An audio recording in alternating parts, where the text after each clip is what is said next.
Good evening, guys.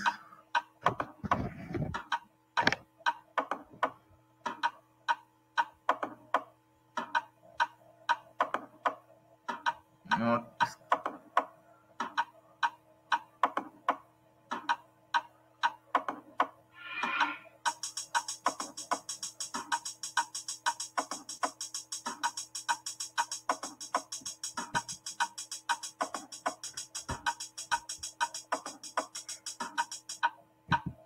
Good evening, guys, man. Sorry for the small delay, but here I am. It's a very warm evening, actually, in the east coast of Africa. Actually, it's quite a warm night. Good morning for those who it's morning. For those who are outside of Africa, I think it's what time is it? I don't know. I think I should be having an international clock so that say hello to everybody and every time. So yeah, guys, join the stream. Join the stream. Like, share, subscribe. Today is the Hidden Hand Sunday with Mwenda Tezi. Hope you guys had a good Sunday. For those who already went to church, for those who don't go to church, hope you had a very relaxing Sunday. It's been a relaxing Sunday for me too. Hello, Maria Antoinette. I can see you over there. How are you? Today, guys, we're talking about developmentalism, and today is a very interesting topic we're going to have. I think let me get the stuff ready. Let me get we're talking about why is Africa poor. We've been investigating this for the last 3 years. For the last three episodes of the Hidden Hand, we've been on this journey. We're investigating why Africa is poor. I think we started with the mental aspect, with morality. I think we had a very great conversation with that about why is Africa, the morality and the greed that comes with us, how we associate with spirituality as Africans. I think today we're going. I don't know. Then I think that's where we began. Then we went towards the education aspect. Although we talked about also the productivity of the African guy, why we seem to be lacking here a little bit on the productivity of Africans. Today, we're going to talk about developmentalism. It's a very interesting, and this is a little bit, maybe it might get a little bit of economics, but I think it's not that difficult. I don't even think it's going to be complicated. I think you guys are going to have an interesting show because we're talking about something that has been what can the government do? We always talk about the things about. I think I can fire my brother. He was also.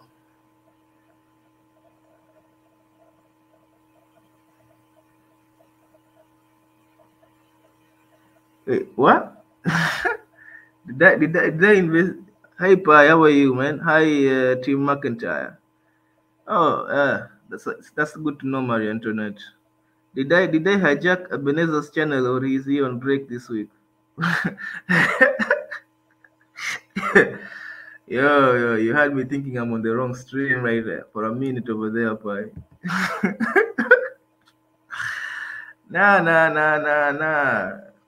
Right, today is Sunday. Today is the Hidden Hand, guys.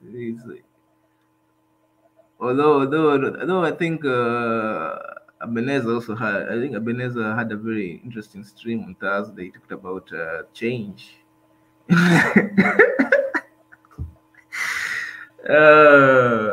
Yeah, Ebenezer has a very Ebenezer talks about Africa potential, the potential in Africa. He talks about it. Like last time, he had a very good presentation talking about change in Africa.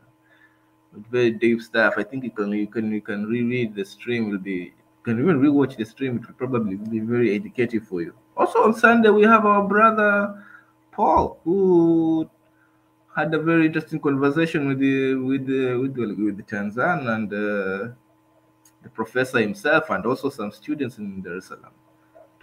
And that's where you learn about Swahili, guys. Our Swahili session is on 6 p.m. Thursdays, Alhamisi. In Kiswahili, Thursdays, Alhamisi. Oh yeah, man. Yeah, man. Oh, also don't forget Wednesdays we have the education, man. Education forward himself, Professor Ezra, talking about the philosophies of education. Deep stuff. This week people will be breaking records. We've been having 12-hour streams, on the go, consecutively. I think it was Tanzan on Tuesday. Then Professor Ezra went on a 12-hour stream. Don't get too excited about the today, but we're not going to be breaking the 12-hour barrier. That's for sure.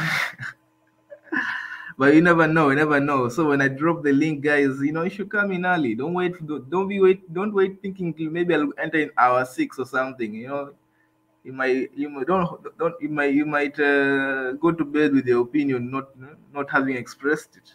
So yeah, guys, thank you joining the stream. There is Tim McIntyre. There is no change coming to Africa without. Ooh. Okay, okay. Well, we've begun with the aggressive. We've already begun. Yeah. What war, my brother? You know what, my brother? Wait. Let's talk about developmental. I think I'll drop the link in a few. Then my brother Tim McIntyre, you can tell us. Tell us about this war that will change Africa. Although they have had, no, and it's not actually it's not only you who has this opinion. There are politicians, actual politicians in Africa that actually that think like this. They think that world war is what is going to save Africa. Guys are trying to position themselves in the new world order. So yeah, or others call it the fourth industrial revolution. It has lots of them, but basically it means change is coming, one way or the other, with whatever name you call it. That's basically the meaning of it, right?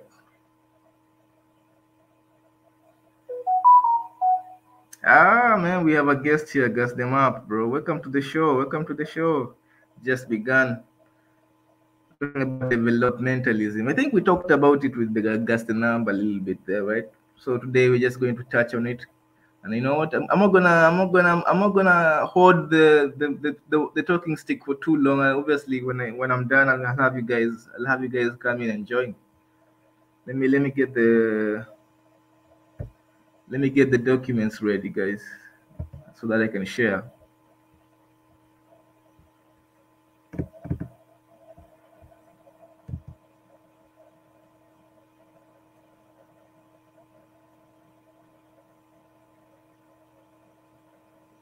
Okay, okay, okay.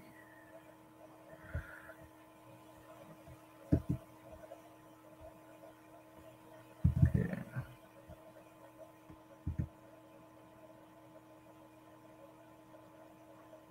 So, guys, how's your Sunday going? While I try to get this stuff ready.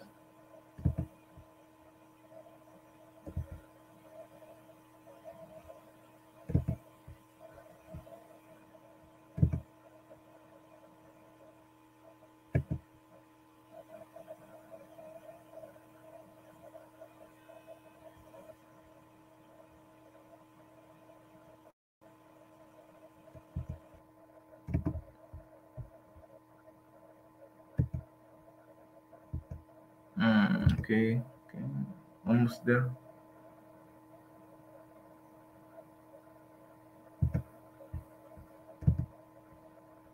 Yeah, okay.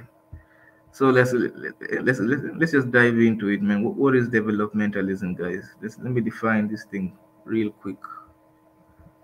As you wait, I think my laptop is taking some extra time, so I'm just going to go ahead and Google it. And we'll go on from there, man. A lot of interesting things happened this week, by the especially in I saw some very interesting news about Somalia. I don't know if you guys heard what Somalia is welcoming the IMF. So it's very interesting. They welcomed what, the U.S. military. Then all of a sudden they're also welcoming the IMF. Crazy, interesting. We're living in interesting times, right? Like as somebody used to say, I think it's Dr. Antoinette. Marie Antoinette always says that, you know, I think, you know, I haven't yet got to get into read that book, but very soon I'll start reading the book that you recommended for us, The Fourth Revolution. I think I just got it. So yeah, don't worry, Marie Antoinette. I'll get to it.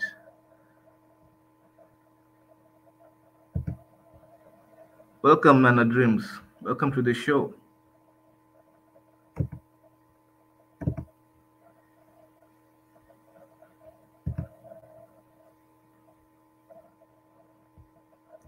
Okay, here we are.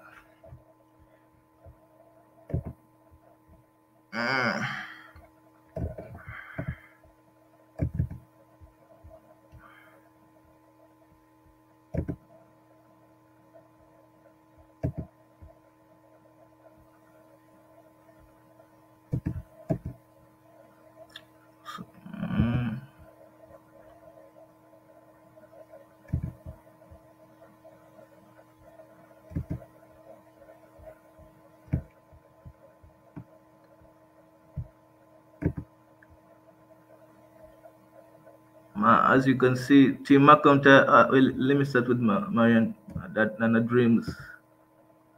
Africa is poor because they want what other people have created for themselves. They don't tell themselves that this is what we have and what we can do with it and be happy with what we have. Oh, very interesting, very interesting. As you can see, democracy is not working there. It's polluted. Ooh, man, bro, not too negative. Don't be too negative, man. What's up with that? It's polluted, infested, and highly manipulated. Poverty is a state of mind. Oh, thank you, Nana Dreams. Sam, the man himself, is back. McIntyre, we need one party rule, a party leader a party and a leader who truly cares for the people, like Fidel Castro. Okay.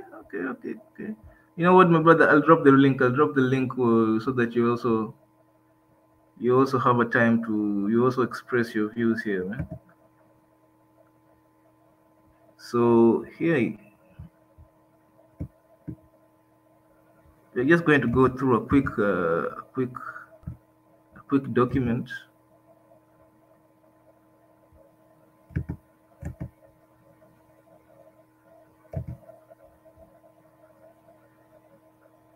Then I'll drop the link so that you guys can, can come and join the conversation.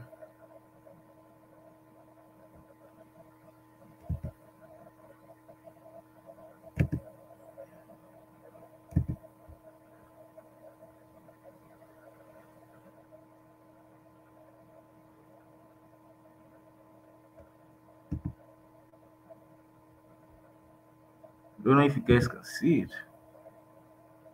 Can you guys see what I'm trying to wait?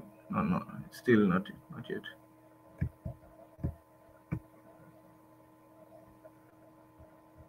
Oh man.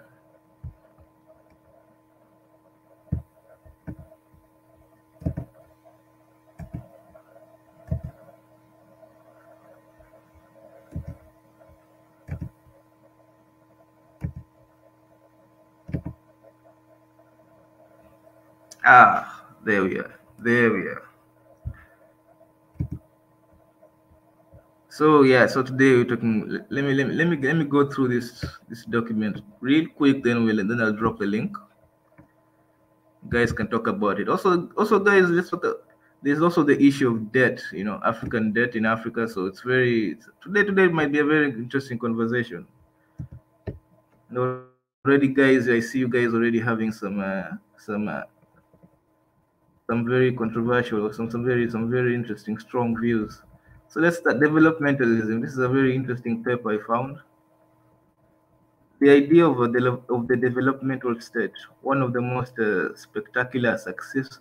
Actually, developmentalism is a strategy. If you guys want to know how the West became rich, the West they came obviously through the primitive accumulation of wealth through aggressive, basically attacking everybody and stealing from everybody. There obviously there is that part, but now also the most recent was also developmentalism, how they became rich amongst themselves, you know. So what really happened was war and the division of ideas into a camp either being politically to the right or politically to the left has obliterated the fact that developmentalism was successfully performed along the whole political axis. The idea of developmentalism and the developmental state is often referred to as a post World War II phenomenon. In spite of the novelty of the term developmental state itself, it came into general use in the 1980s. There is a high degree of continuity both in theory and in policy tools used by nations during this transition, starting in the late 1400s and lasting until past World War II period. So it's actually a very old political ideology. Now check out this. Check out this. This is actually a very interesting graph. Hope you guys can see it. Now, this ideology was actually adopted. It began with the West. It began with the West. A lot of, especially post World War II, when there was a lot of, when the economies of Europe weren't doing well. This is what happened. This is what the things they put into place. Now, look, if you can see, just look at this graph right now. You can see Asia, while other countries, the global south, let's just put it as the global south, while they tried to pursue this, they had moments of success between 1915 to 1950, 1950s to 1970s. Basically, from the early 1900s to the early 1970s to 1970s, the global south was doing well economically. They were putting this ideology to place. Basically, it means what? Developmentalism is just about protectionism, like high trade barriers, so that you can and then high capital and the pumping of, as we said, I think in last time with Gas Them Up, I don't, in his streams, very interesting stream we had over there. But as we said, putting cash into African pockets, right? Guys need money, so that they can spend on products, so that industries have, a consumer base, basically. So this is what happens. So when they implemented a lot of these developmental strategies, meaning high trade barriers, and there are a lot of high what is it, labor laws, good labor union laws, stuff like that, just stuff that is positive for your country. They were doing well, as you can see in the graph over here. They were doing well until the 1970s, when USA and the global north were not happy about this. They were not, so because they were losing their consumer base. They were losing their source of raw materials. Actually,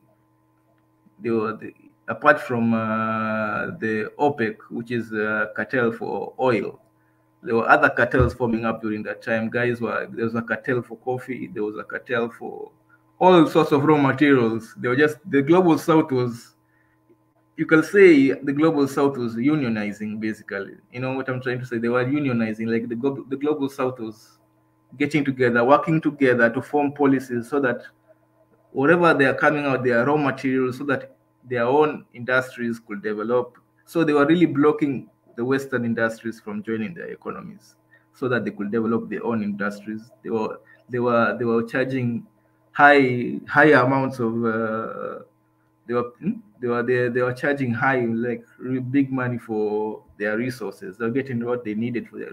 So it was a very scary time for the global West, basically. And when we talk about the global West, we're talking about, obviously, the leader of the global West, the United States of America. So as you can see in the graph over here, let me see if I can zoom it.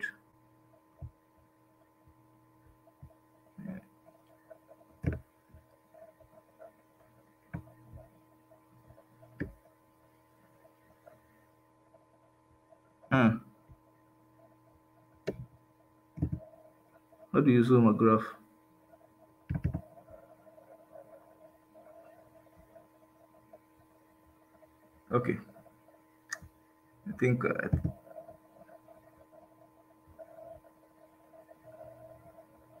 think it's already zoomed, so I think this is as far as it gets. So as you can see, the blue is Africa, you know. Latin America is it brown? Yellow is Eastern Europe, and the light blue is the USSR, the former USSR. Now, of which something that you find that is actually very interesting is that Japan is Asia. Asia was excluded. They did not stop Asia from applying this ideology. And because of that, look how Asia continued to grow. Asia continued to grow while the rest of the earth, Asia is the purple one. The purple one is Asia. It continued to grow while, because there were no coups in Asia, there were no orchestrated coups, there were no debt related, what is it, debt related diplomacy. You know how they were giving us debt and stuff. In fact, that's actually a way they stopped. They still do it now. They still do it now with the structural adjustments policies from the IMF and the World Bank.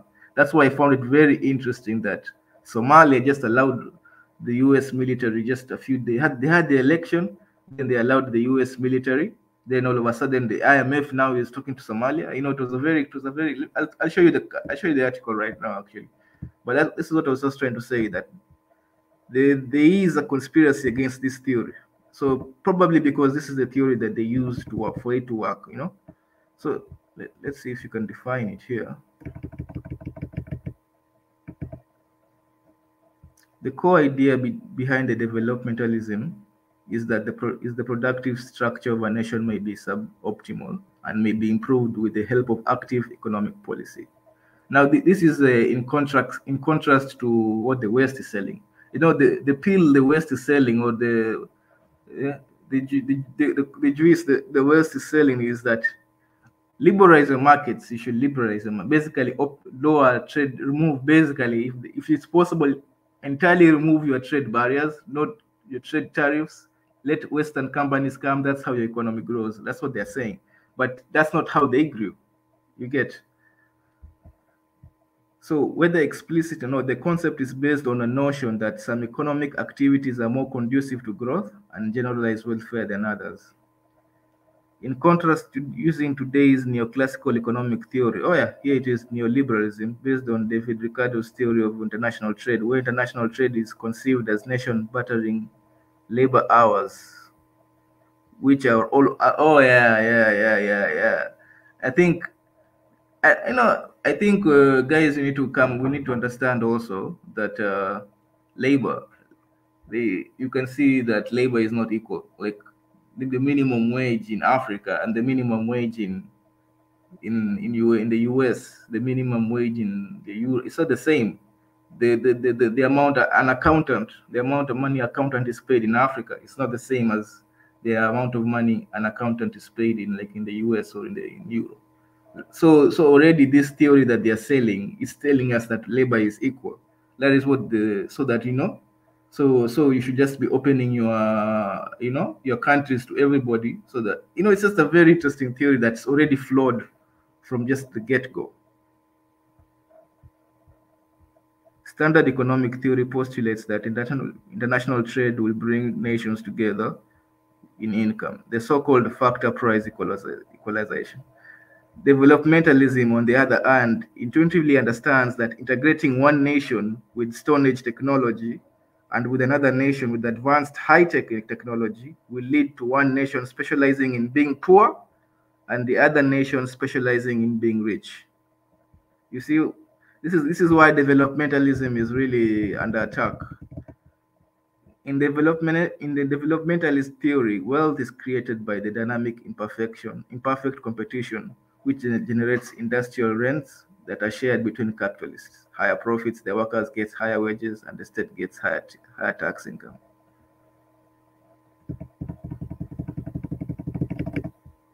In general terms, the goal of developmentalism from the policy starting in England. You see, England 1485.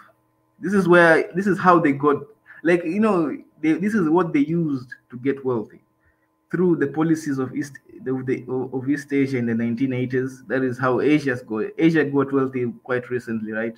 So they were not stopped. There was no debt trap diplomacy. There was no really which is I don't know. I think, guys, we should also investigate. I hope somebody has something to talk about that. Maybe somebody knows something. Why Asia was left spared from developing, while the rest of the world, well, the rest of the third world, the rest of the global south was just allowed to, was discouraged and was sabotaged. I don't know why Asia was spared. To diversify the economy out of dependency of agricultural and other raw materials alone. The development states aims to increase national wealth by building a diversified industrial structure subject to increasing returns.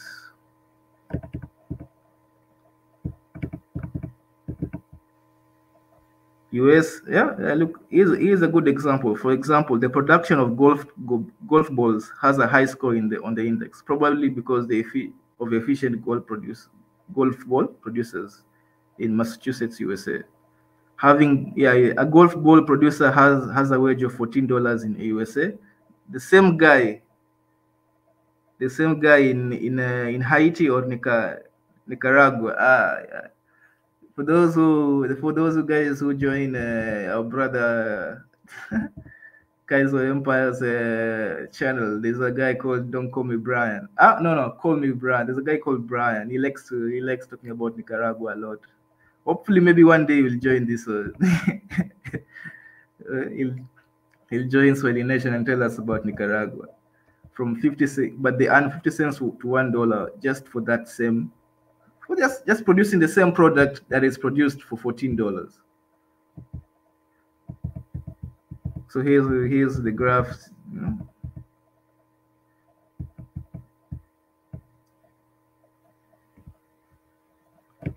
So here's the funny thing. Now the West wants Africa to produce. Low quality products, like low. As I think I've talked about this before in the global the economic complex index. So the West wants Africa to concentrate and specialize in producing low complex products, like maybe tea, cocoa, product. Practically, they want us to specialize in just raw materials, while they produce high quality products, and this is why, and you can just see that high quality products, their products, industrialized products or products that are made from manufacturing, have the highest price elasticity. They're the ones that's the highest price. So they sell to us something that is more expensive than what we're selling to them, and that's how they want, and that's how Africa actually is losing money. A lot of capital comes out of Africa because of this. Actually, Africa is one of the biggest donators. We are the ones who are donating to the whole world. The whole world is getting rich because Africa is donating to them. I think somebody said it that if the economy of Africa collapsed and the whole world, the whole global economy crashes, it's completely gone. This is why, guys think that this is why I don't even think Africa is poor. Africa is actually Africa is just used, we're just donating. We're the ones, we are philanthropic. We're just too philanthropic. That's what I think. But not by choice too. The development state bases its ideology and legitimacy on the ability to get out of traditional poverty trap and promote sustained economic development. The ability to improve economic conditions of its inhabitants is both the goal of the ruling elite and a means to keep power. So this is why the West likes a dictator. Guys wonder why. This is why you find Africa democracy is struggling. I think somebody just said it in the comment section that democracy is not working in Africa. Is it? I think it is Mr. Is it you, Mr. McIntyre? Let me read. I think it's you, Mr. McIntyre. In the beginning, you said democracy is not working in Africa. Welcome, the more the merrier. Welcome, Mo Solomon. Welcome, my brothers. Mariette Don. Welcome, Mariette. I know. Thank you for joining the stream. Welcome, Sam. I'm coming to Africa. Oh, McIntyre, you're coming to Africa. Welcome, my brother. We're waiting for you over here. Poverty is a state of mind. Thank you, Nana Dreams. Africa is poor because they want what other people created. Yeah, basically what I've been saying right now. Democracy is the oh yeah, no, here's the funny. Democracy is the West's new system of toxic mind control.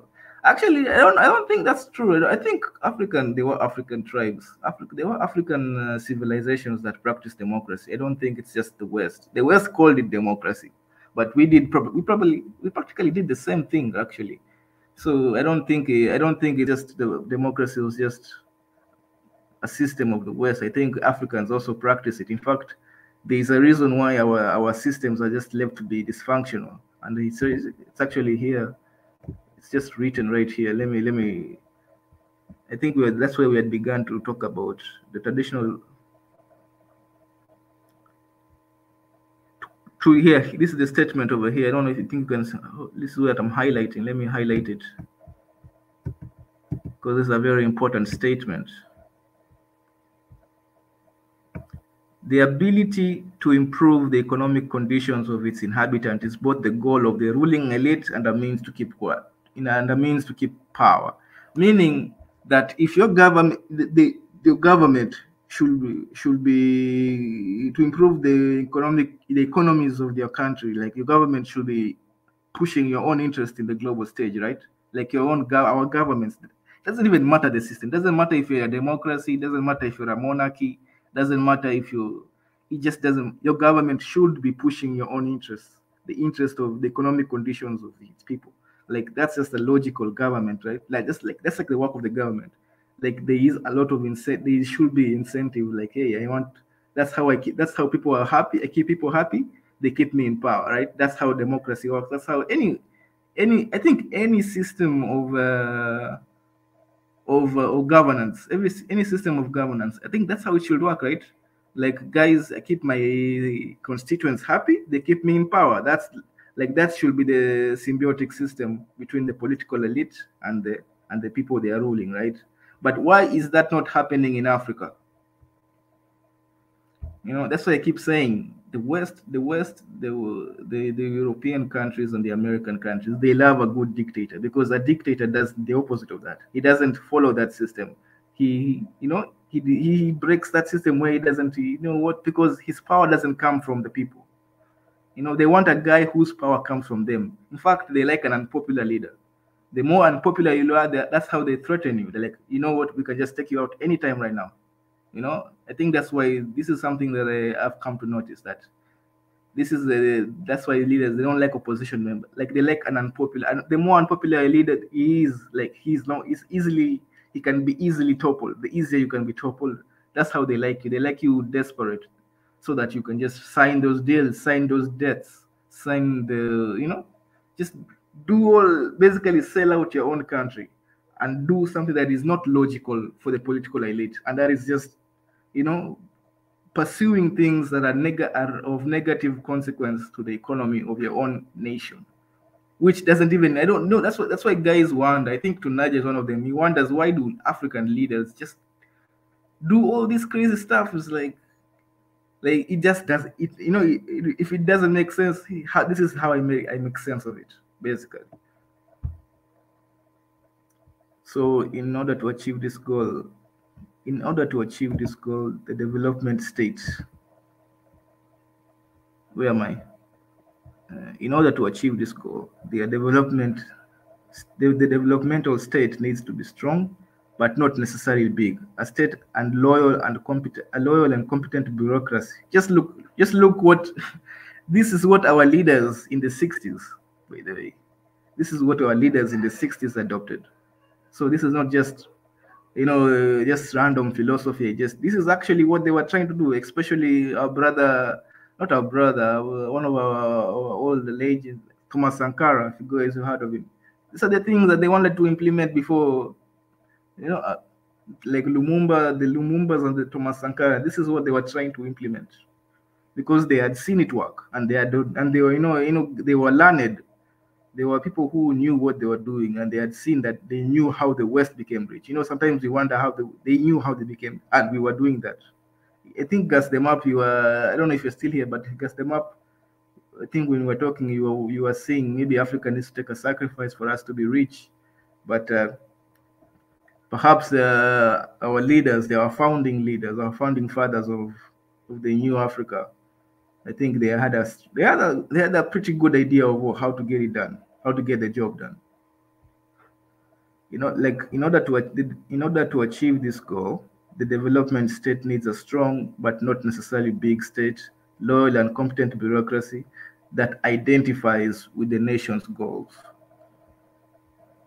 So this is one of the now Russia. Let's talk about this. It's an example of Russia. Frederick the Great, king of Prussia, Peter the Great of Russia. All these guys. This is what they did.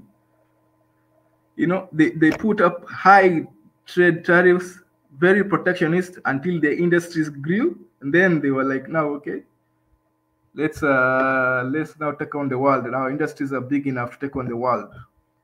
Even Turkey is actually another good example of what happened. It's just the same. The theory. So guys wonder how do we get rich? This is actually a very interesting policy to follow. The market version of development state largely depends on private capital and ownership. Yeah, okay. These are the interest of the private ownership of the development state.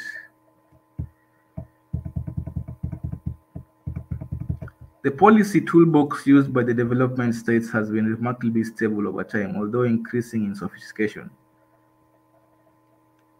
Based on the observation of the industrial structure of wealthier nations, the desired types of activities are consciously targeted and supported by different policy measures. Here's where we get into the policies. Patents and tariff protection as institutions for creating and spreading new knowledge and new practices were created in the late 1400s. See, that's what I was talking about. These guys had like high tariffs, protectionist basically. They were protecting the economies. Nobody will, even just till recently, China was doing the same thing. China is still doing the same thing right now. Like, protecting your own economy from external industries, so that your industries become mature, because otherwise when you start getting cheaper products from outside, it's very hard to compete against that. Guys already have the economies of scale in Europe. When somebody's producing I don't know what is it, somebody is producing phones on the cheap, somebody's producing like laptops or even bottles or scissors. They're just producing it on the cheap because they're doing it in giant economies of scale. You who's producing using manual labor, it's very hard for you to even to compete, even to start to. It's very difficult to even start to compete. So yeah, unless now your labor is like cheaper, it's just exploited for them because they also have the capital. Entrepreneurs wishing to set up production in a backward area or country were given temporary. Look, here it is. They gave their entrepreneurs monopolies over their own industries. The guys want to know how Europe got rich or how the rest of the world got rich? Here is it. The secret has just been under our nose. They don't know why nobody. I just actually found out about it quite recently. In Tudor England, in Prussia under Frederick the Great, Russia, much later under Catherine the Great, and also Korea, bringing in foreign skills played a much more important role than bringing in foreign capital. You see, and here's what I never hear. I don't understand why. I never hear like maybe foreign engineers coming to Africa and teaching Africans. Even Chinese engineers, I don't know. I don't see them. I don't know. They say they teach, but I've not seen them teach Africans to build their own roads. I don't see, it basically teach a man how to fish or you give him fish. They say, you know what, buy my fish. That's really what it is. Like, they are pushing this agenda that you need our capital in terms of you need our money to invest in your country. You need us to invest in your country with our industries so that your economy grows. Instead of, but it has been proven that that's not how they grew. Basically, if they could just send their, if basically it's called, I think it's called a technology transfer, which is a high, which they rarely do. In fact, they patent just recently. You could see with the COVID vaccine, it was highly patented. They didn't want Africans to even know how to make it, So it just tells you the policies that are keeping Africa quite poor. So traditional policy tools also include tax breaks and subsidies for targeted activities and export bounties. Emphasis on training and education to match the needs of the targeted activities. My brother I Can Fire will probably love this because he always talks about this. Also, when they follow on Wednesdays, we have education, the philosophies of education by none other than the guy himself, Professor Ezra. I think he talks about also the importance of education in Africa. So it's a very, very, very intuitive stream you usually have on Wednesdays. Example of the latter is this sophisticated apprentice system put in place in England under Elizabeth, or even England in the late 1500s, and the founding and sponsoring of scientific academies in Europe in the 1700s, the emphasis on the education of a large number of engineers. I think this is where I don't know if the prof is here, but Ethiopia put this into place, right? Ethiopia wanted to train a lot of engineers a few decades back. I think they were aiming for 70% or something of all graduates to be engineers or something. I don't know how that worked out. I don't know what. I think this is why also I feel like maybe Ethiopia is a threat to the West. I think this is why you find them supporting supporting wars in Ethiopia. I think because Ethiopia was also actually practicing the same thing, practicing the same ideology. Because I know Ethiopia was targeting a lot of engineers to graduate. I think 70% of graduates, I think something like that, were supposed to be engineers. I think they actually put this into place. So they were actually there, and they also Ethiopia has high trade tariffs. So yeah. They were doing what they need to do. So sometimes I think maybe our leaders know they know what it needs to. They know what they need to do to become wealthy countries, to become developed countries. It's not that hard. This is the groundwork has been done before. It's just the blueprint is there. Basically, that's what I think. The blueprint is there. It's not that hard. It's not a unique thing. Even Asia did it recently. So it's basically different countries did it in different periods, and it worked out for them well. So why is it not happening in Africa? I think this is because we are suppressed. Like as you can see in Ethiopia right now having some a little bit inside war. Inside a war, civil. I don't know if it's a civil war, but there's basically fighting in Ethiopia. And there's a lot of evidence to prove that it was sponsored by the West, right? Why did they sponsor fighting in Ethiopia? Why? Because they were pushing this philosophy, they were pushing these ideologies. So you find that Ethiopia was actually one of the, I think quite recently, Ethiopia was actually one of the fastest rising economies in Africa, probably in the world. I think they posted a extremely high GDP growth, and I think it's because of these policies. Then all of a sudden, somebody gives somebody else some weapons, an outside force that's supplying somebody else with weapons, and all of a sudden, the tribalism out of nowhere, it just doesn't make sense. So really, I don't know why. I think if Ethiopia had developed, and if Ethiopia was continuing on that trajectory, I think it would have been a game changer for Africa, because I feel like, once a country within your vicinity pulls this off, it's just going to be so obvious that you're going, even you're going to look silly not doing it too.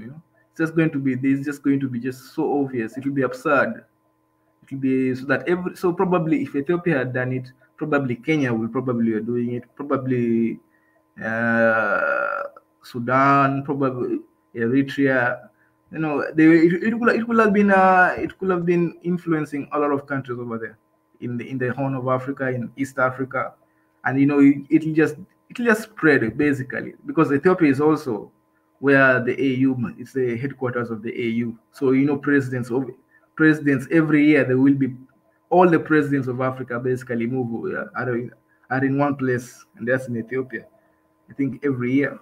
So you can see how influential Ethiopia is as a country. And if they had pulled this off as they were doing it in their own way, then it was just going to be obvious like that the whole of Africa will probably have followed suit. Although there were earlier attempts by our Thomas Sankara, Patrice Lumumba. Okay, let's talk about. Oh, this is how England did it. Adam Smith was a developmentalist on behalf of England.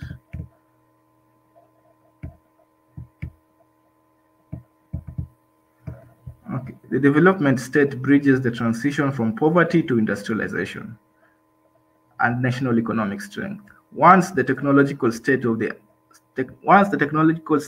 earth, the frontier of knowledge has been reached. Basically, when you're when you're in the edge, when now you are at par with the other. When you're basically when you're developed, when you're at par with everybody else now, the planning based on policies and development state become increasingly now is when you can open your when you've reached the level of the rest of the world, when you've caught up, basically, if you put it in quotes, when you have caught up with the world, that's when you can say, you know what, now I'm putting down my trade barriers. We can now compete in a fair market. There is no technological advantage between me and you. We have the same knowledge, we have the same technology. Now we can actually compete, other than us having Stone Age technology and you having a very complex technology. And now you think we can compete in a fair. It's not possible. That's what I'm trying. So, but they're going to push that. No. But the West will push that it's possible to compete. All we need is our capital. All you need is our investment, and we'll catch up. Which is a very false narrative. Once a nation has achieved technological leadership, there is no longer any leading nation. Yeah, exactly. There is no longer any leading nation or leading technology to aim for or to catch up with, unless bureaucratically oriented policy tools become the appropriate. As the manufacturing sector grows stronger, this sector also needs larger markets and will be interested in freer trade with the rest of the world. So for more than one reason, a successful development state carries the seeds. Oh yeah. You see, the problem with now here's one of the issues with developmentalism. You see, I think when you're now developed, right? You can't just aim for your own market. Now you need to now change your policies. You need to change your philosophy, and now you need to aim for global markets because that's how you expand. So basically, you stop being a developmental state, and now you start looking for markets outside. You lower your tariffs. You accept basically what I've just said. You just accept local. You accept international trade. You open up for international companies because now you can both compete in the same playing field as even. You can evenly. Whereas the East Asian development state have been resounding successes, similar experiments in other areas, for example, Latin America and India, have been less successful. This can be partly accounted for by different policies pursued in the area. Where East Asian nations temporarily protected and targeted largely indigenous developed and indigenous improved technology for the world markets. Latin American nations permanently protected technologies that were largely imported for local markets. You see, basically, they want us to use their technologies, but they don't give us the knowledge to make our own technologies, you know. East Asian bureaucrats also tended to place rigorous demands for technological and economic performance. And this is something actually I want to talk about Africa. I think Africans, we have very low standards when it comes to our own technology. Like when it comes to supporting technology, the things we celebrate as technological advancement, when somebody makes some sort of, I don't know what, from a trash can, and we say, oh my God, that should not be impressive, you know. We should not be impressed by small things like that. We should be pushing our innovators. We should be pushing our scientists, our engineers. We should be pushing everybody basically who is a professional to be in the cutting edge, to be you know to be competing on the global scale, to be very competitive. That's what I think we should also do. However, in the least successful, well, Latin America, basically, you know what America did to them. So you know what the United States did to Latin America. So anyway, it's recorded, it's obvious history. You see, in spite of the rhetoric against the contrary, all the United States used developmentalist policies going against the neoclassical theory of comparative. Let us talk about 1957. Yeah, the Soviet ambassador to the United States received an audience with the president.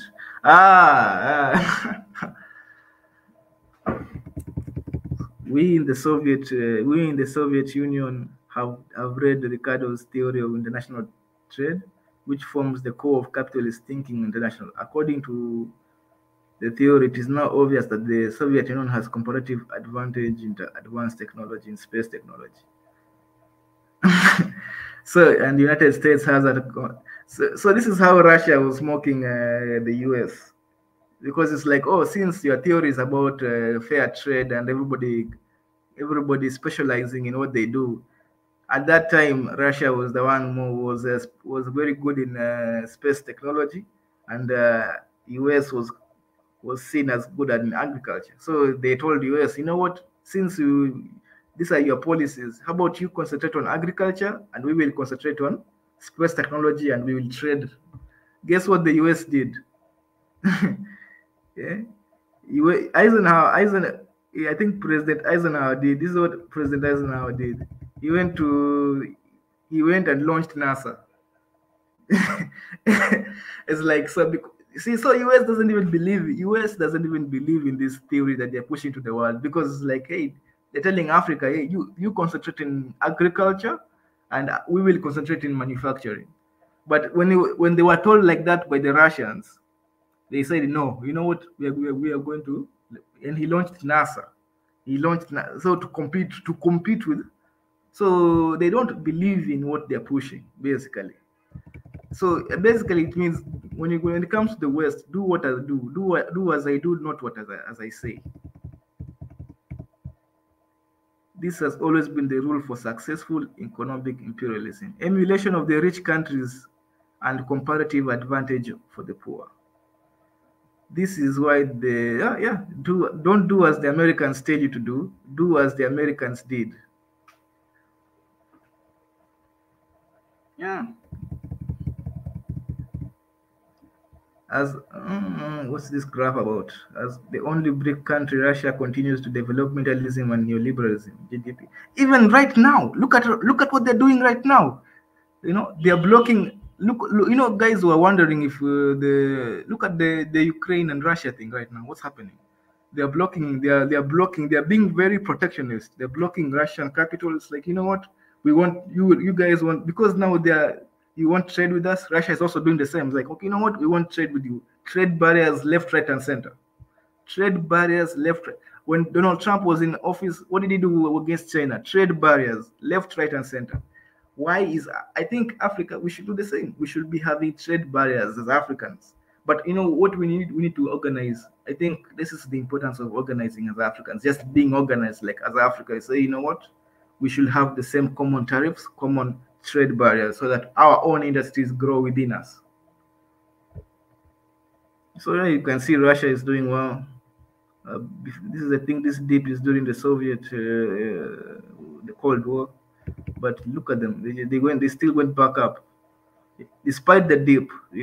They still surpassed Brazil, China, India. Why South Africa? Oh, okay, it's BRIC, not BRICS. And South Africa, I think, joined later. The fall and demise of developmentalism. It was.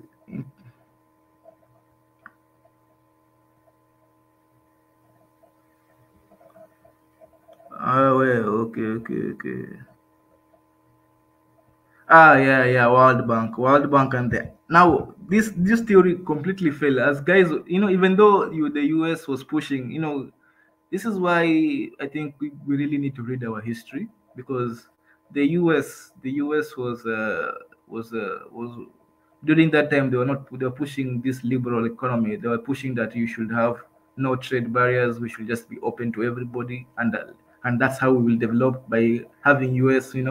And still today you see Africans thinking, what, if you have a KFC in Africa, if we have Burger King in Africa, that means we're developing. Some guys, even, I think we talked about this the other day, guys having what is it, a Starbucks guy. There's a YouTuber in Africa, an African YouTuber, a big YouTuber in Africa. It's like, what, we need a Starbucks in Africa. That's what they say, and that's just brainwashing. That we need a Starbucks in Africa. We need, because we see that if we had these American companies here, that we will be developed. That's what it's not. It's not true. It's not true. That's not how it's supposed to happen. But that is what's being pushed by the World Bank. It's being pushed by the IMF. It's being pushed by the media. In the 19th, it was considered legitimate for a nation to protect its economy until the production possibility frontier. Basically, you protect your economy until you reach until you become also a frontier. You become the front. You can produce just as much as they can produce, so you can compete in a fair. Basically, you can compete in a fair market. But now World Bank started assuming full employment in the economic models, even in poor countries in Africa, where perhaps only 10% of the working population have a full job. With this assumption added the assumption that all economic activities are qualitatively alike. Basically, they're telling us, it's like for lack of a better example, it's like you now you are telling a caveman, telling a caveman, hey, me and you, we are equal. No, your labor is just as good as my labor. Although you have technology, the caveman doesn't have technology. But you're telling him, you know what, we are equal. Me and you, we don't need to protect yourself, don't need to protect your economy. We are equal. But on the ground, it's obvious that we're not equal. It's obvious that no, you have more technology than me. I need to develop my technology so that I can reach your level. Then we can compete. But now the World Bank says no. The World Bank is saying we're equal. The World Bank and the IMF. This survey, watch out by the whatever country you are in Africa. Watch out when you start seeing World Bank and IMF. Be very suspicious, because this is the policies they push. They push that, hey, you reduce your tariffs. They tax the hell out of your industries so that they can't compete with ours.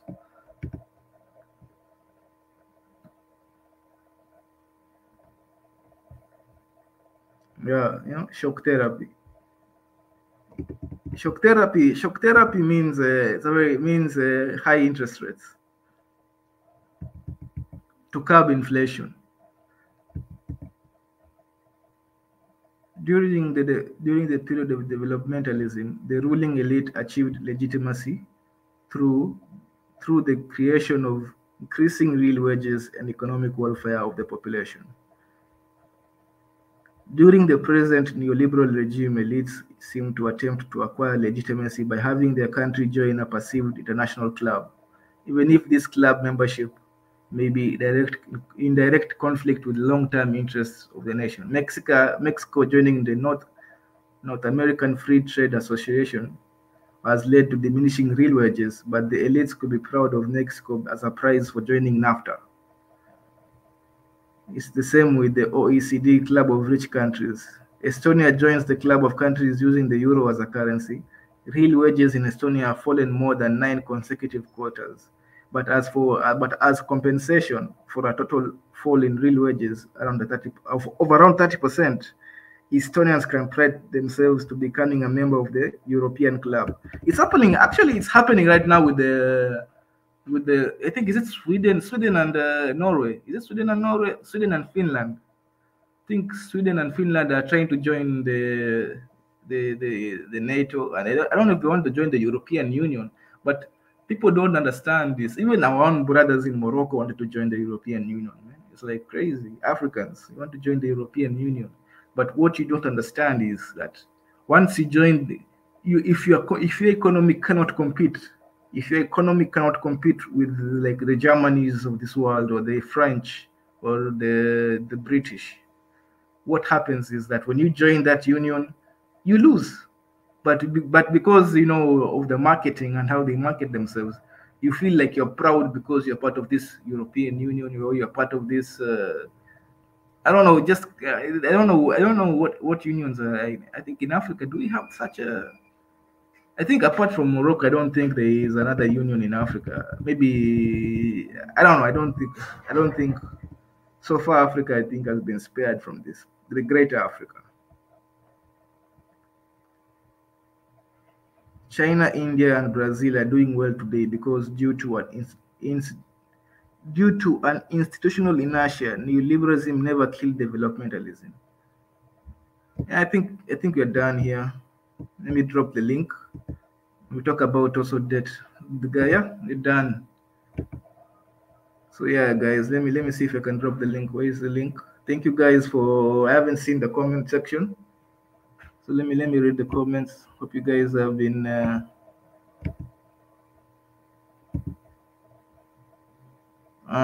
The more the merrier. Let me drop the link.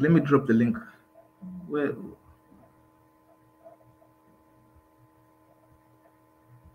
Okay. Where is the link? The Aboyak.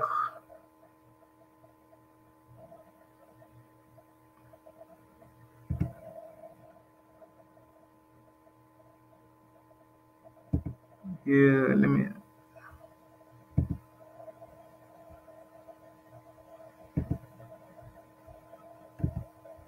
Here's the link, guys. I think let me drop it. There we go. I've posted the link. So let me read the comment section.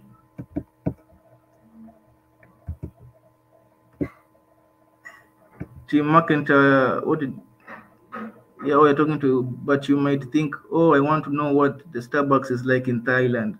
Not that you need a Starbucks in every corner. Yeah, Africa has so much branding potential yet to be marketed or produced. That's true. The more the merrier. 100%. I don't go to Thailand looking for Starbucks. I go to Thailand culture, history, food, and Thai boxing. Welcome, Prof. Ezra. Hey, Mwenda Tezi. Yeah,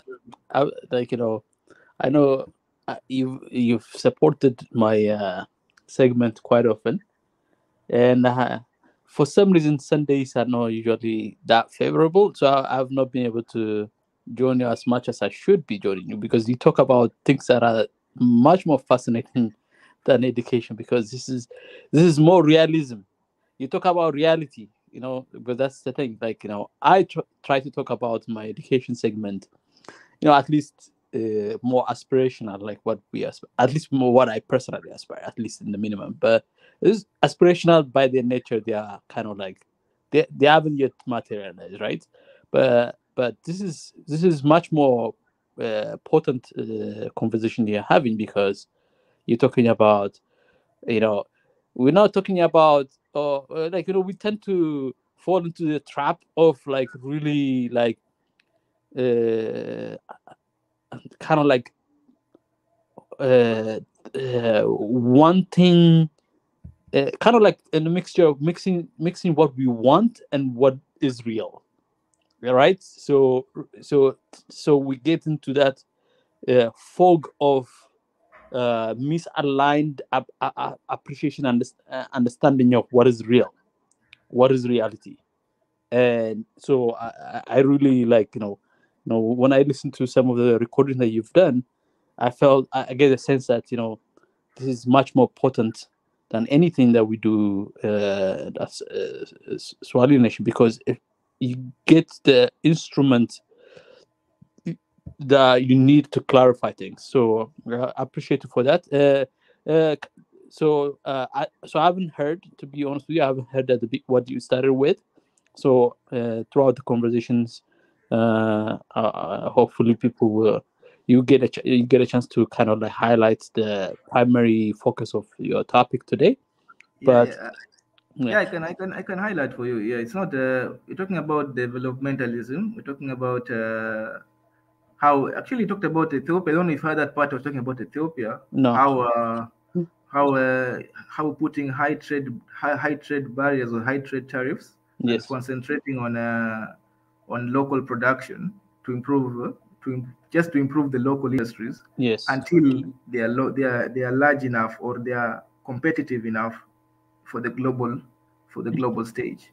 Yeah. Basically, what you want is your local industries to be monopolies. Your local industries to be monopolies to in your own country. Then, when they have achieved that status, when they are now dominating their own, when now they are ready to dominate or to work on other markets or to compete in other markets. Yeah. They actually gave the example of the what you like to talk about, the 70%. Yes.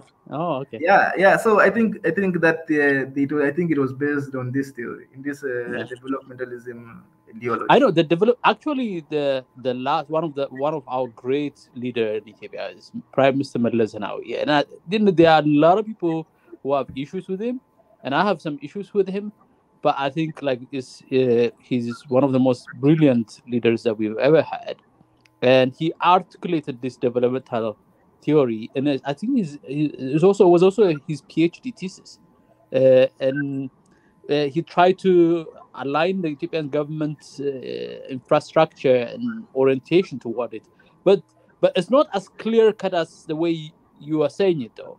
Yes, that's what you want. Like you want local industry. Sorry, I stepped in on this one quickly, but you want, let's say, the domestic and local to have kind of like a bubble, right? A space to grow and kind of like mature, like grow and have a space for maturity, because the notion that competition kills possibility for growth, there's a lot of facts that backs that up.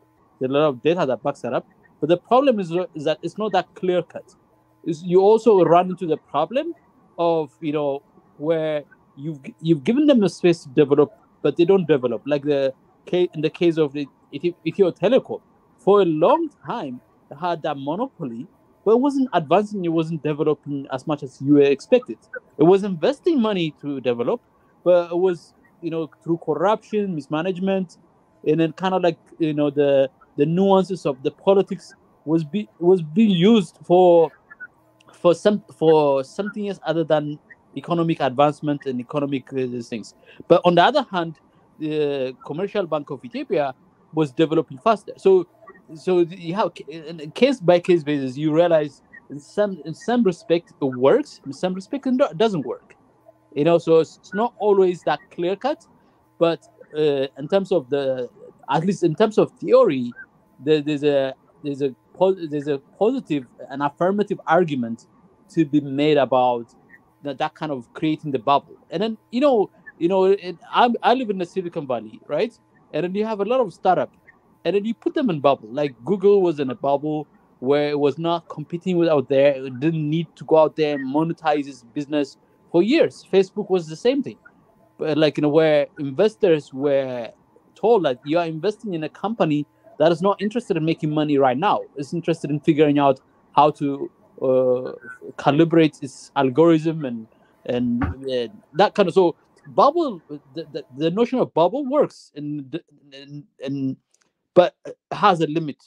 It's not always absolute, and the analysis sometimes fails in that, because for sake of political consumption we say, oh, we're preventing other foreigners from coming in because we want to develop our local industry, but in reality is as much of a political smoke screen than it is actually the desire to develop that local domestic industry.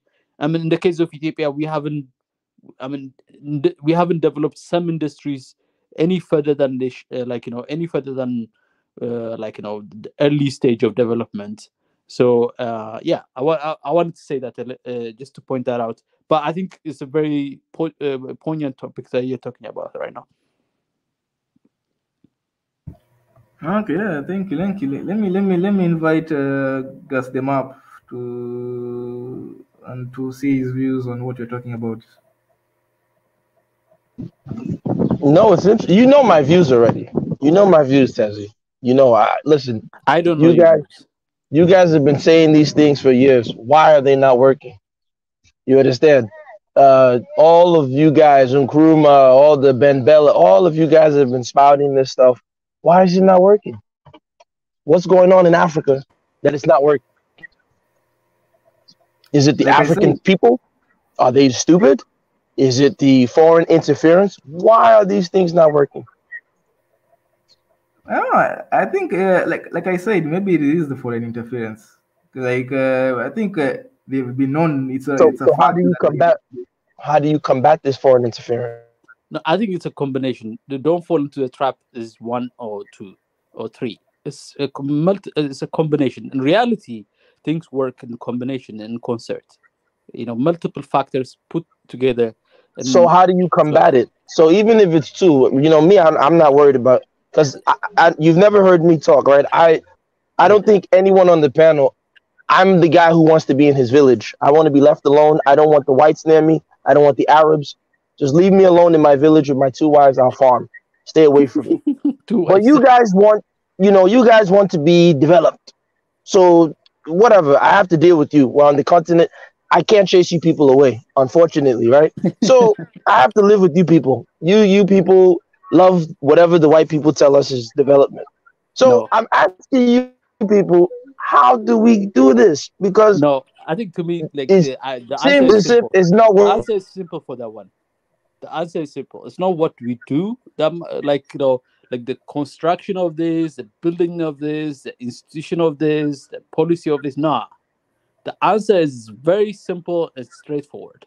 You need to liberate the African person. We need a liberated person, a Wait, liberated what do you mean heart. liberate? Explain that. I'm not It's enslaved. huh? I'm not enslaved. None of my people are enslaved. No, it's not How do about we need liberation? enslavement. It's not about enslavement. It's not about enslavement. Liberated not from enslavement, not from external or some power that be enslavement. It's liberated from the sense that I am not worthy. I am worthy. My people are feeling I'm worthy. aware. I'm Where's conscious this? that Where's this consciousness, armchair human, psychology coming from? Who told you that the African doesn't feel that they're worthy? is all over the place. You could see it all over the place. If you have lived in Africa, you know what I'm talking about. I don't know what you're talking about. Like I said, I want to be in my village. I feel good. No, we're not talking It's about you you. guys that are coming with your You are development. here. If You you're on guys this are coming platform, saying, if you're on this platform, you are no, not. wait, no, You're don't not the psychoanalyze candidate. me. Don't worry about. Listen, brother, listen. Okay, let me just set the clear rules about me. Discussing me personally, I think is weak debating. Let's focus on the ideas. I don't need to know what your uncle ate for chicken Thursday. I don't need to know what you did 5 years ago. I don't care. Let's focus on the ideas. So what I'm saying is, you're telling me the liberate the African and this. Where are the Africans being held by? So now is it a mental thing, or so they don't feel worthy? Are you interested in truly interrogating something, or are you interested in just pushing back things? No, it's not about. You see, that's what I'm trying to tell you. The idea. I'm going with your idea. I'm going with your idea with you, if based on the notion that any idea is objectionable. No, that's not. Listen, brother, that's not the point. No, listen. You see, like I said, that's your perspective. What we're here to do, what I'm here to do, what I'm here to do is present ideas and let the idea stand. So far, I'm engaging with your idea, right? Yeah, but you're saying that, and that's why I said I want the people on this panel. Clearly. I want to understand what your objective is. Don't worry about me, because I'm engaging with your idea. You're the one that said that the African is not feeling worthy. So worthy of what? Look, Mwenda Tezi, I'm not going to exercise a full range of interrogation of ideas, perspectives, unless we have clarity in terms of what we're trying to achieve. So then we don't have to have a conversation between you and I, since obviously I'm asking you about your ideas, and that's a problem, because you're the one presenting it. It's not a problem. No, but you said that because what you're trying to do is you're trying to say, okay, well, what's your solution? I'm not here to provide solutions. What I'm here to do is to find out, because like I've been telling, I've had conversations with many people on this platform. They know me already, right? I don't know you. The solutions you guys, you don't, right? The solutions you guys are proffering, have not worked. So is it external? Is it internal? Tell me why. Look at what the brother just said. Somalia has a president. They just finish the elections. First thing he does is he allows foreign military to come in. The same foreign military that destroyed Mogadishu, by the way, right? Then he now says IMF come in. So again, what is going on in Africa? What's going on in the mind of the so-called African leaders? What's going on in the mind of the so-called intellectual class? That's what I'm contending. So when you say, oh, the African doesn't feel worthy, I want to explore that idea further. Is it that we don't feel worthy to so-called develop? Is it that we don't understand my point?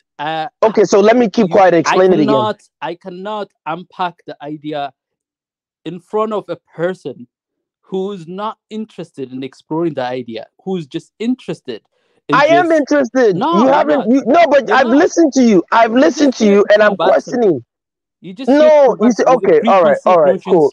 With the preconceived notion that the idea I'm about to tell you is already misaligned.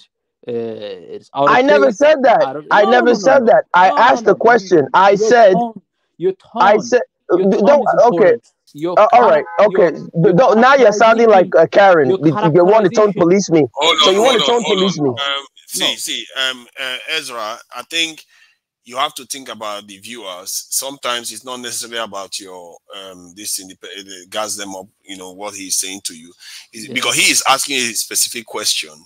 And so no matter what he think of the way he's approaching you, or whether he doesn't believe in your idea, your viewers want to know what your idea is, because he's asking a specific question. You see what I mean?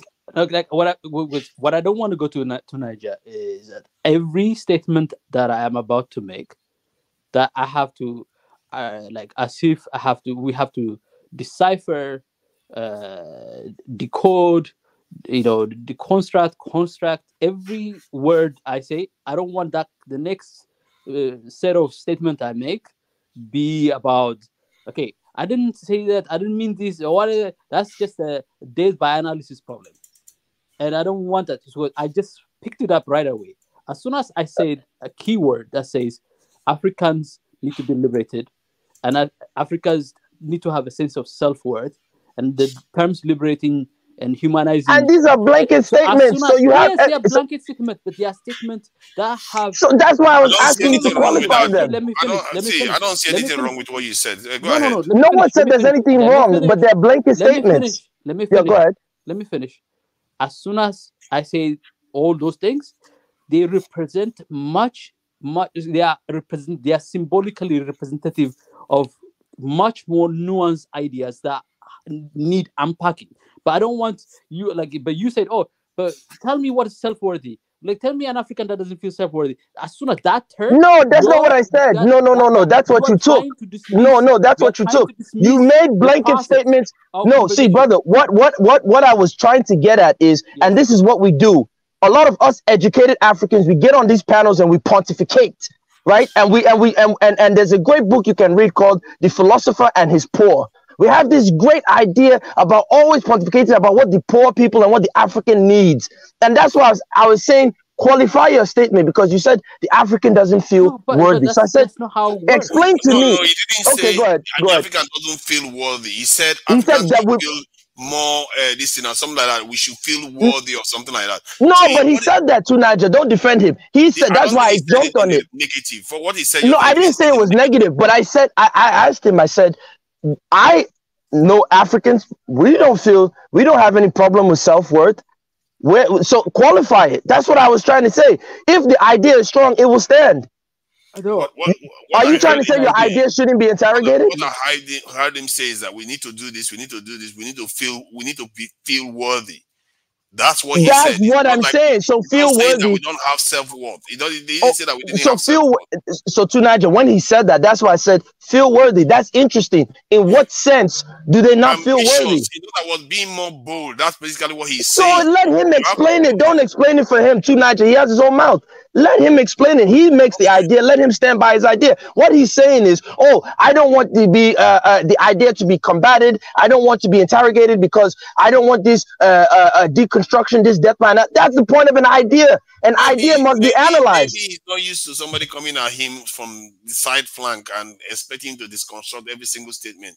See, okay, Ezra, please just say what you said, because I heard what you said and I couldn't understand it. The thing about the problem with smart, intelligent people is that sometimes it can get into your ego. I'm not smart. Don't call. I'm not smart, nor am I intelligent. Trust me. I say it all the time. I'm not smart. I am not smart, nor am I intelligent. Anyway, trust me. Okay, let me give you a sense. Okay, the sense that the African person exists. The African person that is fully humanized exists. It is in large part, it is like it's a consequence of the history of Africa and the relationship of Africa and Africans with the world. For whether you like it or not, most Africans are the result of hundreds of years of subjugation to the notion, to the idea they are 1/3 human. Now nobody out there that has the oppressive forces out there, they're not going to come at you with the notion as explicitly as they did it 100 or 200 years ago, but at the underlying conditions that permeates our relationship with ourselves and our relationship with the world is defined by that simple notion that we are not full human. We're not full human. We're not a fully fledged human. Whether you are conscious of it or not, whether you can verbalize it, articulate it, talk about it or not, it permeates a whole range of issues, from the top level, surface level, to the deep, unconscious, unknown levels, non-articulated spaces as well. So it defines people's choices, decision making, actions. It defines a whole range of issues. So I am somebody who argues that to fundamentally alter, it's not policy that needs to change. It's not convincing of the oppressor to say, you know what, be more human, we are equal with you. It's not an argument that is going to win the day. It is Africans themselves recognizing their true state, which is worthy, which is we are liberated, whether we understand it, appreciate it or not. We are liberated by the virtue of the fact that we are humans. We are human.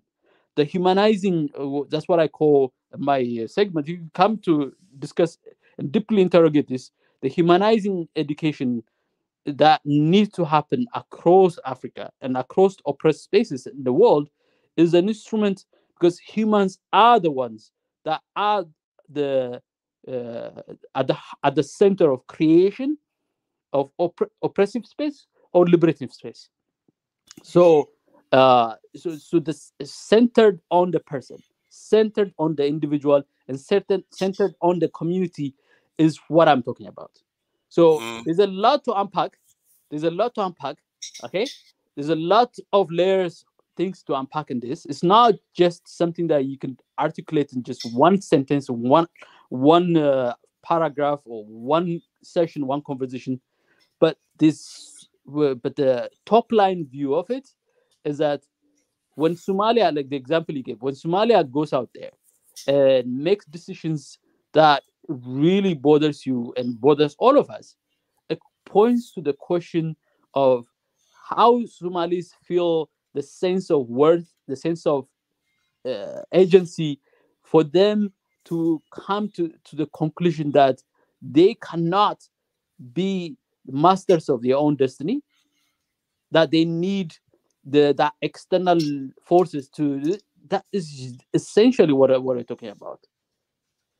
Like, I can give you an example of Ethiopia. The dam that we're building right now is about that worthiness. It's about being worthy. We are worthy of determining our destiny as a community, as together, and as also the individuals that are being raised right now in the era of the GERD, the dam, are rising up, believing that I actually am worthy of my own destiny. I can own it. I can have the agency to act on it, to be activated on it. And that kind of transformation that is grassroots level, that's ground up level, is what Africa needs. It doesn't need the oppressor to liberate. The oppressor is not going to liberate you.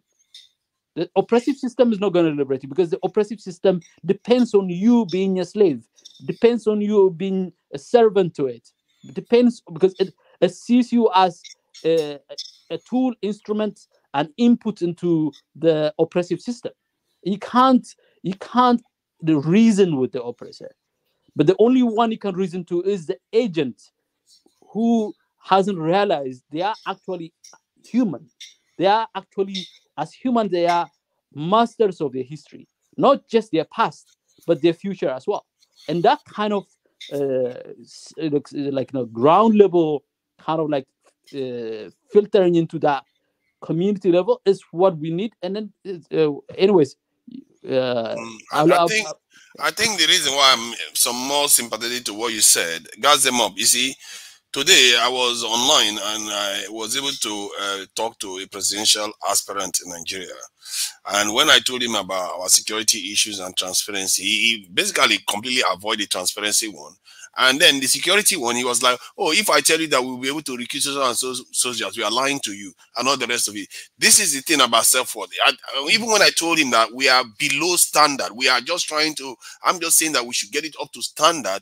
He's like, oh, I got frustrated with myself.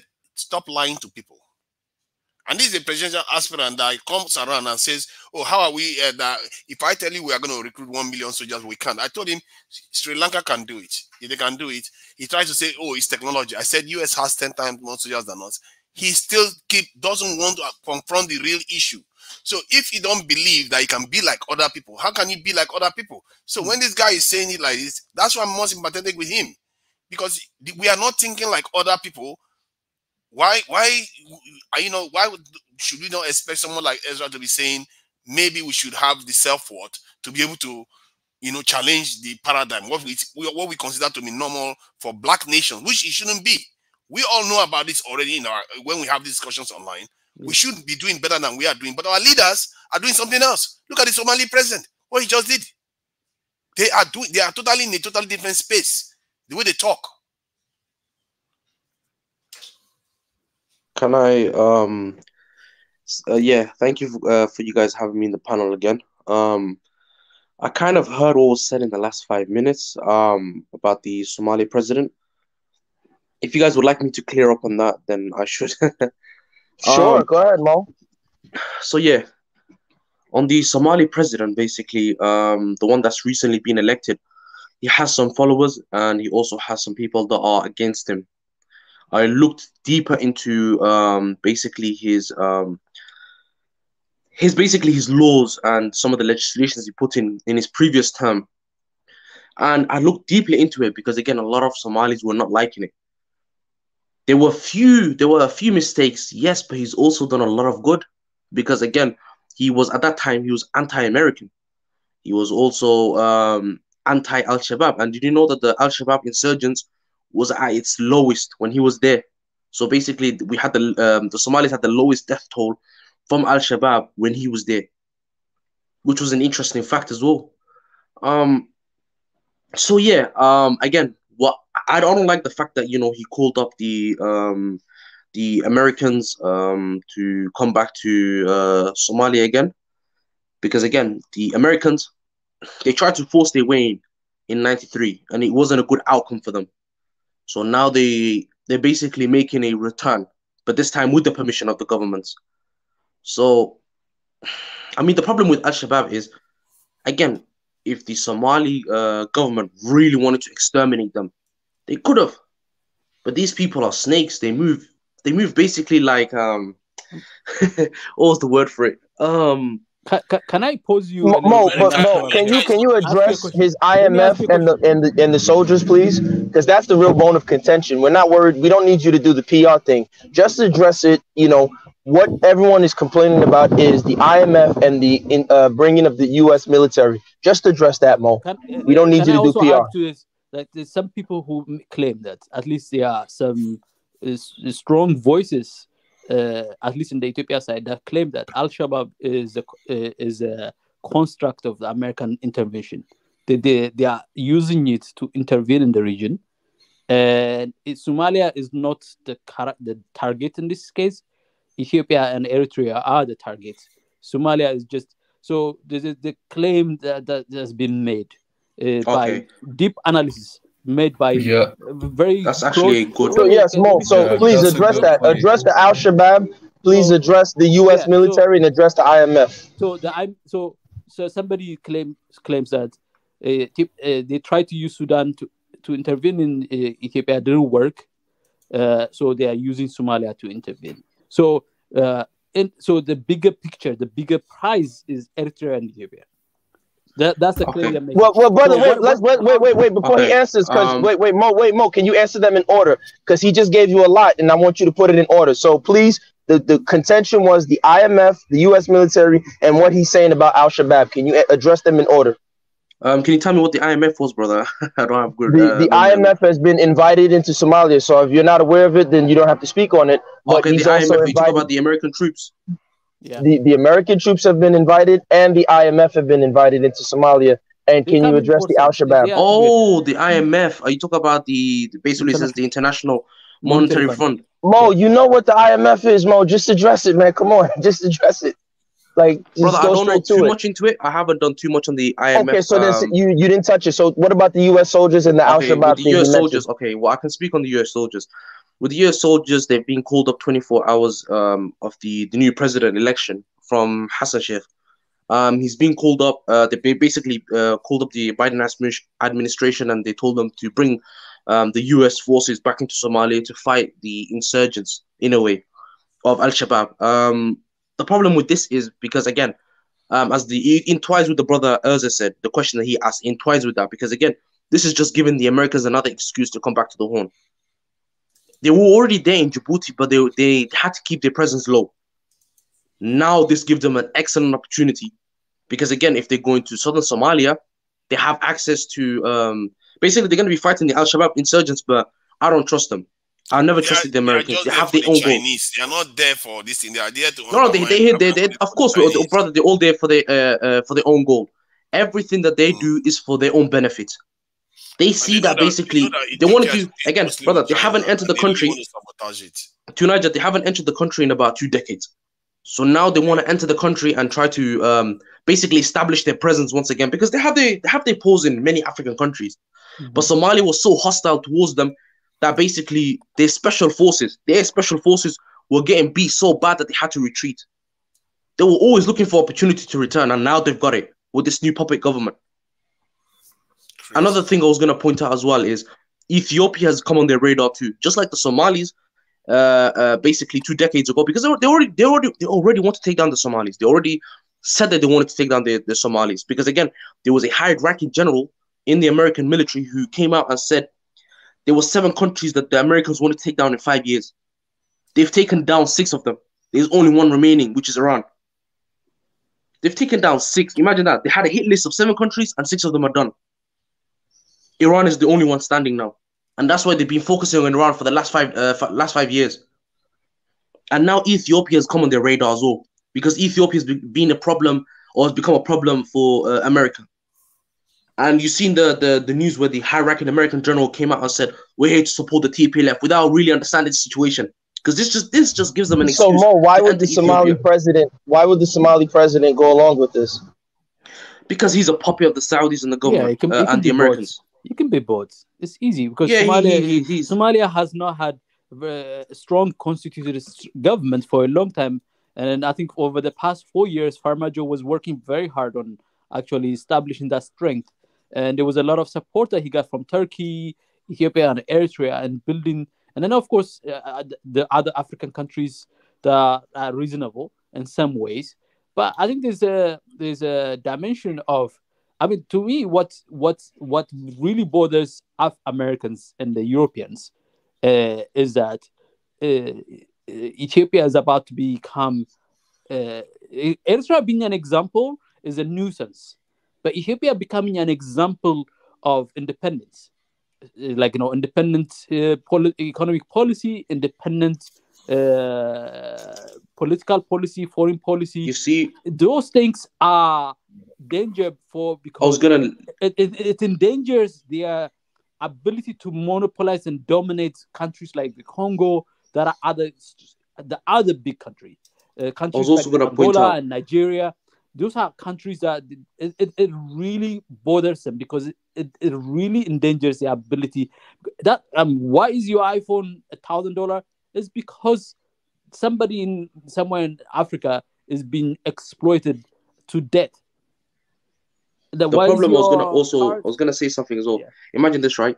The problem why, basically the reason why Ethiopia has entered the American radar was because of the problems that it was causing. And in terms of problems, I'm talking in general of the problems that it was causing in some of the African Union, in terms of their eyes, and some of the political, basically standings in the world, basically.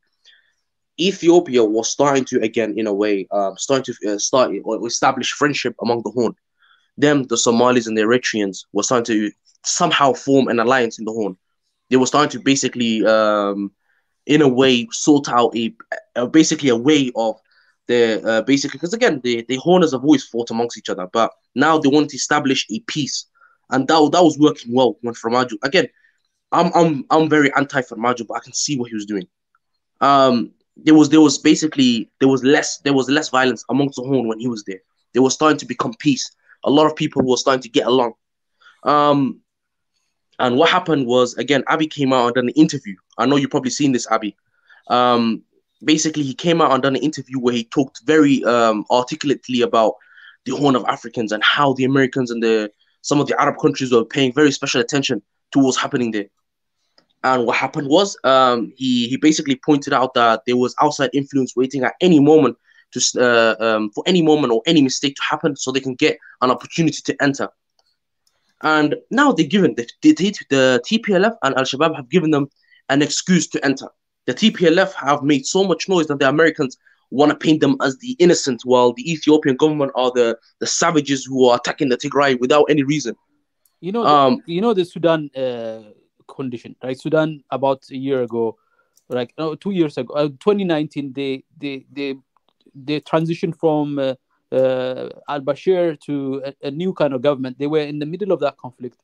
Ethiopia and Eritrea were active participants in the resolution of that tension between the civilian and the military that established a new transitional government. Brother, who was the main players in the Saudi government? I mean, in the Sudani government. Let me land it for you. And what the Americans realized, that when TPLF was not going to be successful in executing the regime change, they said, you know what, we need to intervene and help them. And what did they do? They intervened in Sudan. But when they intervened in Sudan, they didn't realize the extent of the influence of the Eritreans and Ethiopians in Sudan to actually disturb their plan and of using Sudan as a proxy. So that plan just went down the drain and then ended up being a coup. And so the Somali thing was the second backup. They talk about Al-Shabaab, Al-Shabaab, Al-Shabaab, Al-Shabaab. Al-Shabaab is a ruse to get intervention to happen. Ethiopia, in Ethiopia case, they try to use humanitarian as a ruse to get in, but Ethiopia, manipulated the international fissure between the West and the East, and used that fissure to get to prevent the Americans from having any UN Security Council. 12 times in 12 months was the Security Council made to pass a sanction that they would try to use the UN apparatus to actually execute on that plan, and then they failed. And Ethiopia were put in Ethiopia diplomatic and or whatever system also put in a wedge between the Europeans and the Americans, and that made it difficult. So the intervention has become so difficult for Americans in the case of Ethiopia because there's all sort of these fault lines that have been taken advantage of. But in the long run, they're not so the Somali case, I see it as a kind of like the version 2.0 of previous interventions, or the third version of America's intervention, desperate to get into kind of like reining the political forces in Ethiopia, which they are having a hard time doing. And I think the reason is that it's not just Ethiopia as a special country. It's just the reason is that they have so much vested interest in keeping the Africa and the African person as low as possible, as dehumanized as possible, so that it doesn't ask the right questions. You see, I was also going to add to this, right? You probably are educated enough to understand what's happening in Sudan. So you understand the major players in Sudan. It was not just there was interested basically countries in the election, i.e. the surrounding countries, including Djibouti, who had an interest in what was happening in Sudan. And what happened was, again, America wanted to intervene because, again, America is also a massive ally of the countries that were, in a way, paying attention to what was happening. So you understand that the main protagonist, the main protagonist of what was happening in Sudan mainly were the people of Saudi, or the Saudi crown Prince Mohammed bin Salman. He was the biggest actor, or the biggest guy who's paying attention to what was happening in Sudan. And the reason why is because he wanted Sudan to be under his control. You understand, this guy is a megalomaniac. And the reason why I say this is because look what was happening in Qatar. Qatar tried to stand up against him. Qatar even tried to leave the Arab League, and he told the rest of the countries to basically blockade the country, leaving it, dropping this economy, blockading business and everything, basically suffocating Qatar to submit. And it worked. Everybody had to follow the Saudi prince's lead while he suffocated Qatar into submission. None of these countries that are surrounding it have enough power to take on Saudi. And now Saudi has also allied with Israel, and both of them have a vested interest in controlling the whole region. Yep. That's what people are not understanding. Israel and Saudi are not fighting amongst each other. It's not about Jew and Muslim. It's not a Jew and Muslim business. No, they're working together. They have a vested interest because Saudi also has protection from the Americans. So all of this is like a triangle of basically suffocation on the surrounding countries. Mo, I want to ask you a question. I want to ask everybody. So with all of this said, the topic of the conversation is African poverty and development and all this. With all of these intrigues and political schemes at play, how do you guys think your theories are going to work out? Because I want to hear how you guys created so-called developed Africa. I think, to me, like, the point I want to make is that the approach I'm promoting would take about at least 100 years. It's like play the long game.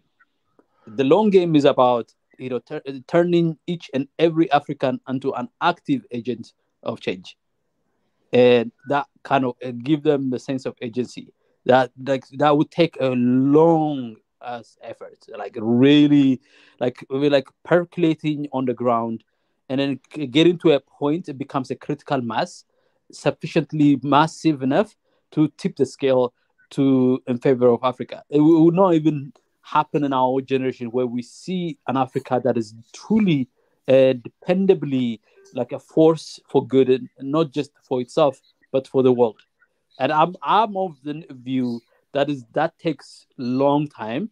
It takes activating people, and activating people is that work is a very tedious and arduous task, because to a degree you have to respect the agency of that person. You can't push too far. To a degree that you want that person to be in, at least more like that person has to be in that liberation journey as opposed to liberating that person. Because you can't liberate a person. See, guys, before you guys continue, can I just say one thing? Serious point. Hold on. I gotta. No, 2 seconds. AJ Khalid. No, I'm just gonna say 2 seconds. Literally 2 seconds. What is it? AJ Khalid is saying that Abiy is killing a lot of people. He might be Tigray, so it'd be good to have him on and say his point of view. Hold on. If you're from Tigray, come on. The other guy was saying. I completely disagree with your 100 years plan. That is basically a plan for failure. Who plans something for 2-3 generations ahead when your people may not even have a chance? So the way you plan these things is that the Indians didn't wait for the Armenian generation before they reclaimed their destiny. The Chinese didn't wait after the Second World War to get busy. We have to start now. There's nothing like education. Education is for people that want to pass the buck to the next generation to go and for failure to the next generation. I don't understand how anybody can say that. No, like clearly Niger, in the world, Niger, that is not what has happened. but to Niger, it's like you are like strapped and kind of like chained in almost every possible direction, right? Like that's what it is. So your mobility is very limited in terms of your ability to act right now. It's very limited. So the mobility of action, the mobility of what makes you think the chain is going to get any looser over time? No. What I'm saying, the mobility of action and the mobility of even thoughts, the mobility of ideas itself are very constrained in the world that we're in, because it's the design of the oppressive system to do that. So what you have is you have very little wiggle rooms to do that right now. Nobody has wiggle room. Even the Jews were persecuted during the Second World War, and within years they were able to found a nation. Today, within how many years? Not even 100 years. They have one of the strongest countries in the world. Not in isolation. Not in isolation. It didn't happen in isolation. See, it doesn't matter how they did it. It doesn't matter how they accomplished it, but they accomplished it. They had support. They had European. What does it matter? See, that is the thing you are missing. It doesn't matter. Either way, they made it happen. Even if they got support, it matters. Yo, can we please bring this guy on stream? It doesn't. It matters. One day, America was against the Jewish state, and the next day, America is for the Jewish state. Because America just decided that they want to be for the Jews, because the Jews didn't do work. No, but they saw an alignment with interests with them and the Jewish state. And they embraced it. They embraced it. America didn't give. That makes a difference. That makes a difference. America didn't give Israel their nuclear technology. America have prisoners right now from Israel that were caught spying on the US. See, these people didn't just sit back. They blew up a British hotel in Jerusalem. Yes. As a matter of fact, today, that's one of the largest terrorist attack against the British state. So these people were not sitting back. They fought hard to get what they got. So to just say, oh, because America, no, that's not it. We have to have that kind of mentality. You can't just say, oh, let's sit down for the next 100 years. I'm not saying that. No. Today, you're misunderstanding the thing. I am of the view all of the above instruments must be used. Okay? But the one instrument that would permanently alter the course of history is the more people like you who are out there than not less people out here. Wait, can I just ask? This whole time I've been listening quietly, and I've not even heard one plan of how do we industrialize. Because I can list off my plan, but I just want to hear other people's plan. I don't think you should industrialize. You already know my plan. So don't tell me you don't know how we plan. You know my plan. No, but industrialization is a very false promise that we should pursue. Industrialization is Ezra. No. Can I just ask a question? Where are you going to get your car? Where are you going to get your car? Are you going to start using a horse? No. What? No. Like somebody's already making the car. Why should you make the car? We should like What? industrialization. Of course, there's a degree to which there is value to it in the context of Africa, but for the vast majority of Africa, industrialization it would we will not have the sufficient amount of resources to mobilize, because the notion of industrialization in the 21st century is so nuanced, is so complicated. China is industrialized, but it controls. It has been fighting the American influence across the planet, trying to feed in the raw materials necessary to that industry, and they're trying to secure those things. Do we have the ability to secure the raw materials to get into those things? No, but we don't. We're not organized enough to be able to do that. So okay, your plan is keep trading raw materials for finished goods. No, keep having a trade deficit. No, that's not the plan. Because I don't support one plan doesn't mean I support the other plan. Okay, what's your plan? No, all I've heard is to me, Africa needs I think to me, industrialization. Africa is a more service-oriented society by its nature. It's well cultured. It's a very cultured society. So I think we need to tap into our comparative and absolute advantage, which is our culture, our traditions, and focus on high-end value like education. We focus on banking, telecom, mobile artificial intelligence. Embrace the things the technologies that haven't yet happened in the world yet. Well, let me say something about what you said about manufacturing a car. You see, when you manufacture a car, it's not just about the car. It's about transferable technology. You can move some of the things you learn from the car to build something more complicated. Exactly. So it's not only about that. But it will not fundamentally alter our condition as much. And not to mention strategic interests. When other countries ban imports, you can be able to make your own car. Look, in any construct of I'm an economist by training. I'm an economist by training. I can tell you that, yes, you're going to have some industrialization, some kind of manufacturing. I'm not saying we should rule out any kind of industrialization. What I'm talking about is the focus of our prosperity must be from technologies and innovations of now and technologies innovations that haven't yet materialized, that the rest of the world hasn't yet figured out. You want to jump from step 0 to step 20 is what you're yes, exactly. Why not? Why not? You can't. Let me tell you why. Do you know what it takes to make a microchip? Some of those devices can measure this thing. They can track a photon, an electron. They can track it. Do you know the advanced nature of those technologies? Do you think you can just make it from just nothing? Those things are worth almost $1 billion. Just one of those machines. How are you going to do that? You can't do that. If you actually put the effort to it, you can do that. Why not? Because there is so much physics involved in between. Look, you have to have the intermediate stage. Let me give you a scenario. Okay, you create a textile industry. Okay, and then by the time you integrate that textile industry, that is dependent on the cheap labor that's pervasively available to you. The actual prevailing textile industry has moved to highly automated system somewhere else, undercutting all the investment that you made, and then putting you out of competition. What you guys are saying that let's go into a competition with the rest of the world that is actually completely deindustrializing because they are now able to automate. The world is not deindustrializing. Where did he get that from? They're not deindustrializing. They are not. No, deindustrialization, not the ending of industries. I'm talking about deindustrialization as we know it. That is built on labor, cheap labor. Nobody's saying about cheap labor. Nobody said. We are saying even where we are. Look, it's a losing game. It's a losing game. Can I just ask one thing? You said you're an economist, right? Yeah. Bro, where does value come from? Can I just ask you a question? In the context of what?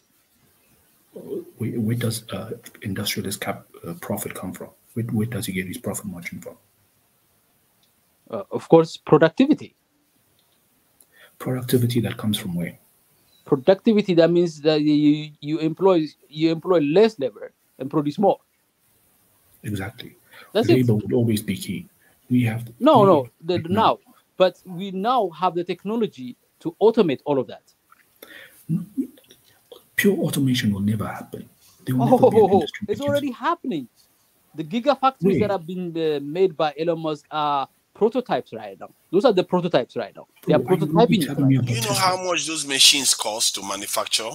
No, too Niger, let's just stop. Yeah. You want Africa to start buying it, or we should make our own? Too Niger, give me 1 second. Are you really going to bring to me the same guy who said he would have trucks? Do you realize how many promises Elon Musk has come up with that he's never delivered on? You mean the same Tesla that has more dysfunctional cars than they have actual cars? You mean that's not true. That's Elon not Musk true. is not even a real industrialist. No, that's not true. That's not true. Okay, please explain to me as an economist how Tesla. Ezra, please explain to me how Tesla. Right in the heart of the Silicon Valley, where this technology you're talking about. Explain to me how Elon Musk's Tesla company has more evaluation than every other car company put together, than the top 10 car manufacturers. No, the market valuation is more perception than reality. So that's a waste of time spending talking about market valuation, market capitalization. But that market valuation is much in hope that this is the company of the future. Okay, Ezra, as it is a reality. I'm just going to say this: there's an economic study. There's a part of an economic study that claims that industrialization with only pure machinery can never happen, because that would mean no profits for the industrialist at the end of the day. No, it makes a lot of profit. The industrialization that is built on capitalism is about, it pursues with dogged kind of zeal and determination to eliminate the key variable in production, which is the labor. How does the falling rate of profits happen? Huh? I think we get. How does the falling rate of profits occur within an industry? It's because you have more overheads, growing overheads. That's what it is. No, it's not. So let me give you an idea what happened to the Midwest here in the United States, where the auto industry and all other related industries were decimated. Okay, the industrialists that own the capital and why were they decimated? Why were they decimated? Let me give you the entrepreneur or the capitalist that owns two factors of product. Okay, the land, which is the raw material, resources, and the capital, which is the instruments, the tools, and the financing. Okay, the tool they don't own is the labor. The labor is owned by the laborer. Okay, so over time, what happens is that it gets to a stage where you can push scale, but you get to a stage where you get to diseconomies of scale, where scale is no longer profitable. Why? Because labor becomes the key variable that has increasing kind of valuation. The valuation of labor becomes more expensive. So the labor that you could hire was for 20,000. Now that labor is 80,000 a year. So that is the thing that pushes manufacturers to always push for less labor, more output. That's what essentially productivity is about. Productivity is about how can I get more out of less. And that less is not the capital. That less is not the raw material. That less is the person, the labor. Okay, can I just say one thing? At the point when the Midwest was deindustrialization, it was moving to another location where it was going to China mostly. It was going to China mostly. Was China at the same level of technological advancement at the time, or did they just transfer the technology? They copied it. Yeah. By the way, I recommend the book. I know the story. No, Ezra, I know. Can I just say one thing? I just want to recommend the book. It's a great just put it in the private chat. Can I say? Can I just recommend it, for the wider audience that is listening in, a book called The Elephant and the Dragon. It's a great book to read out there, just about this issue. So clearly, we've established that it was the reason that America deindustrialized and the West deindustrialized was because of the expense of labor, and it was easy for them to transfer the technology from one location to another, all in search of cheaper labor, right? It's funny when Gaston says these arguments, you guys hold on, brother. When Gaston says these arguments, you guys jump down my throat. No one, can you please just follow? So clearly, the same can happen again. I have a sore throat. I was at a place somewhere. We'll drink some tea then. I am drinking tea. It's not help me. Like, does tea just cure you all of a sudden? Okay, go, please. It's okay. I can hear you. It's okay. It's okay. Sorry. So I was just going to say, so when the industries moved to China, China was in the same position that Africa is in today. It was an agrarian society, mostly starving. Okay. Wait, it wasn't. Wait, China was better than most African countries at the time. But Lid, you forget the fact half of China is still not industrialized. Yeah. Half of China, they're still living in their villages. Many of them don't even want to go to these industrial cities. Yes, them up. I didn't say we should industrialize the whole of Africa. Did I say that? I said key areas need to be industrialized. So can I say when this? When I say industrialization, I don't mean out of 1 billion Africans, every 1 billion of us is going to be working in a factory. Can I say this? Like, what I'm trying to tell you is that, like, China was the timing of that need to deindustrialize because of the expensive labor, the cost of labor was so unmanageable. It's not just the salary that you pay; it's just the welfare that is attached to it. The broader compensation that's attached to it. That's so. China was an opportune time, but China was preparing for that for decades. They were preparing for that for decades, and then the timing was perfect because that preparation then paid off. The education system they were implementing was preparing them for industrialization. Do you need to put together? No, they were preparing for that industrialization, so that the work culture, the attitude for work, because industrial work. Ezra, can I quickly point something out, because I think there's a myth that is very pervasive. For example, people always say, "Oh, China, and Asia." You guys forget that the factories were located where in the United States? Largely in the inner cities. Detroit, right? They were located in the inner cities. Who were these people hired? They were African Americans.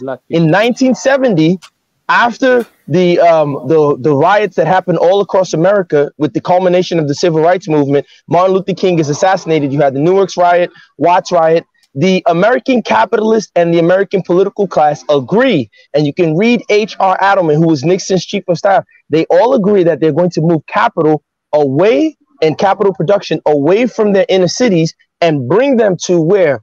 China. Yep. China was selected.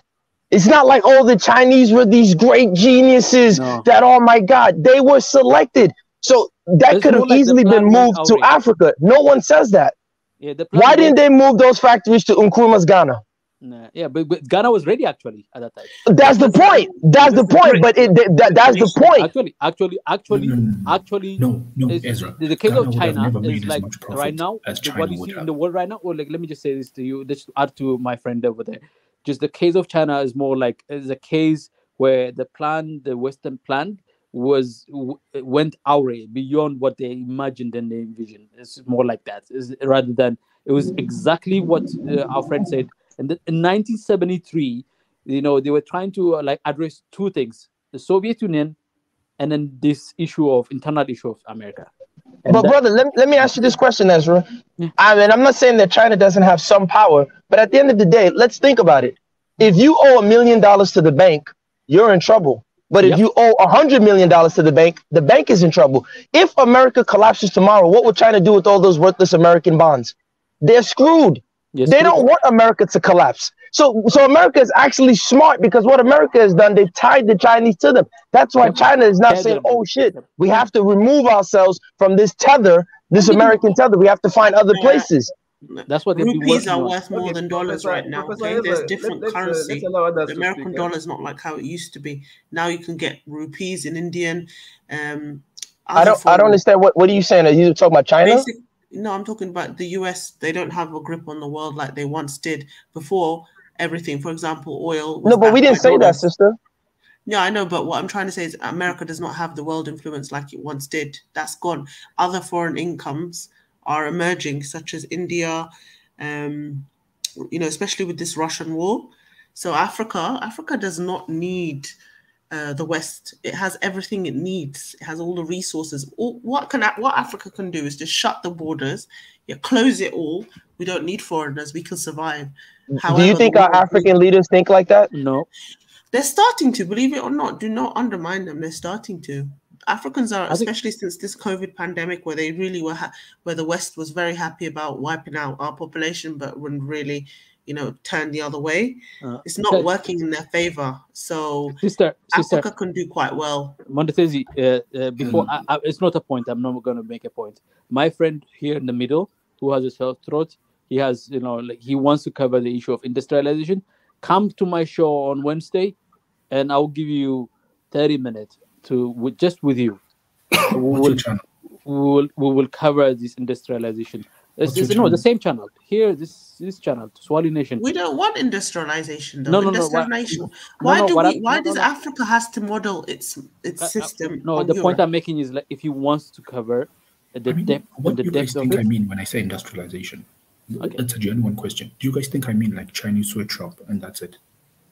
No, we're not. Let me give you an idea. Let me give you an example of what happened in Ethiopia. Okay, what happened in Ethiopia? Because I studied this very closely about the industrialization. We borrowed somewhere between $1 billion, $2 billion, and dotted all over the way. Oh, let's copy China, and then China's approach was industrial zones. So let's do industrial zones, and all over the country we built these industrial zones. Okay, where like $1 to $2 billion worth of industrial zones with all the fancy things that you can think of. And then today, that's sometimes in the mid 2000s. Okay, the mid 2000s we started that, late and mid 2000s, around 2008, 2010. That's where we started.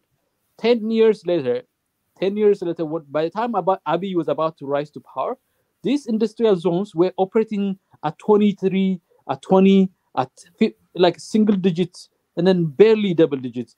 And the deeper question that people were asking, they're like, Ethiopia has. So they were attracting all this, and I met industrialists, a group of industrialists, personally met them, where they were bringing in close to $3 billion for potential investment to the Ethiopian context.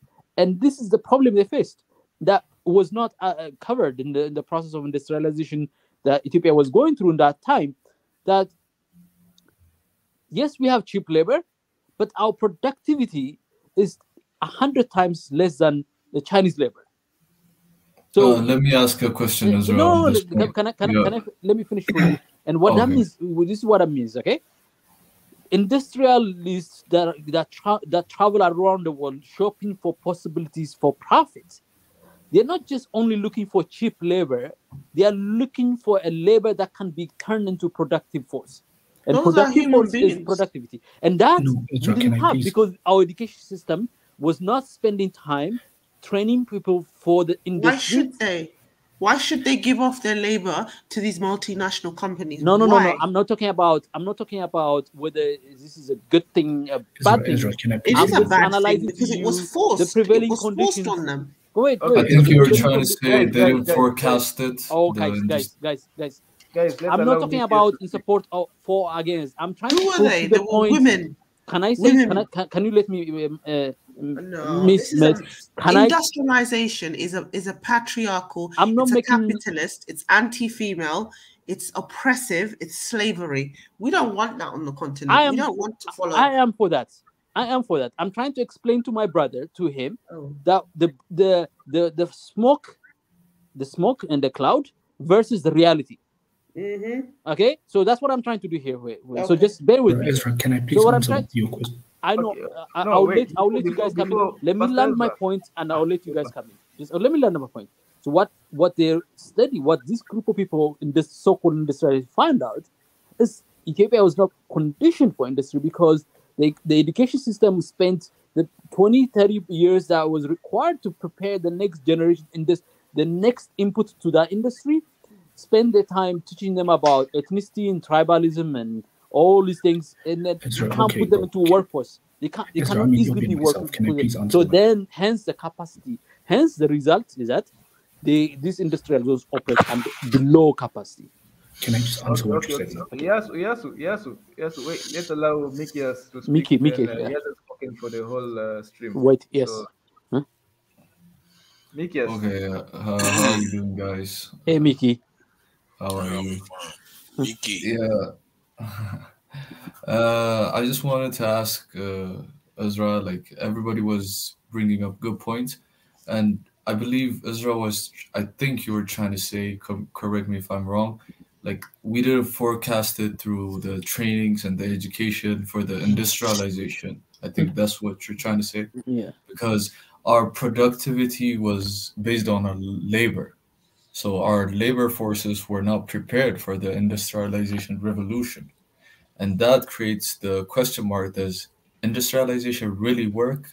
And if it does it work in the sense of the Chinese, the Western industrialization?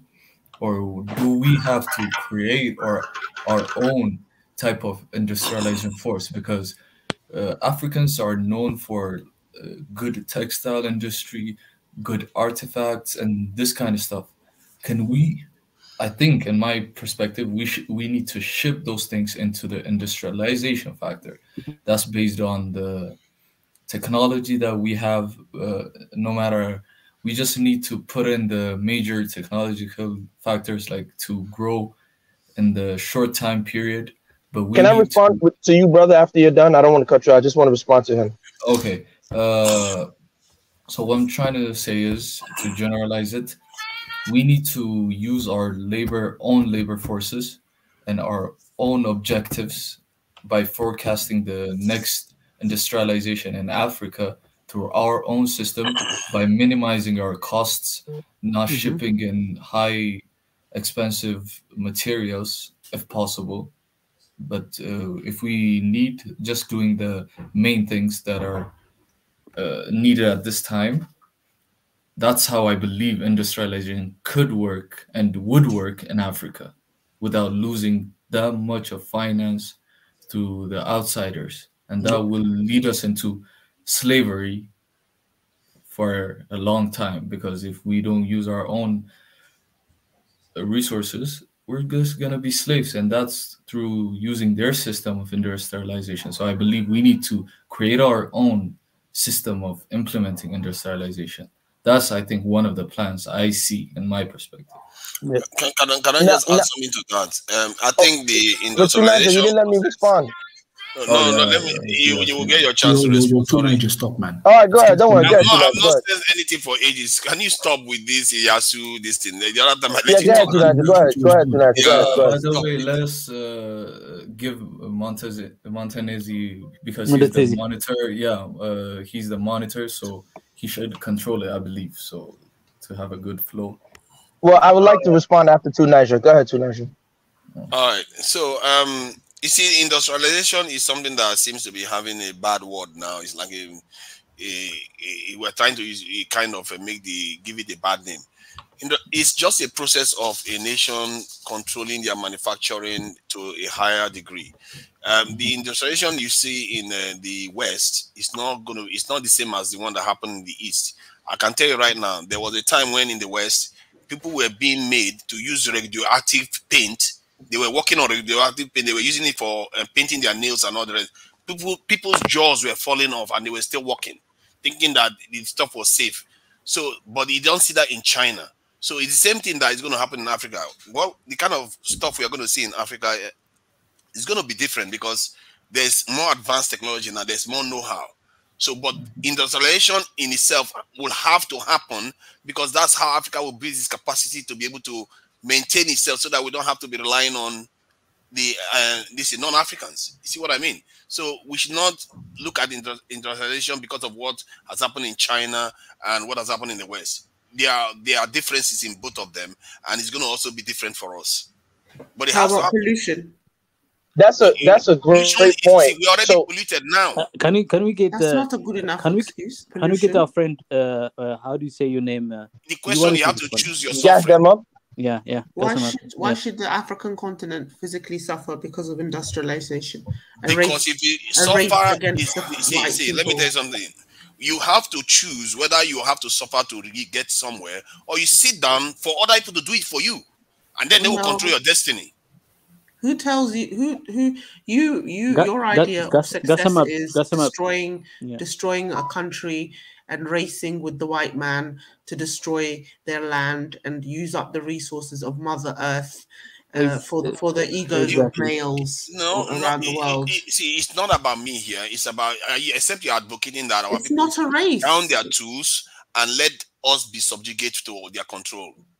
There are things that Africa need to produce, that need to figure out how to produce. But I'm with the sister on this one, okay? And then guys, can doesn't even make sense. Okay, Gassamap wants to say something. Let's have Gassamap say it. Yeah, so here's the thing. I definitely agree with the sister, because that's one thing we don't even talk about, the ecological factors. Yes. And you know, if you look at, for example, and I'm going to get to my point, but you look at, for example, they talk all the Somali pirates. No one talks about how Italy was dropping toxic waste in their water, which destroyed their fisheries. And so now those men, instead of using the boats to fish, which was what they traditionally did, they had to use those boats to turn into quote unquote pirates. So we have to definitely factor in the ecological effects of industrialization. Now, let's say we do. Here's the thing that I think we're missing.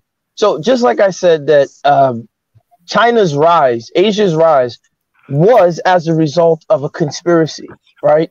The elite in the West agreed that, hey, we're going to choose and produce all our stuff in China. So that was what allowed China to rise. Now, with Africa, we have to, in my opinion, contend with the fact that there is a conspiracy, that there is never going to be a time where the West will allow an influx of African industrial goods. They're not going to go for it. No matter how much they tell you it's just business, all these white guys will come and tell you it's all about money. It's a lie. Because deep down, when it boils down to it, if they know that the business will affect their power, they will not do that business. So I think if Africa is to industrialize, the real question is, where are we going to put these industrial products? So that means Africa has to go back to intra-Africa trade. Yep. The greatest wealth that we ever created was through intra-Africa trade. We didn't trade with Westerners, right? The idea of global trade is a Western phenomenon, because they destroyed their environments, they destroyed their economies, and they needed global international trade. So international trade. No, we did trade with the world. I mean, wait, let me finish. Let me finish. Let me finish. Let me finish. Let me finish, please. Let me finish. Let me finish. So when we say trade, and this is part of the mistakes that I think we make, yes, you saw trade largely from an elite perspective, right? It was the people at the very top, and trade only existed in Africa until you satisfied your own internal demand. Yes. So what do I mean by that? The person who has his farm or the person who's fishing is not going to sit there and say, oh, I need to trade. They're going to satisfy their internal demand, make sure they are fed, the village is fed, and then any excess or surplus is taken to the market and traded.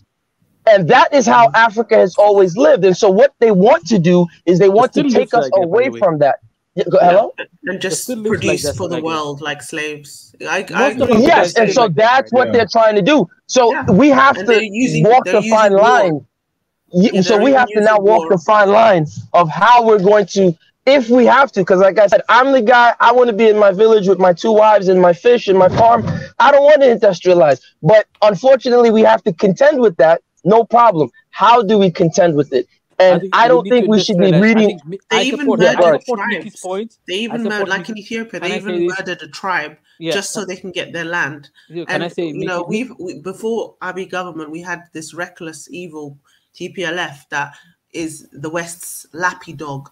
They wanted to turn Africa into a mini TPLF. Basically, they wanted to put these criminals in charge of the land and industrialize, call it industrialization. And they also use their media to promote this fake industrialization so that they can, you know, say, oh, look how Ethiopia's doing so well. It's so funny because as soon as their favorite lapdogs were dethroned from power, now Prime Minister Abiy's the enemy because he's not doing what they wanted him to do. And that was their model. So what the previous guy said is true. When they push on this industrialization business, it's literally to turn the people into slaves, to use the land, to outsource it, you know, for other parts for the West, basically. And if you look at the education system as well, they're teaching children, saying that that Africa should not have factories, should not produce their own manufacturing, because it will destroy the environment. There's another agenda saying that if Africa industrializes, there will be climate change. So that there's also another thing that they're trying to do by stopping from Africa from manufacturing their own things. They're trying to use climate change. But it's funny how when they want to benefit their own nations, it's climate change, but it's okay for Africa to be industrialized if all that is owned by foreign companies and is going to different countries. So anyway, that's what I want to say. I just Wait, feel like Niger, bro. To Niger, can I say something? Go ahead. Okay, I just dropped a link of an economist. I think he was famous post Adam Smith era. So he was there around during the Adam Smith era. He's a German economist. I think Ezra, since you might know him, Frederick List, and he was a staunch, and he was a staunch adversary of Adam Smith, and he pretty much debunked the whole idea of comparative advantage. I think Ezra said it earlier, that there's this idea that certain countries, outside of extractionary primary goods, that certain manufacturing should be done in certain countries because they have some mythological ability to do it for whatever reason or something like that. Japan does not have some comparative advantage over the US to be producing better cars, yet they still do it all the time. Another thing is, I don't know, Ezra, you mentioned Ethiopia. From the sound of it, I think there are 3 Ethiopians in this chat. You, me, and the sister down there. Yeah. You and I both know that why Ethiopian industrialization failed. Because they tried to do what you did, is learn to sprint before they could even walk. Ethiopia should have industrialized its agricultural fields first. Ethiopia should have the best, it should be the breadbasket of Africa, or at least the East Africa by now.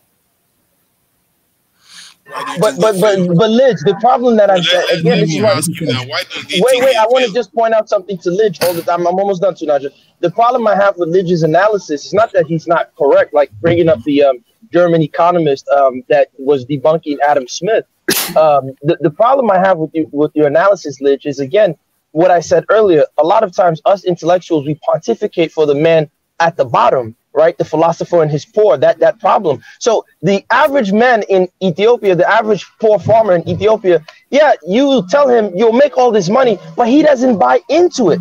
He doesn't and industrialize it, and he doesn't want to. And I don't think we should force them. That's the real contention. How do we build relationships? How do we as intellectuals build relationships and partnerships instead of looking down on them? Lidge, let me add to just give me a second, because since you pointed at me, the essential characteristics of a country, a nation, a community dictates whether something is going to succeed or not.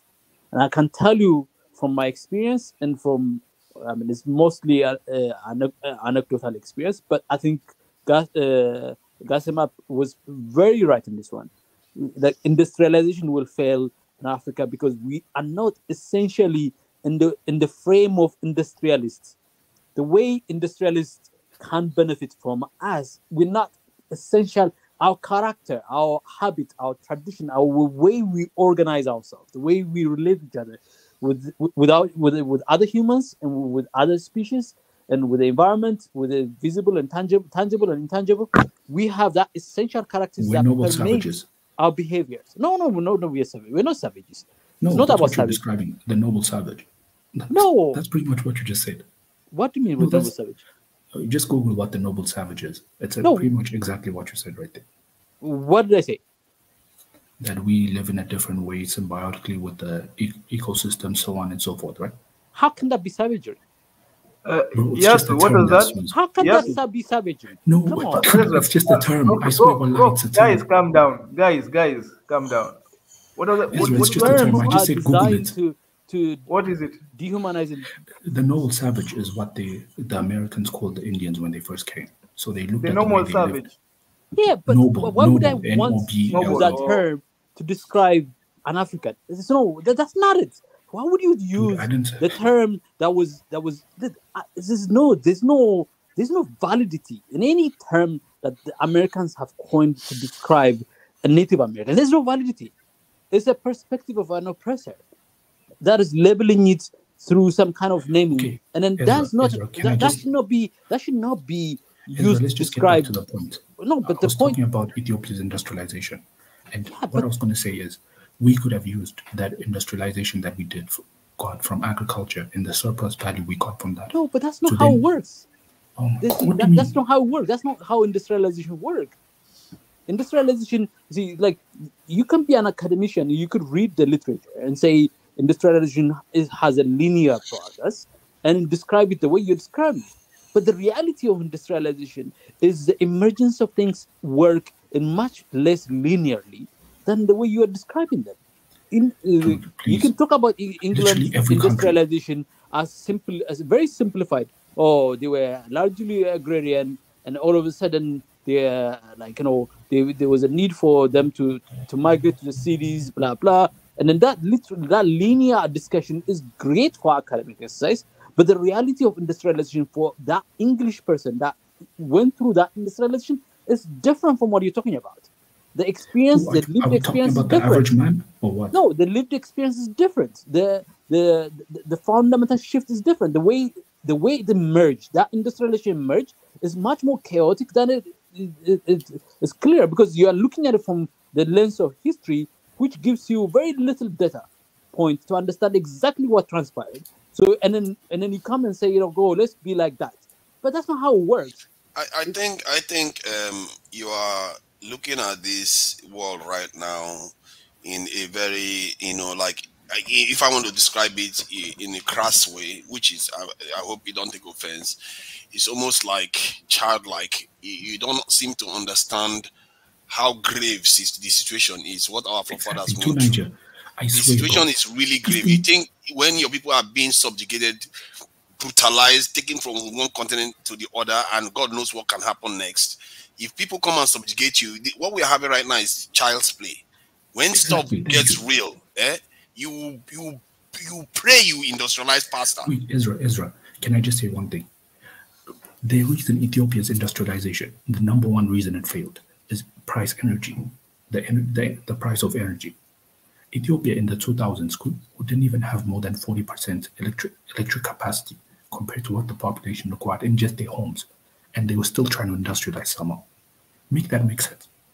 That's what I'm trying to point that to you guys. Exactly. You That's can't what I'm just, saying. you can't Ezra, you can't just. can you please listen to my steps, import man? Wait, can I just, bro? I always give you guys like 10 the whole time to talk without so interrupting. Sorry about that. Sorry. Okay. Like, what I'm saying is, industrialization in the agricultural field doesn't require as much electrical power as industrialization in like the second manufacturing and so on. So if you industrialize, especially with Ethiopia's water resources, its fertile land, so on and so forth, sorry, you could then use the excess capital from that to then build all of your power sectors. So the dams, so on and so forth. You could build multiple dams by now. And then you use that money, the excess electricity that you have. Now electricity is probably, let's say, 4 to 5 times cheaper. Now those industries become competitive on the global stage because you're not going into chip manufacturing immediately. You're going into textile. You're going into metal works. These are the fundamental core of let me ask you a question. industrialized country. If you do not have your own metal sector, if you do not have your own textile sector, you can't industrialize. The problem with this, Ezra, I've even seen some. I got your point, but I'll ask you a question. Can I just say one thing? I've seen. No. I want you to. I don't want anybody else to interrupt you. Let me add these questions, and then I want you to answer it. What need, not what we want, what fundamental needs will be met for that farmer that for whom you are arguing we should industrialize? In terms of need, what fundamental need will be made so that what is essentially what is in it? What is in it for the farmer? For the average peasant farmer. Yeah, for the farm, because like they are the one you are making the case for them. You're making a case of I'm making a national case. Yeah. So right but you need to.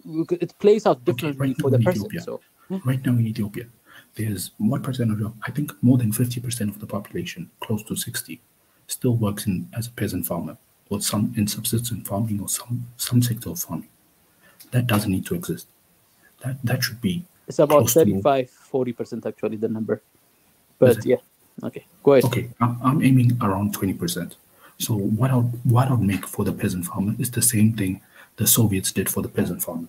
I would say, look, we're going to bring together all of these small farms. We're going to pretty much industrialize them by bringing them together. What you will get is we'll build villages for you within your local area. We'll build schools, so on and so forth. But these, what needs? What are they needing that these his things child that will be will meet? Education for his child and a pathway for his child to become what need will be made more than a peasant. Do you know what need would be made because of education? So his child would be a more productive worker in the future. So his child will move into manufacturing and then what need or will in be the made? city or What in the need will be service made? sector. What need will be made by a child of a farmer becoming more productive for the family, for the person. The child will make more money. From the child will live a better life than his parents. What else? Okay, so the assumption that you're making is that a child, a family, and a farmer thinks and believes that their life is worse off than it's supposed to be. That's the assumption you're making. You've seen the Do you even No, I'm know not what happens to Ethiopia regularly? When we were growing up, they used to organize. Hold on. Let me finish my point. You have been saying stuff. They were organizing charity for the whole world for this in Ethiopia to get food to eat, where people are starving all over the place. You are taking it. You are saying like flippantly. Let me just finish my point. Let me just finish my point. You are looking at it in a flippant way, like a farmer, somebody farming is a small thing. It's a big thing given the past, and also. Tunaja, I'm asking needs that have been made. Is that I was hoping that he would say very thing that you're talking about, which is the needs are not necessarily wants. The needs of the farmer in Ethiopia is security, food security. That was I was hoping he goes to that direction, and that's why I kept on asking him over and over again to get to the point. Well, you are asking to say a specific word, though, but he was making the point. You should have agreed. But he was getting there. I wanted him to get there. Come on, man. You guys are splitting hair. He was making a correct point that you agreed with, and you're just dragging him. See, point is that. Let me just finish the point I was making. No, see, I wanted to say something. I wanted to say something to your point, because you said they should focus on. They should have focused on farming first. I think that's a mistake. You have to focus on security first. Everything else you do will fail. Look at all the other countries that did it. You have to do security first. The Chinese did it. The Indians did it. Because everything else you do, that's why they went to war last year. If you don't focus on get your country together, build your security, then everything else you do will work. Yeah. Otherwise, they will just disrupt you. Look at that. They are moving to Somalia to come and disrupt Ethiopia again. One thing? Tunaja, you can walk and chew gum at the same time. So security is something that should be ever present. Now we're talking about the economic side of things. Okay. So but you have to see to that one like first. Okay, Tunaja. Okay, after the agriculture, then you move into textile and metal. So having your own steel industry. What does the steel industry also help you with? Security, because then that means you can build your own guns, you can build your own tanks, you can build everything that you need within your country. Yes. Exactly. That will work. So that will work 100%. Like every country has industrialized using these steps. Well, why was America a cotton colony for so long? And then they used the profits that they got from their cotton to then use it for steel, to industrialize the steel sector. And then after steel the textile sector. And my then they problem use that is to not build the rail and so on. In your linear analysis. No, that's not my problem. My problem is that for the sake of brevity, for the sake of clarity, we tend to miss out the nuances and the complexity of getting there. We tend to miss out the key variables that are also essential for the things that we say to want to achieve. Okay, so the key element of industrialization that is easily forgotten is the innovations and the inventors, the innovators and the inventors, the creators. Okay. And then to get to the person who figured out steam engine is as important as the person who figured out the mass production, the process of the laying out the manufacturing process to get the most out of each factor input. All those detailed stuff matter. You talking about like the energy being misaligned. Like we got to the point of, we're trying to industrialize, but we realize, we don't produce enough energy to back up this industry. That usually happens in this brush assessment of, if we do this 1, 2, 3 step, we'll get there. And then we realize we take those 3 steps. There was 1 step that we should have taken before we even taken the 3 steps. That's always the problem with simplistic, very like top line macro big picture approach analysis. Sometimes it's actually simple. You gotta be more. You have to accept yes for an answer. Sometimes it's actually quite simple. Security, you start from the best place you have. If you have land, fertile land, you start for the easiest thing. That's what they call low hanging fruit. You take care of those first. Then you worry about the rest later. I'm with. I think if there's industrialization that needs some industrialization things in Africa is agriculture. And that one, I'm with that. So I'm supporting it with that because we are now unable to feed what we have as a population, and the prospect of the future is that we're going to double the number somewhere in the next 10, 20, 50 years. So like whatever number of people who are hungry right now would definitely be doubling if we continue this path. So is it possible to stop these American troops coming into Somalia? Is there anything Somalis can do to stop it? No. What? No. No. Hey God, how can there be no? Because how can it be no? Like, is a problem. Somalia is not a state. For being honest, it's a state on paper, but it's not an actual state. Most of the areas the government can't even go. The government can't even control Mogadishu if it wasn't for foreign troops, aka Ethiopian troops and Kenyan troops there. The Somali government doesn't the security exist. element is the security thing that you argue is exactly the problem in Somalia. Israel, they have Kenyan troops. They have Ethiopian troops. Israel, when did you say you were doing your live stream for industrialization? I don't do the live stream industrialization. I do a live stream on education. And on Wednesdays at 9 p.m. Ethiopian East African time, but I'll give you a very nuanced possibility for discussion because it's much more complicated. It's much more nuanced than I know for the sake of conversation, it's easy to say, we should do this, we should do this, but I would rather have somebody say, okay, I know there's a value chain that comes with it. There's a supply chain that comes with it, there's logistics that comes with it, there's resource monopoly that comes with it. In order to achieve that, I think I come to Niger's point. If you don't have security, wow, hey God. So gents, peace out. You hear what this guy is saying on the chat? And Ezra, you're right. Like each country each country needs to have its own specific way of industrializing because each country is different. So if you want to talk about Ethiopia sometime, we can talk. So thank you. Yeah. Come on my show, by the way. Come on my show. Yeah. Do you see what the guy is saying? He was asking how they can stop the bases that they have CIA and FBI bases that are near that are out of limits for Somalis near the capital there. I don't know, man. I think one of the ways you can do that is have a groundswell of public opinion and start protesting against their presence. Because if they know they are not wanted there, the government will start thinking twice about having foreigners in their country. The best way to deal with the Europeans is to let them manage the country, and then they run the heck out of it. Because once they are exposed with the true nature of really dealing with governing, because they don't do the governing. You think they? Oh my God, this guy! Oh my God, did you just say that? What? Did you just say they should let them run the country? No, I say the best way to get them out of that place is like the way they did with Afghanistan. No, they're not going to leave. That's not the reason why they will leave. Because we are difficult to control. We are not difficult to control. They are the ones making us difficult to control. We are not. What I'm trying to say, like when they face that public, the last time they left Mogadishu, you remember the last time? You remember the visual spectre that happened? The Black Hawk down, that kind of thing. To me, that specter of really like America's empire, failing empire across the planet, that specter is much more damaging to them. This one is more like Oh You my know, God! You see, that's the thing you guys don't understand. You see, even Gazem said it before that I believe that all the wars America went, they won all of them.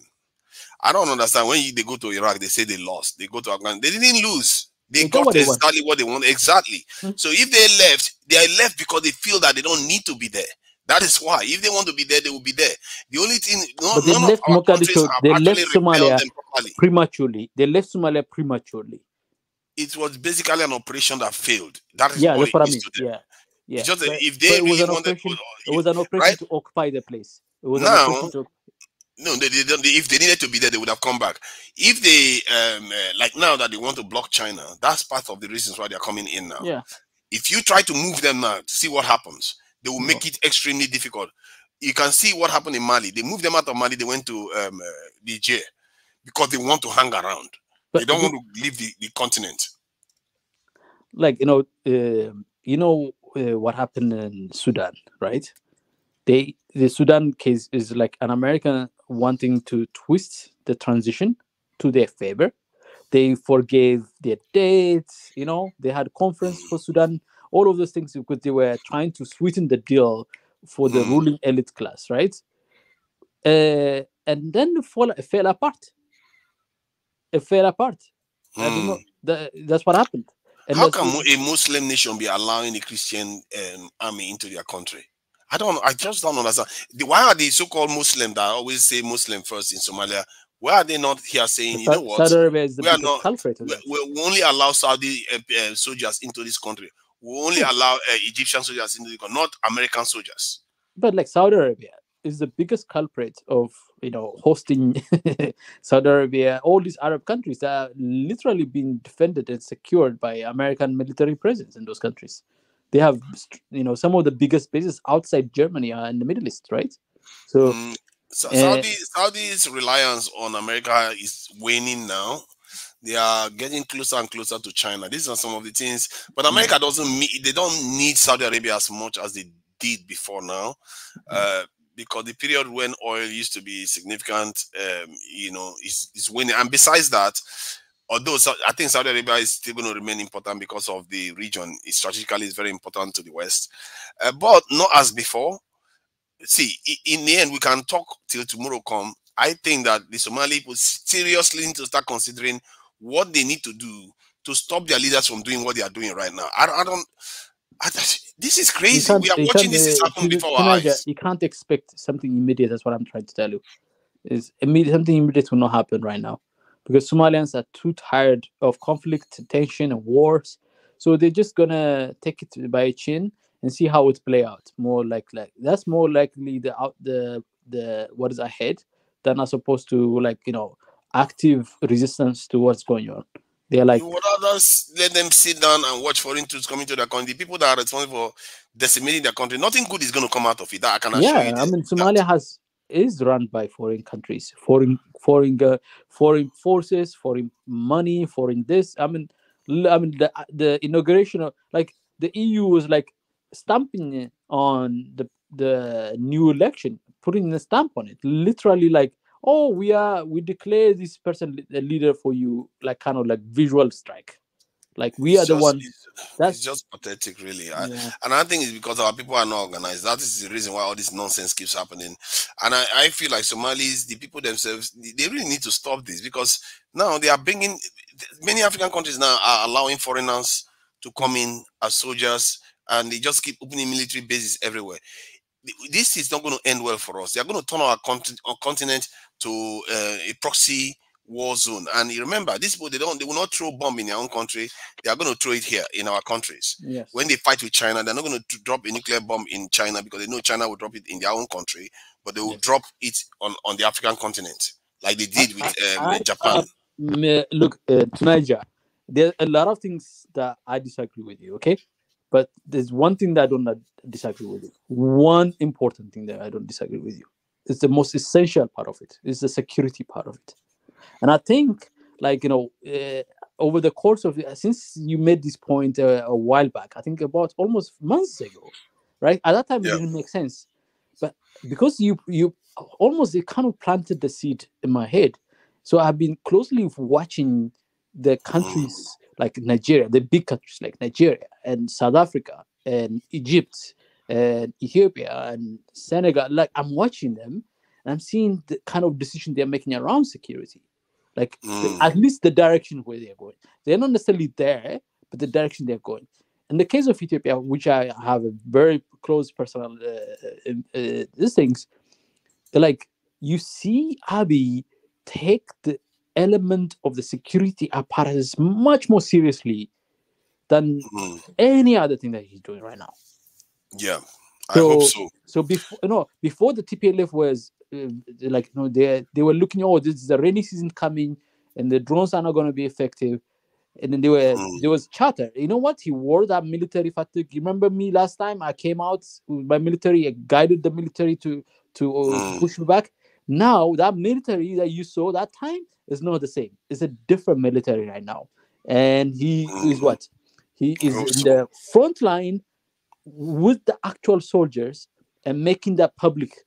And then the headquarters that they built. The headquarters they built is one of the most advanced military headquarters in terms of the technology that they embrace in it. There's a lot of people don't speak the local language, so they don't have access to the local media that much.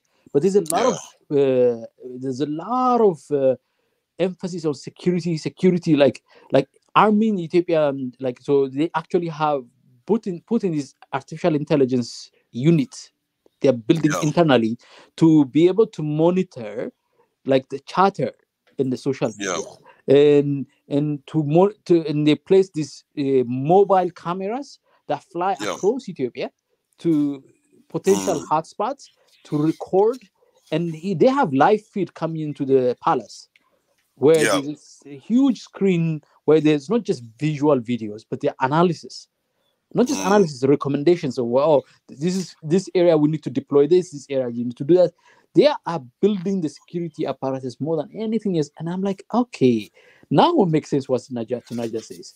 And I know, like, for the case of Nigeria, they were working on Navy, their own built in-house Navy, which tells you Nigeria's security vulnerability was through the ocean, right? The borders through the ocean. And our head of national security the other day admitted that we cannot secure our borders, and clearly because we didn't have enough people. Yes. And you see, they have this funny thing that they do when you tell them. They say it's not the numbers that matter. We need technology, as if we don't know we need technology. But still, America with America with the most advanced military in the world has 10 times more soldiers than Nigeria. So you still need the body, because when you have information about something, you still need to get there. Most of the time, you need to physically be present. So how do you get there if you have not spread all over the country? So, and this is the thing I wish Ethiopia learned so fast. Yeah, I think, but I think Nigeria has been doing a lot of work around this, but not the body part, but the technology part they work on it. But I think they need to work on the body part. They have been focused too much on technology, and it's a terrible mistake. Yes, you need the numbers. Let me give you what the Ethiopian government was saying the other day. They revealed after the fact that during the insurrection that happened in November 2020, the Ethiopian federal government lost close to 100 or 200,000, close to 200,000 of its military capability bodies, and was only left with 44,000 active, like, that could be used and deployed. And that 3-week blitzkrieg attack that they conducted, that they won in that initial phase, but they were so decapacitated by the insurrection because the ruling party, the TPLF, had controlled so much of the military apparatus up to that point. But what has happened since then is that they've liberated that system, the military, so that now you can staff it with a new set of group of people, new generals, new commanders, new populations, and all these. So that's why Americans and the Europeans backed away, because the more you poke Ethiopia, the more Ethiopians come together, and the more they are interested in joining the military and joining the military initiative. So now, so that's what Abiy used that moment to really multiply the number of people that are inside the army now. Probably somewhere. I wouldn't be surprised if the number from 44,000 has gone to somewhere around 500,000. I won't be surprised if that's the number. I don't have data on that, but there's a lot of evidence to back up what you say. The security element is so critical, and at the same time, Abiy, people were making fun of Abiy while he was doing the military. He was doing the new approach to agriculture, to producing wheat. Can let me let you know this? Let me just show you. I just saw this information, and I'm surprised I missed it up to now. He says historically, China has been implicated in the development of the Pakistani nuclear program before China ratified the Nuclear Non-Proliferation Treaty in 1992. In the early 1980s, China is believed to have given Pakistan a package including uranium enrichment technology, high enriched uranium, and the design for a compact nuclear weapon. Can you believe this? China does this for Pakistan that is not even that strategically important, and they have not done it for Africa. That is crazy. I would have been so. I've said it before. I think last week I was saying it. I said China will be stupid not to give nuclear technology to Africa. They will be stupid, because what is happening right now is that is why America is moving into Somalia. They want to stop China. They are blocking China. They are giving India nuclear submarines. They are offering all China's enemies support. That because they are trying to block China. But China's move should be to help Africa. Right? Yeah, but all these people are taking advantage of America now. Like India is taking advantage of America, but not giving exactly what America wants. Right? They are doing what's good for India. They don't care. Indians are just enjoying themselves right now. They can afford that because they already have nuclear technology. Nobody can threaten them. Yep. They can afford it. Our leaders now, if we say nonsense, they shut up there. Shut up. Go and sit down before we kick you out of office. I'm not the American position is very tenuous right now. How Roman Empire collapsed. It's the American character, the way they constructed out of the Roman failure. This was supposed to address some of the failing of the Roman Empire. Like the democratic nature of it, all of that. But but Roman Empire was built on adventure. They need to be adventure. They need to be always in constant war. I think that was even their philosophy. So it's almost similar in the way America constructed itself. That they needed that constant engagement in the world. They call it engagement with the world. But the engagement in the world largely is characterized by some kind of form of military or some really negative influence on the world. So Nigeria is fighting terrorism. They are fighting our war. The America war. Instead of supporting Nigeria actively to we are in the same common things. So they say, what advantage can we take out of this? Ethiopia is fighting TPLF. They say, what leverage can we use it? That's how they think about influence. See, that's the way. That's the flaw. That's the broken flaws. And then they overextend themselves in a commitment that they cannot fulfill. Yeah, the Chinese. See, man, this Chinese thing that I just found out now is quite a game changer, because I've always been under the impression that Chinese has never shared any technology, but they basically gave and this in Pakistan something just close to a nuclear bomb. They gave them what they need to do to build it, everything. They gave them everything. So if they can do that for Pakistan, why can't they just do it for one African country? It's crazy that they've not done that. There's no African country that has emerged strong enough, reliable enough yet. Maybe no, we are. See, do you know that Nigeria had enriched nuclear? Hold on. Do you know that Nigeria has enriched nuclear uranium in just 2018? They handed it over. I just recently heard that. Yeah. Yeah, they handed it over to Europeans, and Ghana even took the whole plant and gave it away to China again. So they could decide that enough is enough with this thing the West is doing to us. After all, Africa is the backup of their economy and their power. If one African country becomes nuclear, then they will start thinking twice about messing with Africa the way they are doing with military bases everywhere. It's just one of those things I just feel like Africa. Maybe it's already happening now. We don't know. It's in secret. See, no country that becomes nuclear, looks like they deserve to become nuclear at first. Yeah. Once you become nuclear, it concentrates the mind, and everybody gives you a little bit more respect.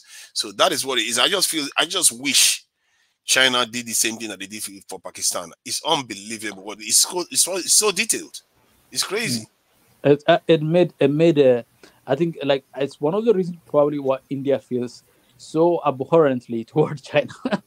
Probably, of course, because it really gave Pakistan a fighting chance, right, against India's influence, and then that tension between India and Pakistan.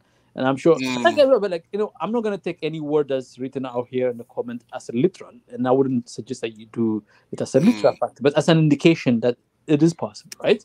It's not out of the realm of possibilities. What they don't understand is the reason why we cannot handle a milling system, because we don't have nukes. You see, what they don't understand is when your systems are compromised, you can't do anything right. It's like going to work every day with your doors open. If you go to work every day with your door and windows open, everything you work and put inside your house will fail. It will keep happening over and over again. But I think it's like more than security, more than nuclear capability. Nuclear capability prevents other people from taking invading, you on. Yeah. But I think military, just general conventional military capability is absolutely critical for any nation building, continent building work that you do. It's just so vital. They can't even do anything else. But you have to do that simultaneously. You have to do food security. Like look at Western countries, guess what? Let me let you know this other point. Western countries, when you become nuclear power, one of the things they do is that they also make an effort to make sure you don't fall to pieces, because they know you're a nuclear power, and if you fall to pieces, something's going to happen. So your problem will become their problem now. So it's weird, isn't it? Because when Soviet Union fell, they started backing Soviet Union, giving Soviet Union money, because they didn't want Soviet Union to go and sell the nuclear technology, or their people go and trade it with terrorists and stuff like that. To Niger, like it's always easy to really like when great powers are fighting each other, it's usually because they have reached a point where whatever deal they have come up with is no longer working for one or the other, or because you like the if you look at the case of the Berlin Conference of 1885, I think, right, 1885, if I'm right, they were like all these great powers of the time. They were buddy, like, oh, you could it's enough to share kind of thing, because it was Africa to share. But look at what happened a couple of decades, less than 2 decades later, they are at each other's throat. It's because, and by 1914, Germany was saying, I'm more powerful than France. Why does France have more land than us? That kind of like so every time they're fighting, you realize that they are reached a point where they are at each other's throat, and there's nothing to share for them, because they are inherently constructed on the basis of oppression and exploitation. They're not created on the basis of creating something, innovating something, advancing some high order level kind of objective. It's more very mundane and ordinary, down to earth, money, resource, power, kind of like really like that's what makes that. And then because when they have the power, when they have something to share around, they look civilized, and the next generation of ideas might come from them. They like in their world, their forum they do, and the Davos forum they come talk about innovations and blah. Where like that is smoke screen right there. What happens behind the scene, behind the video, is where they're doing power. They're like carving up stuff, sharing. Oh, you could take this and that. You could take that. And then when they are fighting at each other, is that they've reached a point where they've almost reached their limit point. And that's what China and America are reaching the point of limit right now. And that's why they are just this inertia of limits is getting them to a point where they have to find a way to settle this deal. They can't take each other on because of nuclear power, but they're going to nibble here and nibble there. I think China is playing a blinder. I think what China has done is short of a miracle, really. I don't know of any other nation that has risen without firing a shot as China has managed to do it. Even India went to a few wars. Yeah, What who about was that that? to Niger? Let's give Biggie some. Oh, Biggie's here. Sorry, I didn't know. Oh, we saw Gross Biggie, Yeah. Hey, good morning, good afternoon, good evening. Blessings to all. It was good. I've been listening to you guys all around the background about the industrialism, and there are topics that I can jump in because we'll take to another side of the topics. But it was a great topics. You guys really hashed it down. But I just want to give you a little FYI.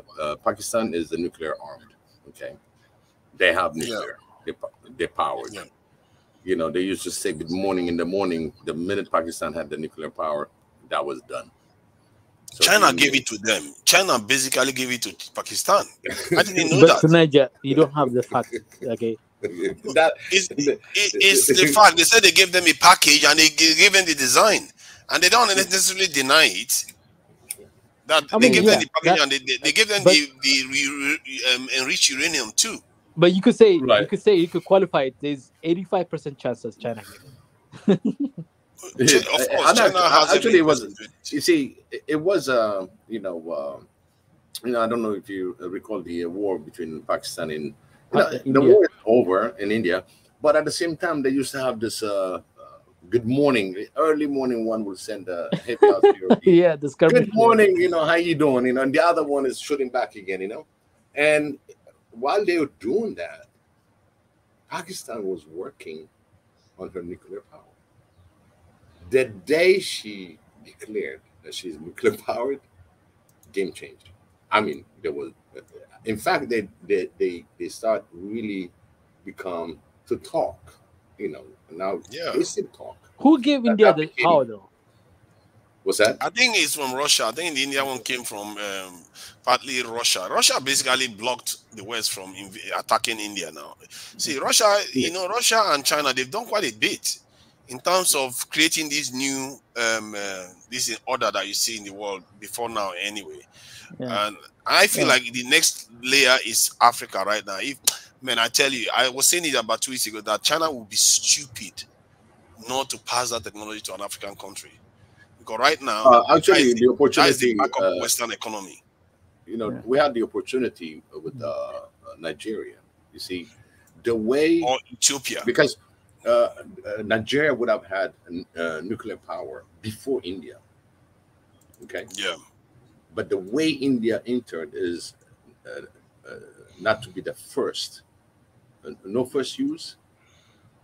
Yeah. They used a no first use clause in order to be nuclear powered. You see what I mean? Yeah. And Nigeria could have done the same thing because there was such thing that they can use, hey, you know, no first use, and they could have really achieved on the nuclear power level. Okay.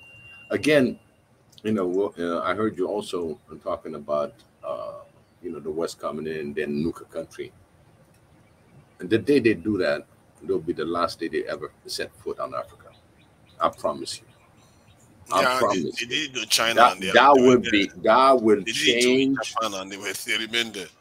Yeah, and in fact, using nukes on non-nukes country instead of going conventional. If you really want to have a war, you know, you still can go conventional war, but there's a clause. You know, but I think to me, like Biggie, like I think the American adventurism, like the way the Roman adventurism has reached a limit, and I think American adventurism has reached a limit, and is now becoming more costly to be in that.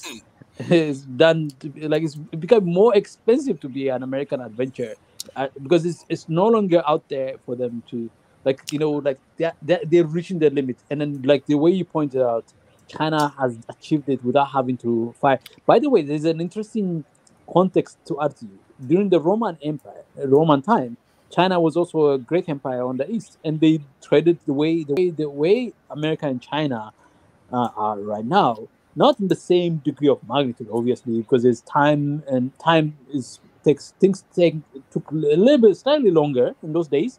But the tension that you see right now still existed at that time. Someone is saying that there's nukes in North Africa. What nukes is in North Africa?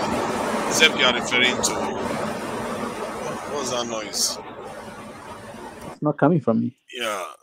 Except the person is referring to Israel, because North Africa, there's no country with nuclear technology there. And Hashi is saying that we need peace. You see, if you want peace, you have to be Security. more than ready for war. No, that's when you get peace. No, peace you have to be ready to for war. That's what prevents peace. That's what gives you peace. China had peace all this while because they were extremely ready for war. Like if you attack them, they will attack in back. The North Korean War, by the way, you know that. Pardon?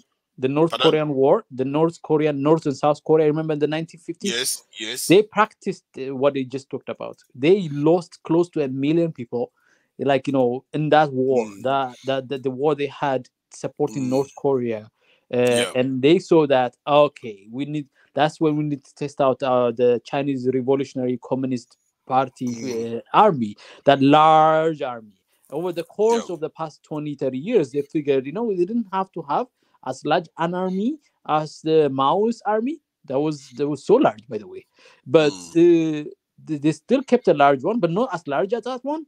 But they've added all these other things on top of technology on top. They have on top of that. But but essentially is like this is like China's foray into industrialization is the 80s, late 80s, in fact. But China's foray into security was soon after the end of the Second World War. Soon after, right away, they built the army, the communist, what do you call it? The Liberation Army, right? They call them. There's a name for it, right? The Red Army. Oh no, the Red Army is the Soviet. I can't remember the precise one, but I know for sure that because of what the Japanese did to the Chinese, they learned their lesson from there, and they never looked back again since then. And then they experimented on it in Korea. They tested it out in Korea. They were participants in the war. America and with supporting the South. Of course, they have to. They are next door. Kind of loud. North Korea. What are they gonna do? Leave but North what I mean, America to come and park right next to China. To me, you guys, there's a historical parallel between Rome and the China of that time, and then the U.S. and the China at that time. I think somebody was asking the question whether China and Rome almost came to they almost went to war. They did. They actually there were conflict in the Middle East, and there were tension in the Middle East, and Rome was so determined to go to China to control the trade, the Silk Road, right?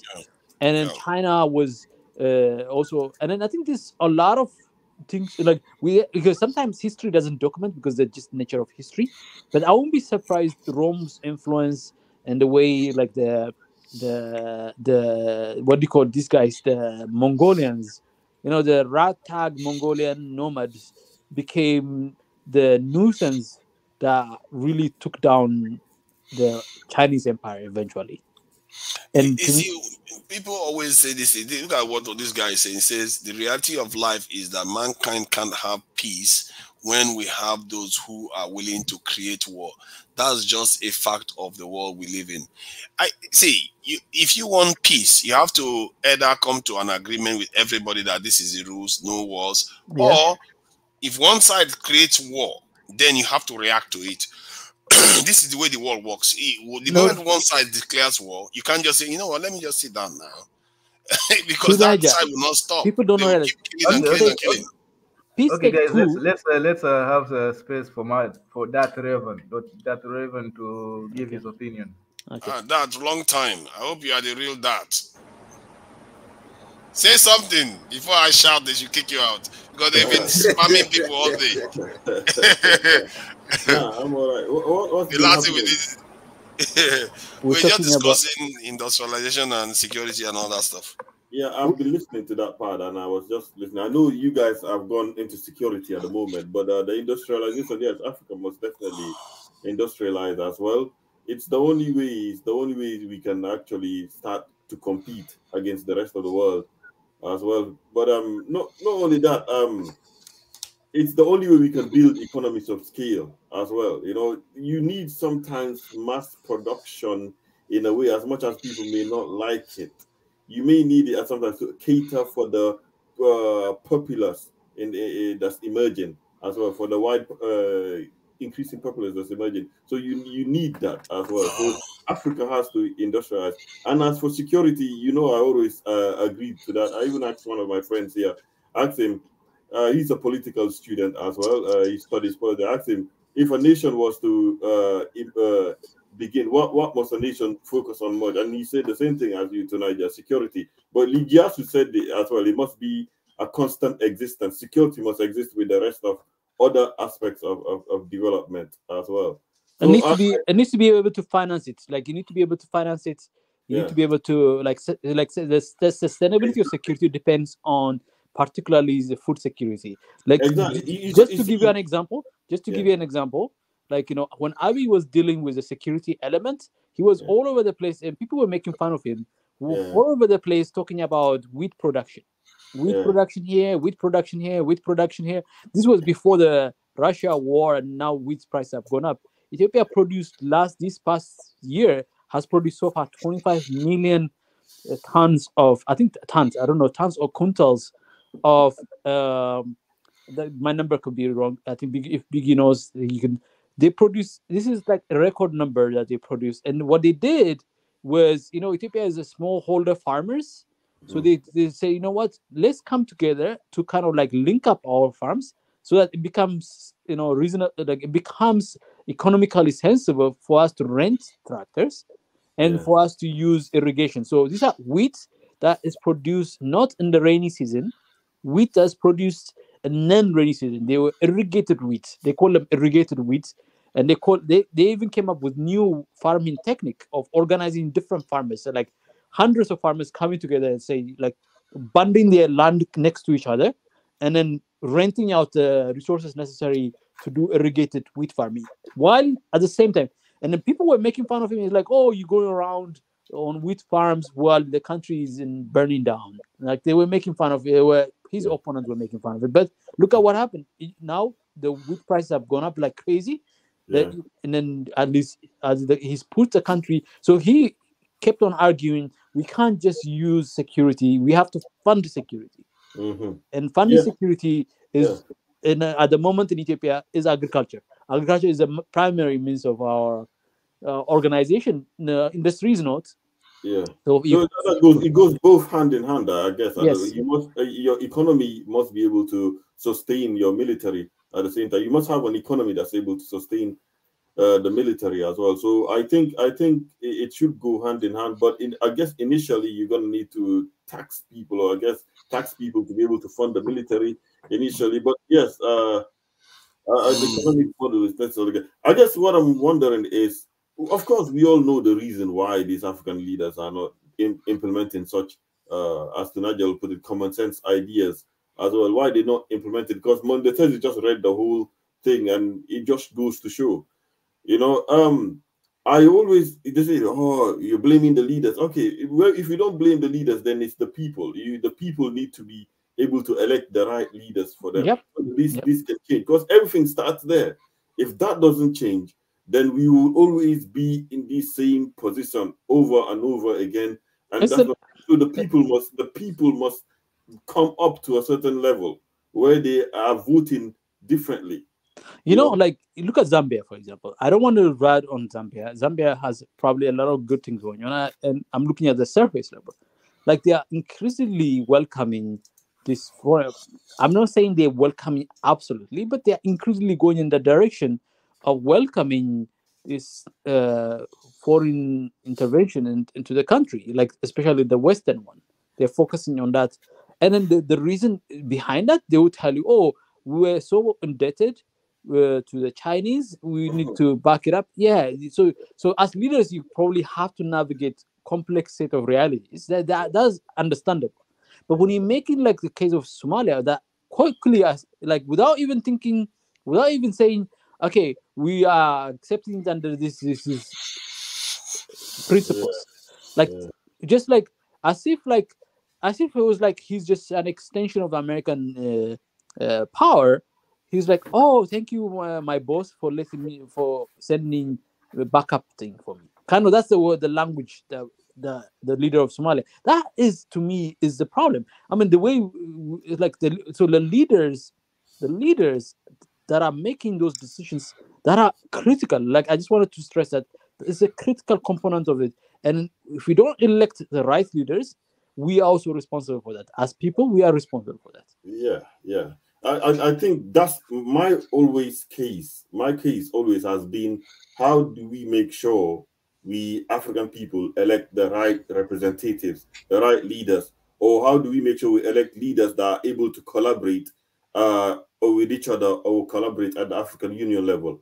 My own case has always been pushing for that as well. While Tunisia's solution actually is a good, that's what we need as well. But we have to start from a certain point as well. And I know then Tunisia doesn't like my idea. I think at the end of the day, the way I see how it's going to play out is it's going to take long, and it's going to take long, but it's going to happen. The African people have to start to demand something from their country, something from their leaders, and it's up to us on these channels to stir that demand where it goes as well. I mean, other people are having their own input in it with their own ulterior motives. So it's up to us to actually stir the political mood in Africa, because that's what's going to shape or what's going to happen. To me, like people underestimate what is on the shoulder of people. Like, people underestimate that or overestimate that. Or I got one thing, Israel. I got a question for Madera. Madera, would you agree if the diaspora get involved in the election?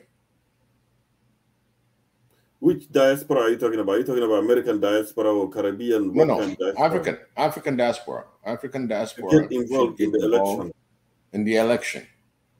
For those who still remain citizens and they are abroad. Right, citizen. I'm talking about citizen. Yeah, they should be able to. I don't trust the diaspora as much. They should participate in the election. Yeah. I don't trust the diaspora as much. You know.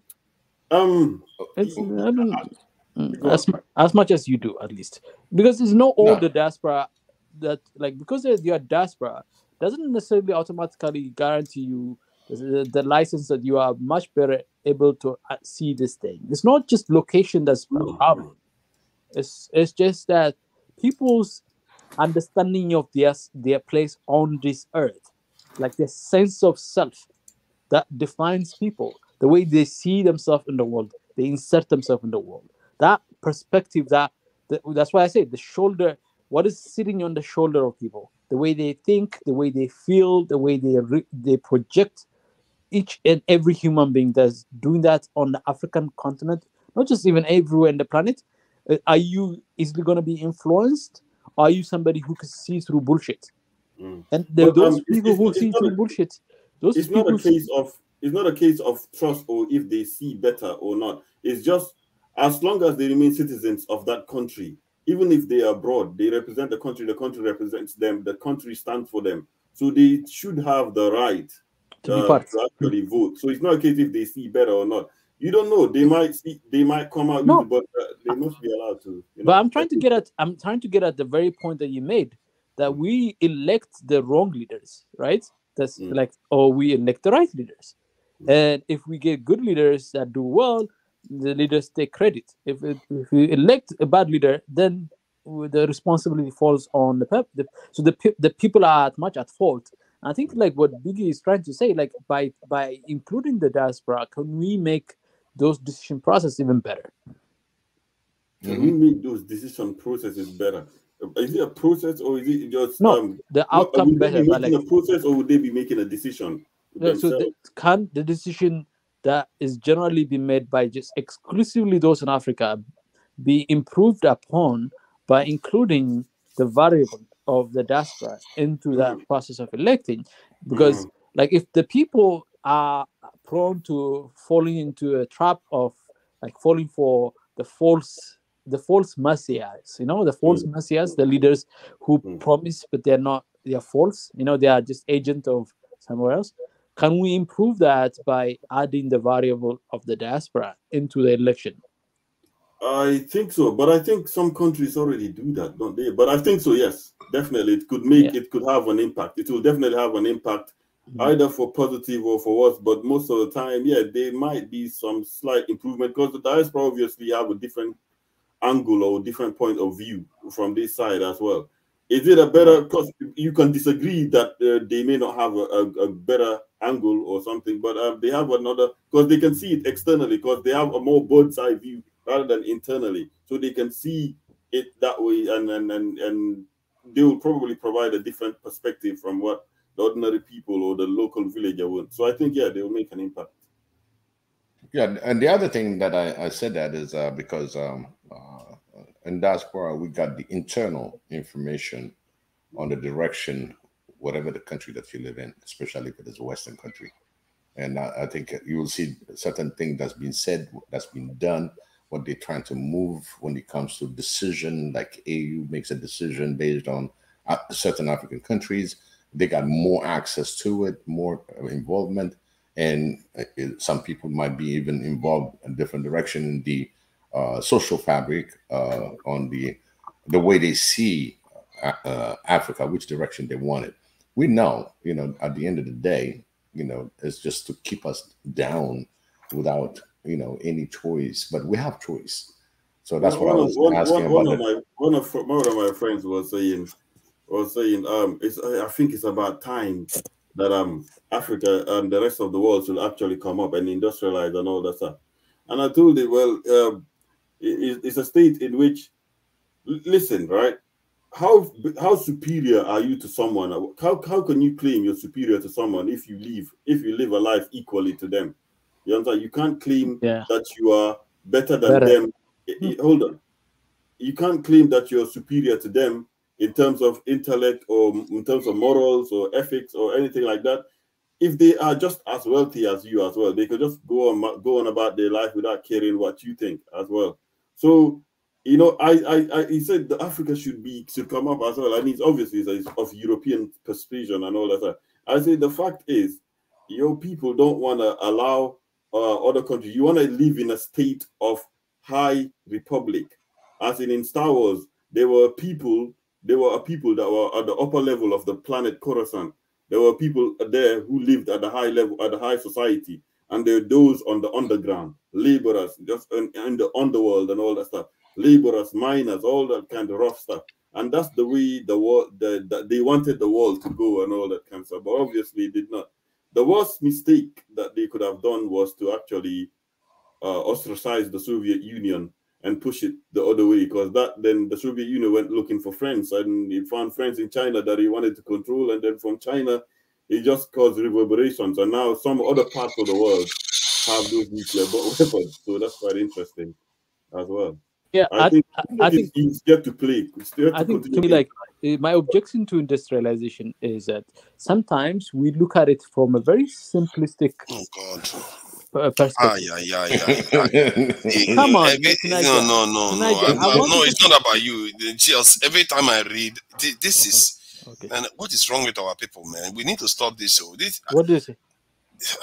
The more I read, I'm just reading one Kenyan paper about AFRICOM in Zambia, and they went on to talk about all the foreign military bases. They're talking about China, India, and Russia coming to Djibouti too now.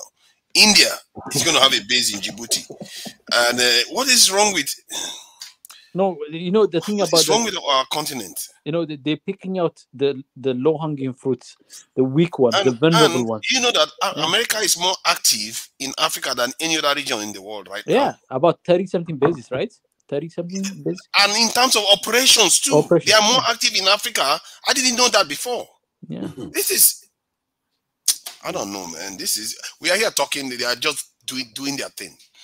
They are taking over the continent right before us, and we are just watching it happen. And that's what is going on. That's what is happening right now. See, the thing about it, when they think about military operation, people think it is like gunfights. Sometimes military operation is non-gunfight, like sabotage or like assassinations or some kind of like kind of imposition of ideas and notions and that kind of things. Those are like things that are like it's a much more like the operation of military operation is a spectrum. It's not just simple straightforward stuff. So you need to recognize when the bases are being established and then they are like housed by like 200 or 300 special operators. You have to realize it's not just simple guns and and roses kind of situation. This is very everywhere. nuanced. And the sad thing is that there are not that many in North Africa. North African countries have got their act together. It's we, the Algeria, Sub-Saharan for Africa, we are example, the like problem. it's ridiculous. Algeria hates everybody. Don't come near them. They don't like anybody coming near them at all. No, but Egypt, the same thing. So Egypt takes money from them, but doesn't let them into the country at all. And it's just us. All the activity we are talking about is happening in Sub-Saharan Africa. I mean, they got Israel to check Egypt, so Egypt is in check. So that's an interesting question you asked, Niger. It's not like the United States is not able to subvert whatever kind of powers are in Northern Africa, are they? Or is it Northern African security is that robust that they can't be subverted? Yes, it's tighter. They are tighter with security because they have much had more wars invested with Israel and all kinds. So they are right next door to Europe. So they are a bit tighter, and to an extent, they give them a little bit of a pass. They wave them through a little bit because in the end, if they collapse, the door is open to Europe for Sub-Saharan Africans. So they also understand that it's in their interest for those Northern Africans. So the way to answer to Americans or any maligned interests is to build up your internal capability and strength, and then is in an all spectrum, and some of it you are capable of doing it, let's say, later in the future, but some of it you are capable of doing it now. And if the thing you're supposed to do now you are not doing, forget it. Okay, forget it. Like it's just like if Zambia is in the position right now where they are begging Western powers to come in with their military base, and they are being purchased for that purpose. And the reason is that because they were supposed to be doing their homeworks, building themselves up to a point where they can manage fluctuation in the mineral market and all of that. They can deal with so their government failed to make the right decisions, and then they get into a position where they're like in sticky situations, and then they are having to choose between the bad and the worst situation, So kind of like that. That goes to show America has a specific agenda, or not agenda, has a specific plan for sub-Saharan African countries. Then you would say to Niger entirely. No, it's actually a plan that's our stupid already. head of state went and said that America should bring AFRICOM into the continent. That's what he was saying last year. They've softened Africa. The first time they tried to bring AFRICOM to the continent, the whole continent rejected it, including South Africa was spearheading it. That's why they remained in Germany for such a long time. And I knew the moment they wanted to move it, they are moving in. In short, they've said it a long time ago. They are looking to move in on the continent because of what's China. You have to ask the question: what are they protecting? What are America protecting? What are the American protecting? They are protecting interests. What are these interests? They are economics. Economic interest. And then it's not just a plan anymore. It's already being implemented on the ground. And the biggest one is the Congo. People don't realize the Congo basin, Congo, Angola, Cameroon, and Nigeria, and that west, like east-west kind of the western part of Africa, and that central Congo, and then south, and then those are the places where the vast majority of the raw materials are coming in, and they have divided them among themselves between the French and the Americans and the British and all of that. But what they are struggling with is that these countries are increasingly becoming more and more vocal. Like the Congo just recently passed that no raw materials should leave the country without being processed, and that usually goes straight into Congo passed that law. Passed the law or some directive. I don't know if it's a law or a directive. That's a sign that some African countries are trying to push off on this thing, like Mali too is trying to. Exactly. The war right now is like they are winning though, because at least, okay, let me give this to Zambia. At least you see people in Zambia looking like they are trying to oppose the AFRICOM office being brought into their country. But in Somalia, there's no noise. It's like, come in, everybody like, okay, come in, soldiers, come on, go and sabotage Ethiopia. Yeah. But Professor Isran, Mwenda Tezi, I want to share something that I find it very interesting to know on where the emperor wants and what they want. it's happening to the proxy war that you see it different ways, is to get one bankrupt. Okay, that being bankrupt, that gives them a leverage. And I was looking at the I'm going to share something with you guys, something that I work on and trying to bring it. There's something the next week, but we still can talk about it. I'm going to share my screen, and I'll go over a few things. Just FYI, this is my things that I collected, and see what I can do. Hold on, just give me 1 second. I'm trying to. And I think one of the things that Abiy did in the past 3 years is reduce Ethiopia's debt. So he paid off some really bad loans, particularly to China. Paid so much of those really debts that were. So he really found a way, wiggled it, because so that he didn't want China to have that much leverage in Ethiopia. Because it's not enough to avoid America's influence. You have to avoid all other power influence game. You have to dictate it in such a way as to your national interests, your own internal interest, and that's the thing that is beginning to happen. As Biggie, I'm just talking as you are prepared to share, just to fill the gap. So anytime you want to talk, you just stop me, okay? Anytime you're ready. Okay, I think you're ready. You have to share. Okay. You guys, yeah. 7 pillars of Babylon colonization. Okay, that sounds like a Rastafarian ideology. Babylon. Once I hear Babylon, I think Rastafarian. I picked it. Through Dr. Mumbi, and she made a great sense out of 7 pillars of Babylon colonization. So they will attack us in social services, education, media. You see it. These are the things that's happening. Yep. Religion differences on the entertainment. Always, this is the way we do it. Economics and government. These are the things that they play in us. Any of these, you're spawned to be a failure in your state. We complaining about the leaderships and all that. Hey, guess what? They have that. It's already there. It's under government. It's how to turn the government in their own wheels, and they can change it at their own will. They murdered over 22 different leaders. Yeah. And I mean, these are just the fabric. She made so much sense about this. And then I just went over in a few things that she brought up. And the next one is, is still following up. Targeted country: Kenya, Ethiopia, Ghana, South Africa. Okay.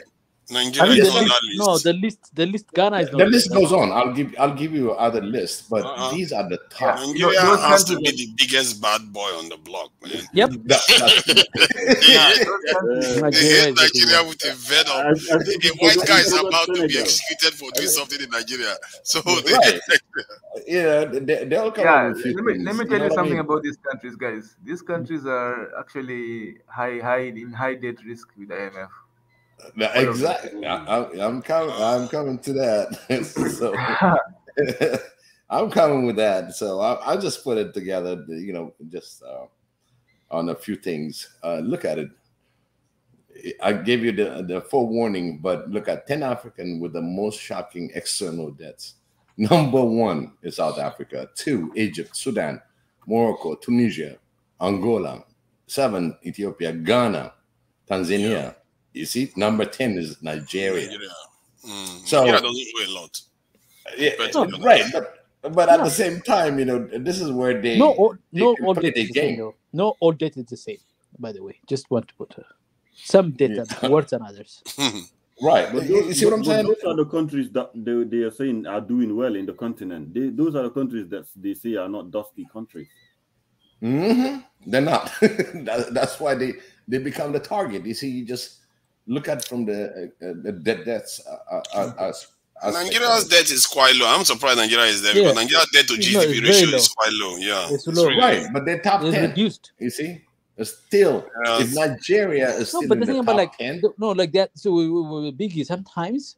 So we misunderstand the like date for Nigeria is not the same as date for, let's say, Ethiopia, because date for Ethiopia is much more precarious. Can I say this? Much more precarious than date for Nigeria, because Nigeria's economy is much more robust than Ethiopia's economy. So the vulnerability from dates as it depends on who is more vulnerable to being exploited. Like Zambia with dates, even though it's not on the list, but it has dates, but his economy is not so as diverse. Hence, you can be 20th list on the list, and then you can easily become a target. You know what I mean? Wow, do you know Nigeria's current debt to GDP ratio is around 22%? That is exceedingly low. Exceedingly low. That's low. If you are below 60%, that's low. That's really low. Nigeria Kenya is not in the list. You notice? Kenya is not in the list. It's not in the list. I'm not sure this list is well thought through. No. I mean, I did all my research. I'm telling you, it's just the way they listed it, right? You know, Kenya is not in the list because this is not external. External debt is Kenya's biggest debt is internal. Yep.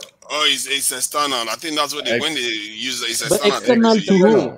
External, is it so like IMF, China, and all the rest? Oh, is it private banks? Is it private banks? Yeah, exactly. Yeah. So okay. Do we have a problem with South Africa? Yeah. South Africa should be fine. No. They have but the thing about it, you're like South Africa has the economic might to be able to handle that. Yeah, and but they were not going to let those white people fall into all kinds of assets. Assets matter. Assets. When you have debt, what kind of assets do you have? Like, if you possess a lot of assets, like manufacturing gives a lot of assets. So hence, South Africa has a lot of manufacturing, very robust manufacturing industry, and that gives them leverage. Nobody can bully around. I think most importantly, South Africa has a solid tax base that cannot be set for Nigeria. Tax base. Yeah, all of that. Nigeria doesn't have a good tax. That's why Nigeria can borrow a lot too. Because if Nigeria has a solid tax base that the people pay into, Nigeria can get better this intent. Nigeria's debt. That's why it's so low. They can't, because the government know that they can't collect tax to pay for it. So why bother taking the debt? To Niger, I hear that Nigeria produces a lot of oil or electricity and exports it to neighboring countries, but not itself. That doesn't make sense. See, there are so many things that don't make sense in Africa and Nigeria, particularly, and I that's what I mean by if you don't control your surrounding, you don't even have the space to do things, simple things. But if you make a lot of power and then you don't use it to sustain yourself constantly, but you ship it to Benin or Niger, I mean, come on, to Nigeria. The amount that those people are getting, see, we are not generating enough power. Let's not make that mistake. We are generating about 4 gigawatts or so of power, which is not enough. I think South Africa is generating more than 30 or 40. So we're talking about really minute amount of power here that Nigeria is generating. It's a problem. It's a big one.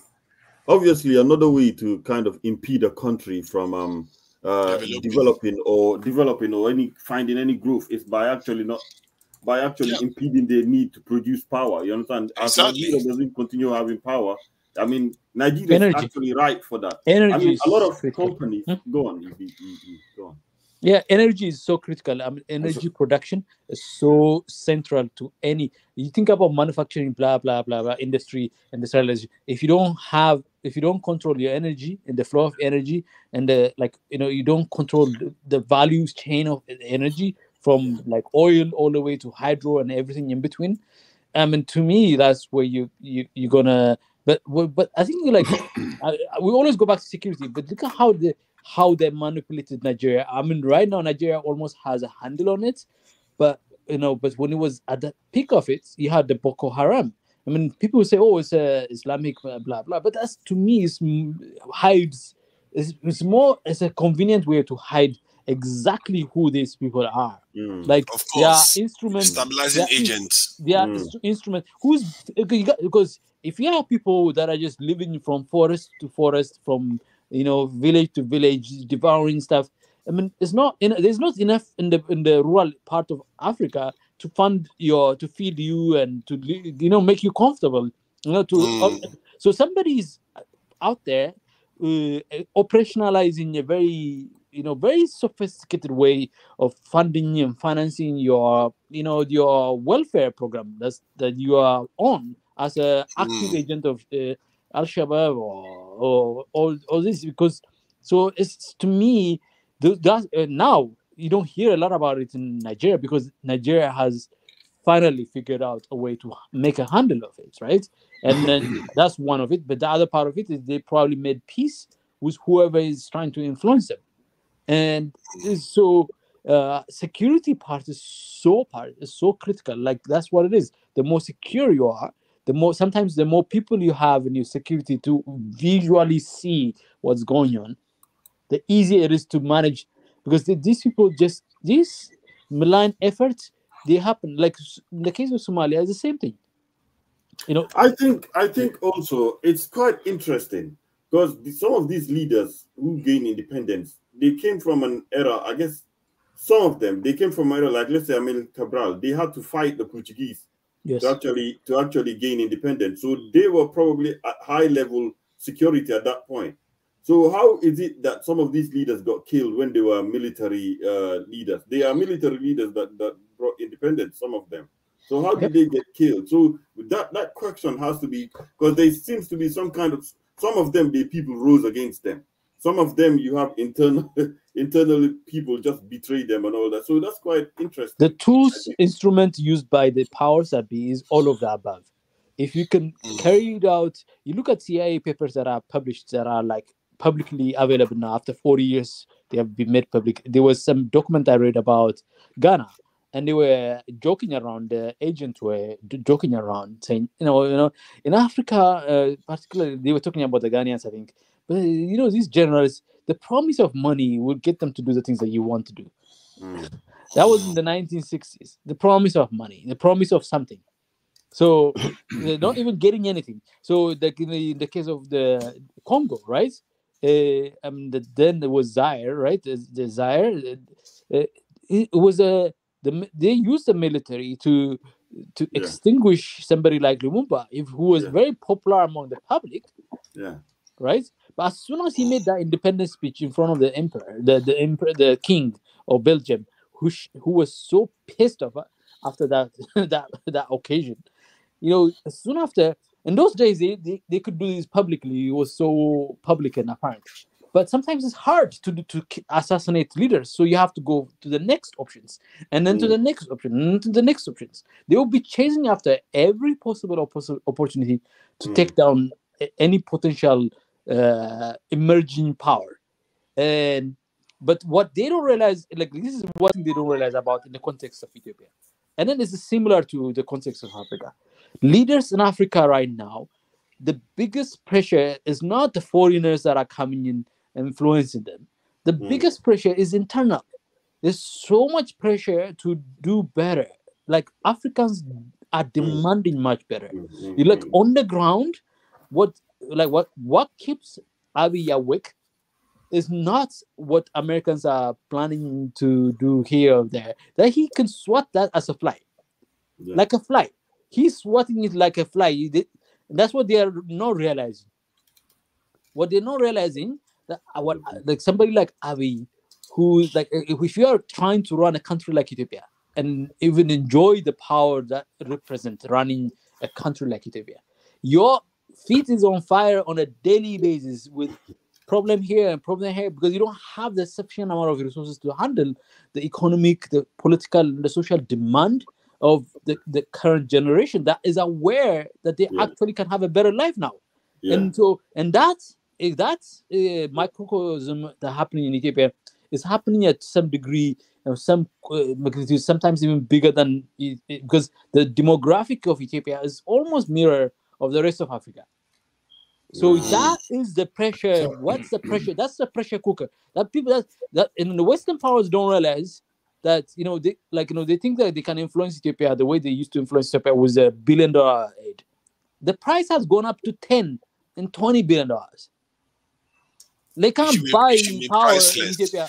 The only thing we should exchange for anything is not about money. We should exchange for strategic change, either massive steps in industrialization or in terms of defense. Nothing. At the moment, I don't even the industrialization should sit aside. Anybody that wants to be a friend to Africa right now, if I was AU, I would declare the policy. The policy is you have to give us strategic security this in change. Otherwise, forget it. We're not interested.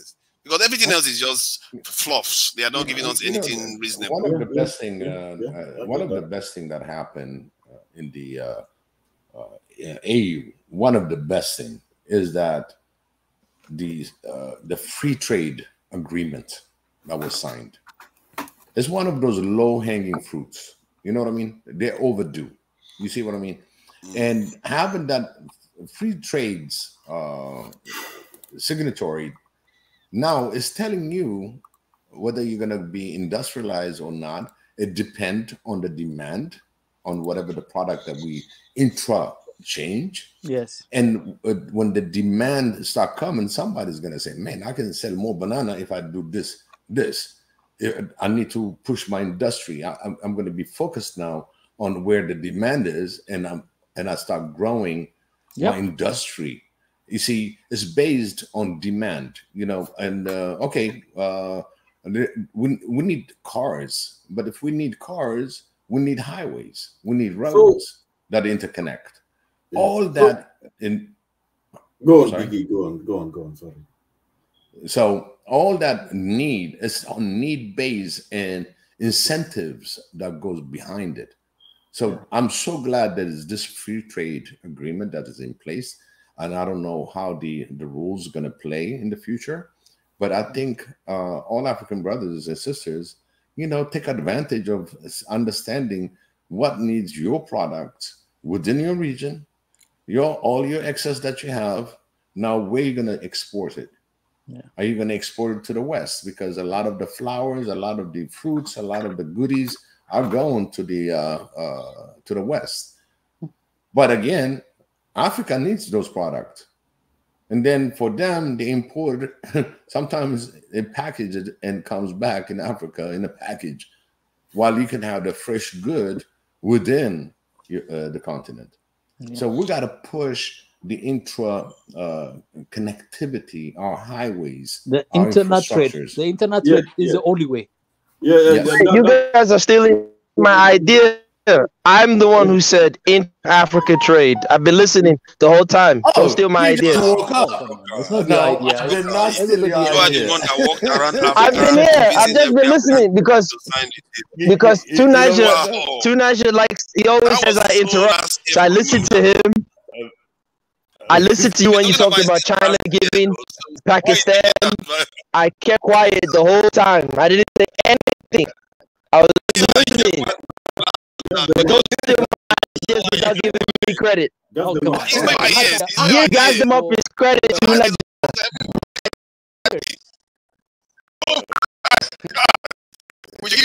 YouTube too. Nigerian invented the internet, which means that Nigerian invented YouTube, and Nigeria was my cousin. So yes, give it.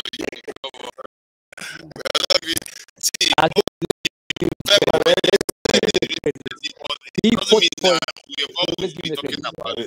wants the credit now. He wants okay. Let's give him the credit.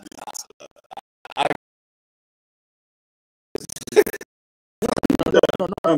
Seriously, but this serious thing. It's such an easy thing to come around to coalesce to, because it's so common sense. It's such a common sense, I think. And then if you are on the ground in Africa, you see it happening on the ground, but it's been stifled all over the place. So you know the example I always give about that free trade. The example I always give about on that. One of the things that I want to tap in, one of the things that I really want to tap in is the fashion. Okay, Africa has so much wealth in the fashion arena. It's some of the clothing, some of the product that each country has. Are you targeting the Nigerians because they are the most fabulous looking people? No, what are you talking about? It's just, like because people take say like, what do you mean fashion? Like for example, there are a lot of trades that's going on in this fashion industry. Instead of bringing your freaking Gucci's and Louis Vuittons and Prada, whatever product, there are products that are even better in quality than these products out there. Now, you see, all this Ethiopian textile manufacturing capacity they built up, they are not using because the Americans and Europeans, they will stifle it from succeeding. They will give you the money to borrow, but they will start sadly with the borrowing. I think that these manufacturing spaces should open themselves up to Nigerian textile makers, so that they can make the textile cheaply in Ethiopia and export it to Nigeria. And then I know like the textiles industry, or the textile, at least fashion in Western Africa has its own dynamic. And then when you say fashion, it's not from the perspective of the West. There is a lot of dynamism to the fashion and to the fashionability of what somebody looks like, how people dress up. It's so important in Western Africa. At least my experience in growing partly in Ghana. It's all over Africa. Africa has such great diversity in fashion that even in movie industries, like even in sci-fi, if you look at some of the sci-fi this that they did, I think one of them, I've forgotten the name again, Valerian, and the people were basically wearing like Maasai clothes. And I was telling people that I mean, like, these are Maasai clothes. These were just co-opting into the sci-fi programs. So right. We have the power, but we in general sense, we African don't see it from being the benefit. You know what I mean? Yeah, it's a benefit. No, but because the trade agreement is not for just, the trade. That trade agreement was not just the significance of it is the ratification of by the member states. That's the significant that made it operational, because ratification is where all these great ideas of Africa used to die in the past. But this trade agreement didn't die in the ratification stage, because it became quite like, it quickly mushroomed at the ground level. And then because the thing about, like, people don't understand it, most African countries now that are being laid, whether they like it, whether they are being pressured from the internally. That is that pressure is serious. Yeah, and they are responding to that pressure more often.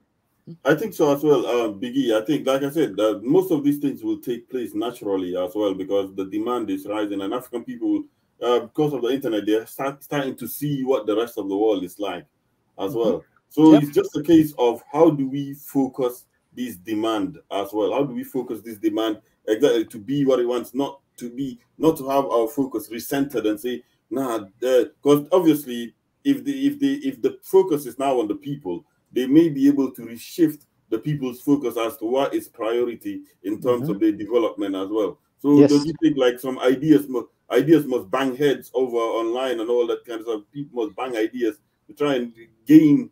One of the idea I'm pushing is that education penetration is the Western style education penetration is very low in Africa. So education penetration, the Western style education penetration is very low in Africa. So now we should invent an education system that is suitable for African context, African condition, that is not just the philosophy of it, but the practice of it needs to be completely reinvented to suit the unpenetrated part of Africa. So there's like the assumption that we make the educated ones sometimes we don't have a good view of the actual reality, that what we experience in the way the education is exactly what most Africans do experience, but that's not the case. So innovating the education space in such a way that, yes, we still have universities and secondary and primary, blah, blah, blah, blah, but those things don't penetrate deeply into the fabric of the African public. And so then the innovative education is about, then how do I empower this person that's not in the classical sense of education system, but that's outside the framework of education? How do I empower that person to be more industrialistic, to be more creative, to be more imaginative, to be more free thinker, independent, and more explorator, more African in the culture and the context? And how do I do that? And filling that gap, and that's one of the areas that is, I wouldn't say it's a low-hanging fruit, it's just above the low-hanging fruit. Okay, guys, thank you guys for this participating, but we are going to have a hard stop at 4 hours. So I think Mwenda Tezi, I was just gonna say that I agree with protectionism as well as a measure. It's good. Even the UK did it after. Yeah, that's very important actually. Yeah, the UK did it after the World War to protect itself from American big pharma, to protect its medical industry as well. Many countries do it. All the major powers do it. It's only we that don't do it. Yeah. We follow the rules and we are being screwed around and around. Yeah. All of them are at it. Okay. Yeah, I'd like to thank the people in the comment section. You guys have been live. I wanted to share a link. I don't know who is in control. So I wanted to show these Maasai girls, and so you see what they use them. They co-opted some of the Maasai dressing.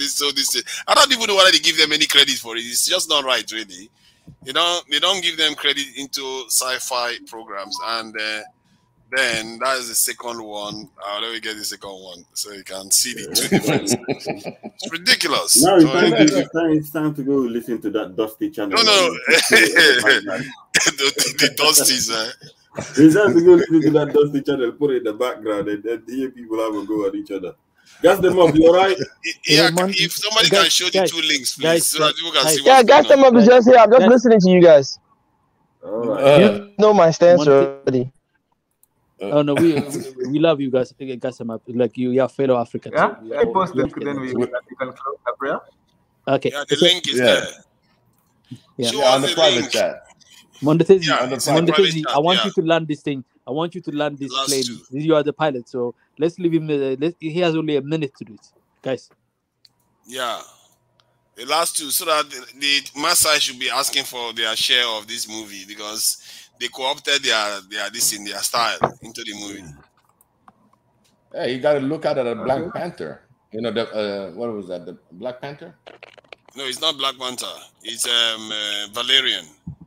I know the Valerian one. Yeah. Oh, the Black Panther one. Yeah, Black Panther. I think they did that too, actually, in Black Panther. Yeah, exactly. I don't know why you guys are surprised. I don't know why you guys are surprised with the plagiarism of the West. Why are you surprised? No, not this one. Not this. No, that's go not down. the page. Go down. It's on the left. Go down. On the left. On the right. I mean, the image should be on the right. Go to the right. No, at the bottom, scroll to the right. You have to scroll to the right on the very page itself. I don't think. But this one is like go down. You keep going down. Sometimes Google has you have to go to the right. This one. You see that? Yeah, if you go to the right, you see a bigger image. Yeah, no, go to the right. Scroll to the right. At the bottom, the scroll bar at the bottom of the page. Scroll. Go to the right. There you go. Go up. Okay. Keep. No. That's not it. The actual image. I can't see it at all. Go down. Keep going down. Where is it? It's missing. Google has specific search. It's the size of the window because my size is a bit different. No, so. By the way, Google. Scroll back up. I think it might be somewhat. Google doesn't give the same result, guys. It doesn't give the same result. It's supposed to. Normally it does when we do it with other channels. I don't know. Up. Yeah, go up. Where are they? It's completely missing. Scroll up fast. It's not even any the aliens on that image. They were very pale looking people. Click that pale one. Click the pale one so it will highlight. Go up. I saw it earlier. Go up. It's all the way up. Up. I will show it to you. Not this one. Just go up. You will keep seeing it. Go up. Yeah, that's it. That one where those two people. If you click it, it's going to bring more of those two people in the middle. Yeah, click that. And yeah, those two people in the middle. No, that one. Down. This one. Down. No, down. Just below them. Oh, the aliens. Yeah, the white, the very pale. Yeah, that's one. Yeah. You see more of the images. Scroll down now on the right side, left hand. Scroll down. You see more of them. Ooh. It was clicked.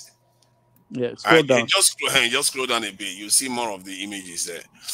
Like that one in the middle. Click it. You see that? What I mean? The middle one. You see where the ornament they are dressed up, just above it. We are looking for the hair. Yeah. So if you see that, You check, you see the neck, this thing. It's ridiculous, isn't it? I was like, this is practically Maasai dressing. They just stole everything from them. And if you check the Maasai women, you see what I mean? I was like, this is ridiculous. They are not even paying them for it. You know? They just stole everything. Plagiarism at its best. Yeah, I have a second link with showing Maasai girls looking exactly like that. It's just, when I saw it, I was like, okay, I hope they are giving them credit for it, but I don't think they did. They just take it and use it for whatever they like.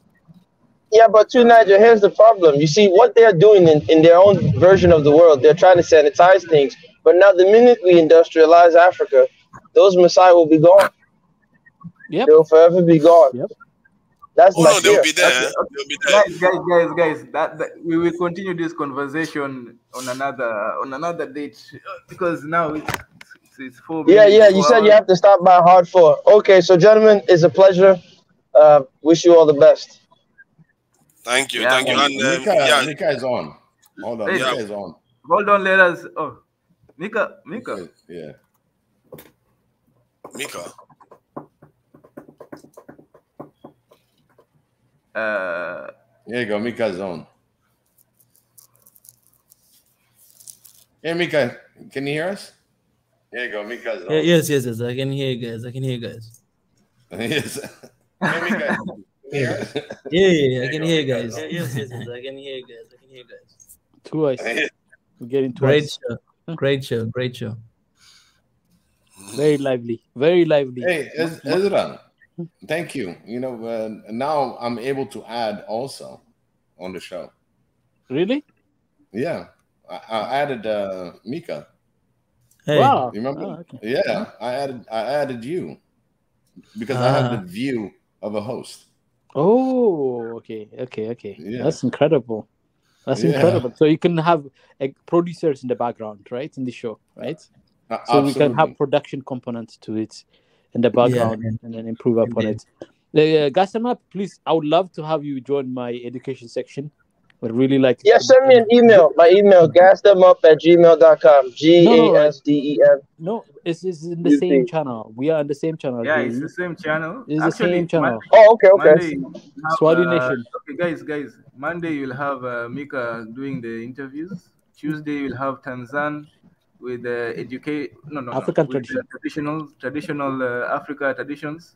Yes. Wednesday is when we have Professor Ezra. Same time, 9:00 in East African time. Yes. Thursday we have Potential in Africa by Dr. Ebenezer. Friday we have the weekly recap with Timothy. Ezra. And Saturday we have Biggie himself here.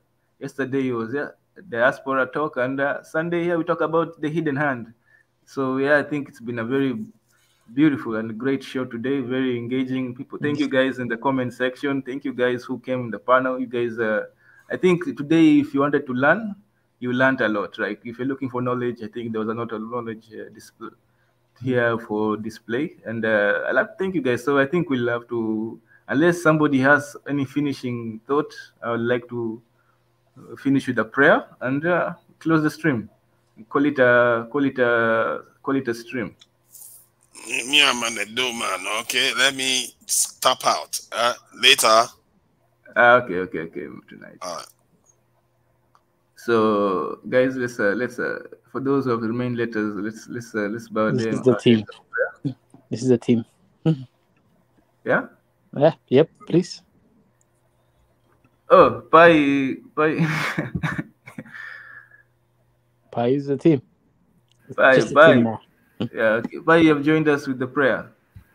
So, y'all closing out? Yeah. You got some. I guess Pi has something to say. Nah, I don't want to extend the stream, but I'll just make it short. We can talk about it a different time. I was hearing earlier you guys talking about industrialization, as far as Asia, but a lot of industrialized countries in Asia they don't rely on like coal, gas, or oil. In fact, even in Taiwan, where I am right now, most of the energy is from electricity, and even the automobiles they run off electricity. They don't run off of gas. But we can talk about it a different time. I didn't know you guys were closing out. Yeah, that's okay. But I'm glad you put it out there. Thank you, Pi. Yes. Yeah, no problem. I mean, I would really like to explore this Pi with you in the next possible show, because like I think sometimes we don't understand true nature of industrialization. So a very local understanding of what's going on is helps a lot. Yeah, because industrialization doesn't like, because the reason why I want to enter the stream earlier, but I was busy, is because we were talking about industrialization as if like it was something that I was reading from when I was like 12 years old on industrialization on 1940s, 1950s, 1960s in the U.S. Yeah. That's not the same industrialization. No. There are countries today that are like run almost entirely off of like wind energy, nuclear energy, and geothermal energy. Even in Kenya, I believe they have almost 1 gigawatt worth of energy as far as geothermal energy, which can power over about like 700,000 homes. So the industrialization that was based on the 20th century that polluted the earth doesn't have to be the same one Africa adopts. But yeah, that's all I wanted to have to say. We can talk about a different time though. Maybe on Biggie's diaspora talk we can talk about it. Is that okay? Yeah. Also, I think the Professor Ezra is going to have Toko industrialization. Yes. So I'll dedicate part of my show on Wednesday to cover. It's a big topic, so we can talk about it. Like more from an education, because there's an element of education that people ignore when it comes to industrialization, right? Mm-hmm. So like if you don't properly align your education system to what you are aspiring in industrially, you're always going to end up faltering in any initiative that you do. It's not you walk into a shop and shop for industries and plant them in your place. There's a lot of kind of like everything has to be. It's a synchronization of different variables that need to be well orchestrated, well organized to be able to succeed in industrialization. You can't just, particularly the labor part of it is always the one that's ignored, because our education system always teaches to the past, it doesn't teach you to the future, and then you end up, you end up in a future where you've opened up all these industry zones, but you don't have the skill sets that should have been implemented over the course of 12, 15 years of education system. So then your workforce is not ready to take advantage of it. So you're like, so you're always going to be, and then you get to a point where you don't have energy. Or when you have the energy, then you don't have the investment. So you always are like, it's whack-a-mole, playing whack-a-mole, like that. You can't do that. So you can't do half-hearted industrialization. You have to be fully engaged in it. If you are fully engaged in it, you have to think in terms of the future and and then there's a value chain that is involved. It's not just, if you have in textile, you have to consider who controls the cottons in the world and who is my partner in the cotton. Egypt is the biggest exporter of cotton at the industrial level, and Ethiopia is trying to industrialize and textile. That means have to be at peace with Egypt more. But don't we have an industrial country in Angola though? I think in Angola they're pretty. Okay, guys. Anyways, yeah, we can talk about it. So come to my show a little bit, and we'll talk. Anyway, go ahead, Mwenda Tezi. Okay, guys, let's pray. Okay. Dear God, thank you for this glorious week. Actually, thank you for this glorious week. Thank you for this beautiful stream right here. And next week, may it also be awesome and continue with your blessings in the name of Jesus. Amen. Amen. Pray in your own language, in your own method, in your own faith, and this prayer is just that. Okay. Usually I extend also the prayers and the blessing, the protection of all African brothers and sisters in the world. You be safe, you be blessed, you blessed already. And I pray also for Mary Antoinette, Kaku, Kuku, Dr. Sadek, and as well Mika that's putting this platform together, and all the hosts that are spending their time and energy into making it our own platform. May Xavier bless you all. Amen to that. Amen to that. Amen to that. Amen. So nice to see Mika here, but And I bless Mwenda Tezi too for a great session today. Mwenda Tezi, you're playing the invisible hand, right? The hands of approach. I suspect this is truly the hidden hand. Playing the hidden hand. I think today Mwenda Tezi was the hand, and the brain was revealed. The hidden hand was revealed. It's like he set up a boxing ring is a place, right? And then let the boxers get in there and box with each other. That's and then you just watch them on the side and started placing bets on the side. Who's gonna win? Who's gonna Mwenda Tezi. Scheming Mwenda Tezi. I had to text Mwenda Tezi. Great show. I really enjoyed it. Yeah. I'm just here to show this video. It's a wrap now. We don't want to keep him on the Tez. He's really going busy now. It's gonna be 1:30. It's time for that Robusto, and then start the walk. It's 1:30 in East Africa right now. Yeah. Right. Yeah. That's what I said. It's 1:30 a.m. Monday. Just a reminder. Welcome back to Africa, Tanzan. She has Oh, Tanzania is right safely already? Yeah. Oh yeah. She already touched down right now. When you travel east, you gain hours. I realize that. Yeah. Yeah. You gain hours. Yeah, and she landed today, right? Yeah, she landed. Yeah, she took a flight yesterday. So. Yeah. Hey, you're going to Ethiopia very soon, right? Yes. I mean, this week I'll be in Ethiopia very soon. Hey, please, take full advantage of it, okay? I mean, with the brain. Exactly. Eat the food, all the food that you want to eat, and then further develop the future wife that you've been working with. Look at this guy. Yeah, you got to hook up with the mama over there. You know that, right? Yeah. Don't worry. I'm gonna I got my lemons. No, I'll send you her number. Oh, Mama, she's there still. Yeah, he has to eat Kutfo. That's great, man. I gotta meet Mama. Come on. No, I told her that. She said yes. She said to give her a call. Please give me a number. He has to experience true Gurage Kutfo. Either my wife is Gurage. Or one of those special Johannes, maybe one of those special restaurants, that Kutfo restaurants. Until he has eaten Kutfo, he has not eaten any food in Ethiopia yet. Yeah. There's one definitely on the other side door. Get a hold of Mama, because most of the Gurage are there. So most of the family are there. So definitely this is the time that really you're gonna experience a different set also. Before fasting starts, Yep. Absolutely. Great. Thank you guys. You guys will know when I touch down. All right. And I'll just play this video, guys, after whenever you're ready. Quick question: Do you get a check for COVID still? Oh yeah, I did. I'm free. Good. Let's keep it that way. Oh, by the way, Mika, yes. How do I send you money?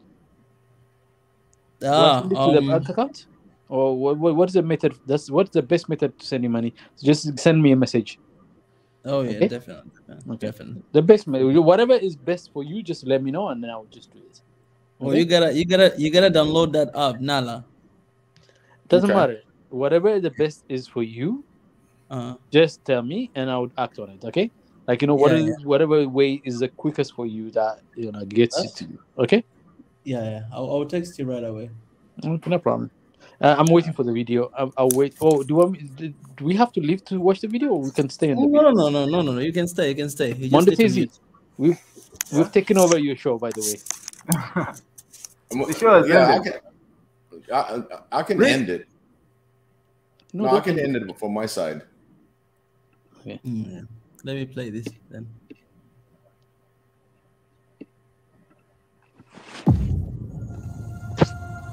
Yeah.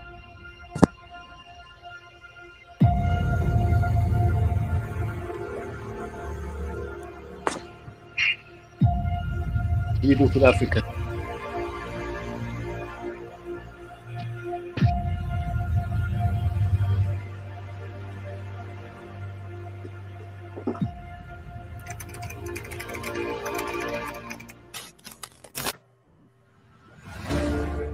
Hey everybody, how you guys doing today? I'm so glad to come back here, and for some reason today I feel this energy and I just want to talk about change, man. I posted something earlier today and this is what I said. If you forget about everything, just remember this one thing, that sometimes you might not get to see the change you want unless you change.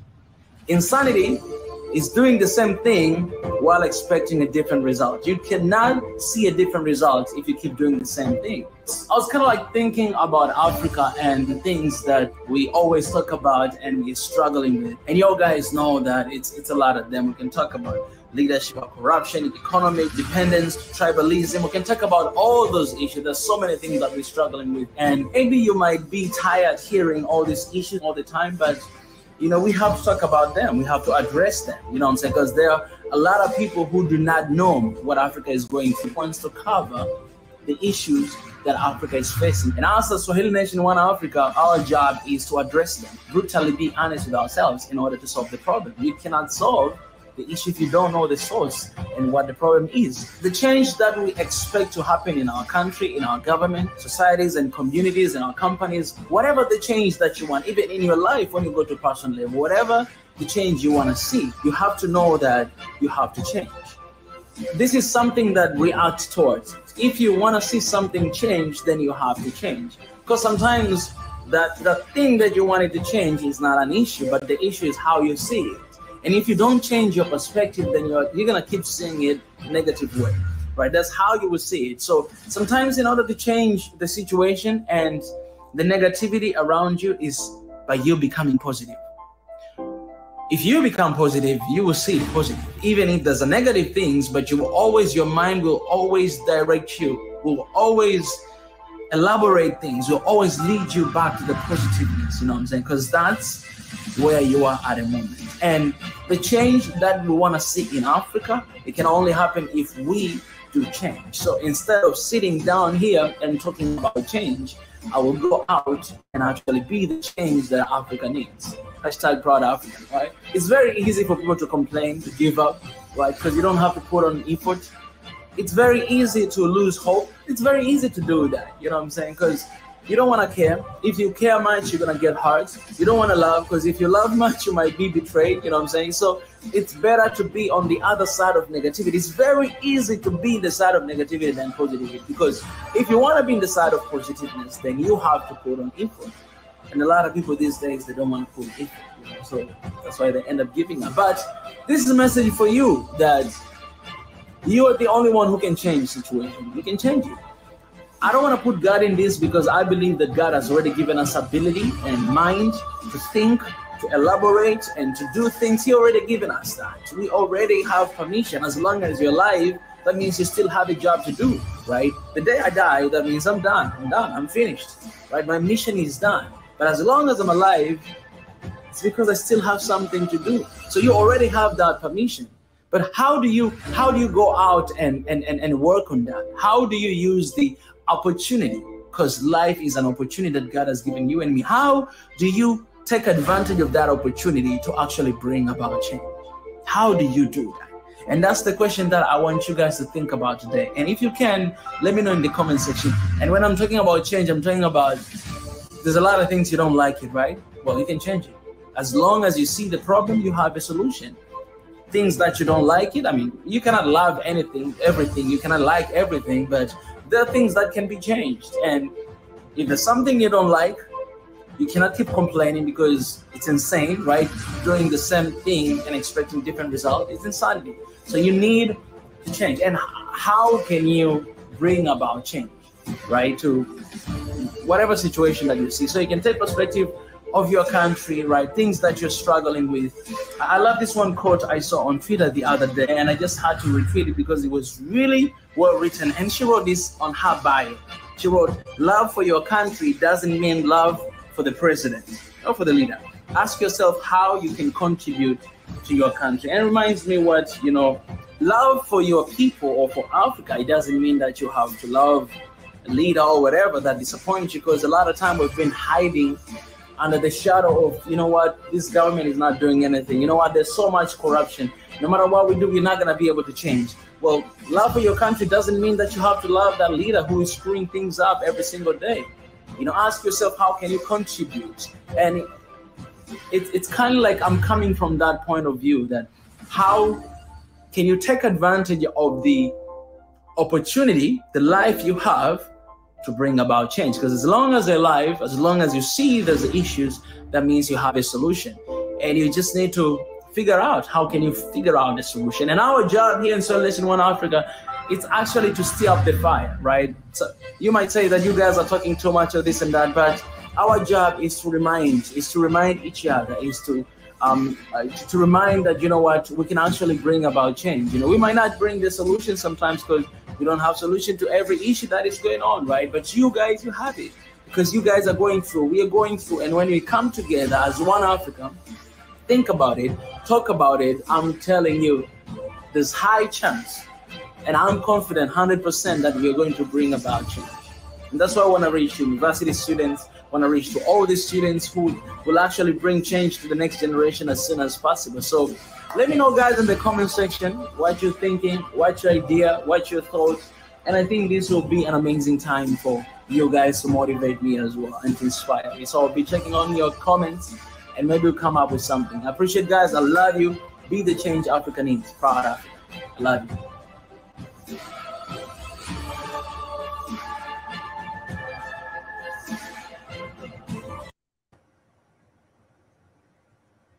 It is always a great video. Very nicely put. What an incredible video, by the way. Mika. Yeah. Yes, my brother.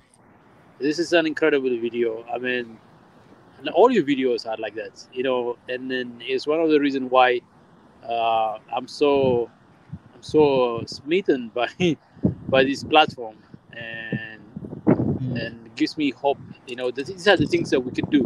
Yet we are doing the things we could do. If the things that we could do right now is to talk about it, then we talk about it. If the things that we could do right now is to build, we build. Right? Yes. So Yes. And it's essentially like, if the things that you could do right now is not to, if the things you cannot do right now is change corruption, then what can you complaining about is not enough. Don't be corrupt. But the thing you can do right now is to not be corrupt, right? So do that, do that you can do, which is the change. You can change yourself, right? I mean, yeah, to the extent you are able to change yourself. To the extent you're not able to change, wait for the moment at the time where you can change that part, the part of you that you cannot change now, you know? Yeah. Yeah, indeed. And I wanna also ask people who are here, guys, when you see this weird account here commenting, you can report them. That's the only thing that we can do. I had a conversation with YouTube yesterday because I had to reach out to them because we've been having a lot of spam people like this. A lot of them, even when we block them, they just keep coming. So I had a conversation with them to ask them if there's anything they could do. And, you know, there's nothing. The only thing that we can do is reporting them. So every time you see this, just report, because there's that option of report. If you report it, you know, they'll be taken down right away. Right. Excellent. All right. In that aspect, I guess this is a wrap, right? Yeah. Mwenda Tezi, he rapped a long time ago. All right. My beautiful people. Because I will Blessed. bless y'all. Yeah, blessed up, guys. Blessed up. Absolutely. Yeah. All right. All right. You gonna wrap? You want me to end it? Let's see if it works. Yeah, I think. Or. Oh, you there? The show ended. This is just credits. This is the credits. Yeah. All right. Happy Monday. Happy Monday, Happy Monday, everybody. Everybody Great week. in the Africa. Great week. Yeah, you guys stay connected. You know, I'll show you guys what's going on this week. If God wishes, while in Ethiopia. So we're gonna have a good time. Keep in touch, Mika. Anyway, Yeah, appreciate my brother. Tomorrow, join me in my show tomorrow, guys. 4 p.m. I'll have a conversation about Burundi, and 9 p.m. I'll have a conversation about Djibouti. So 4 p.m. East African time and 9 p.m. East African time. 2 shows on a row, same day. Wow. Appreciate it, guys. We're gonna be ready. All right. Oh yeah, always. Thank you can have an honor. All right, appreciate that. See you guys. That's a wrap for me. Right.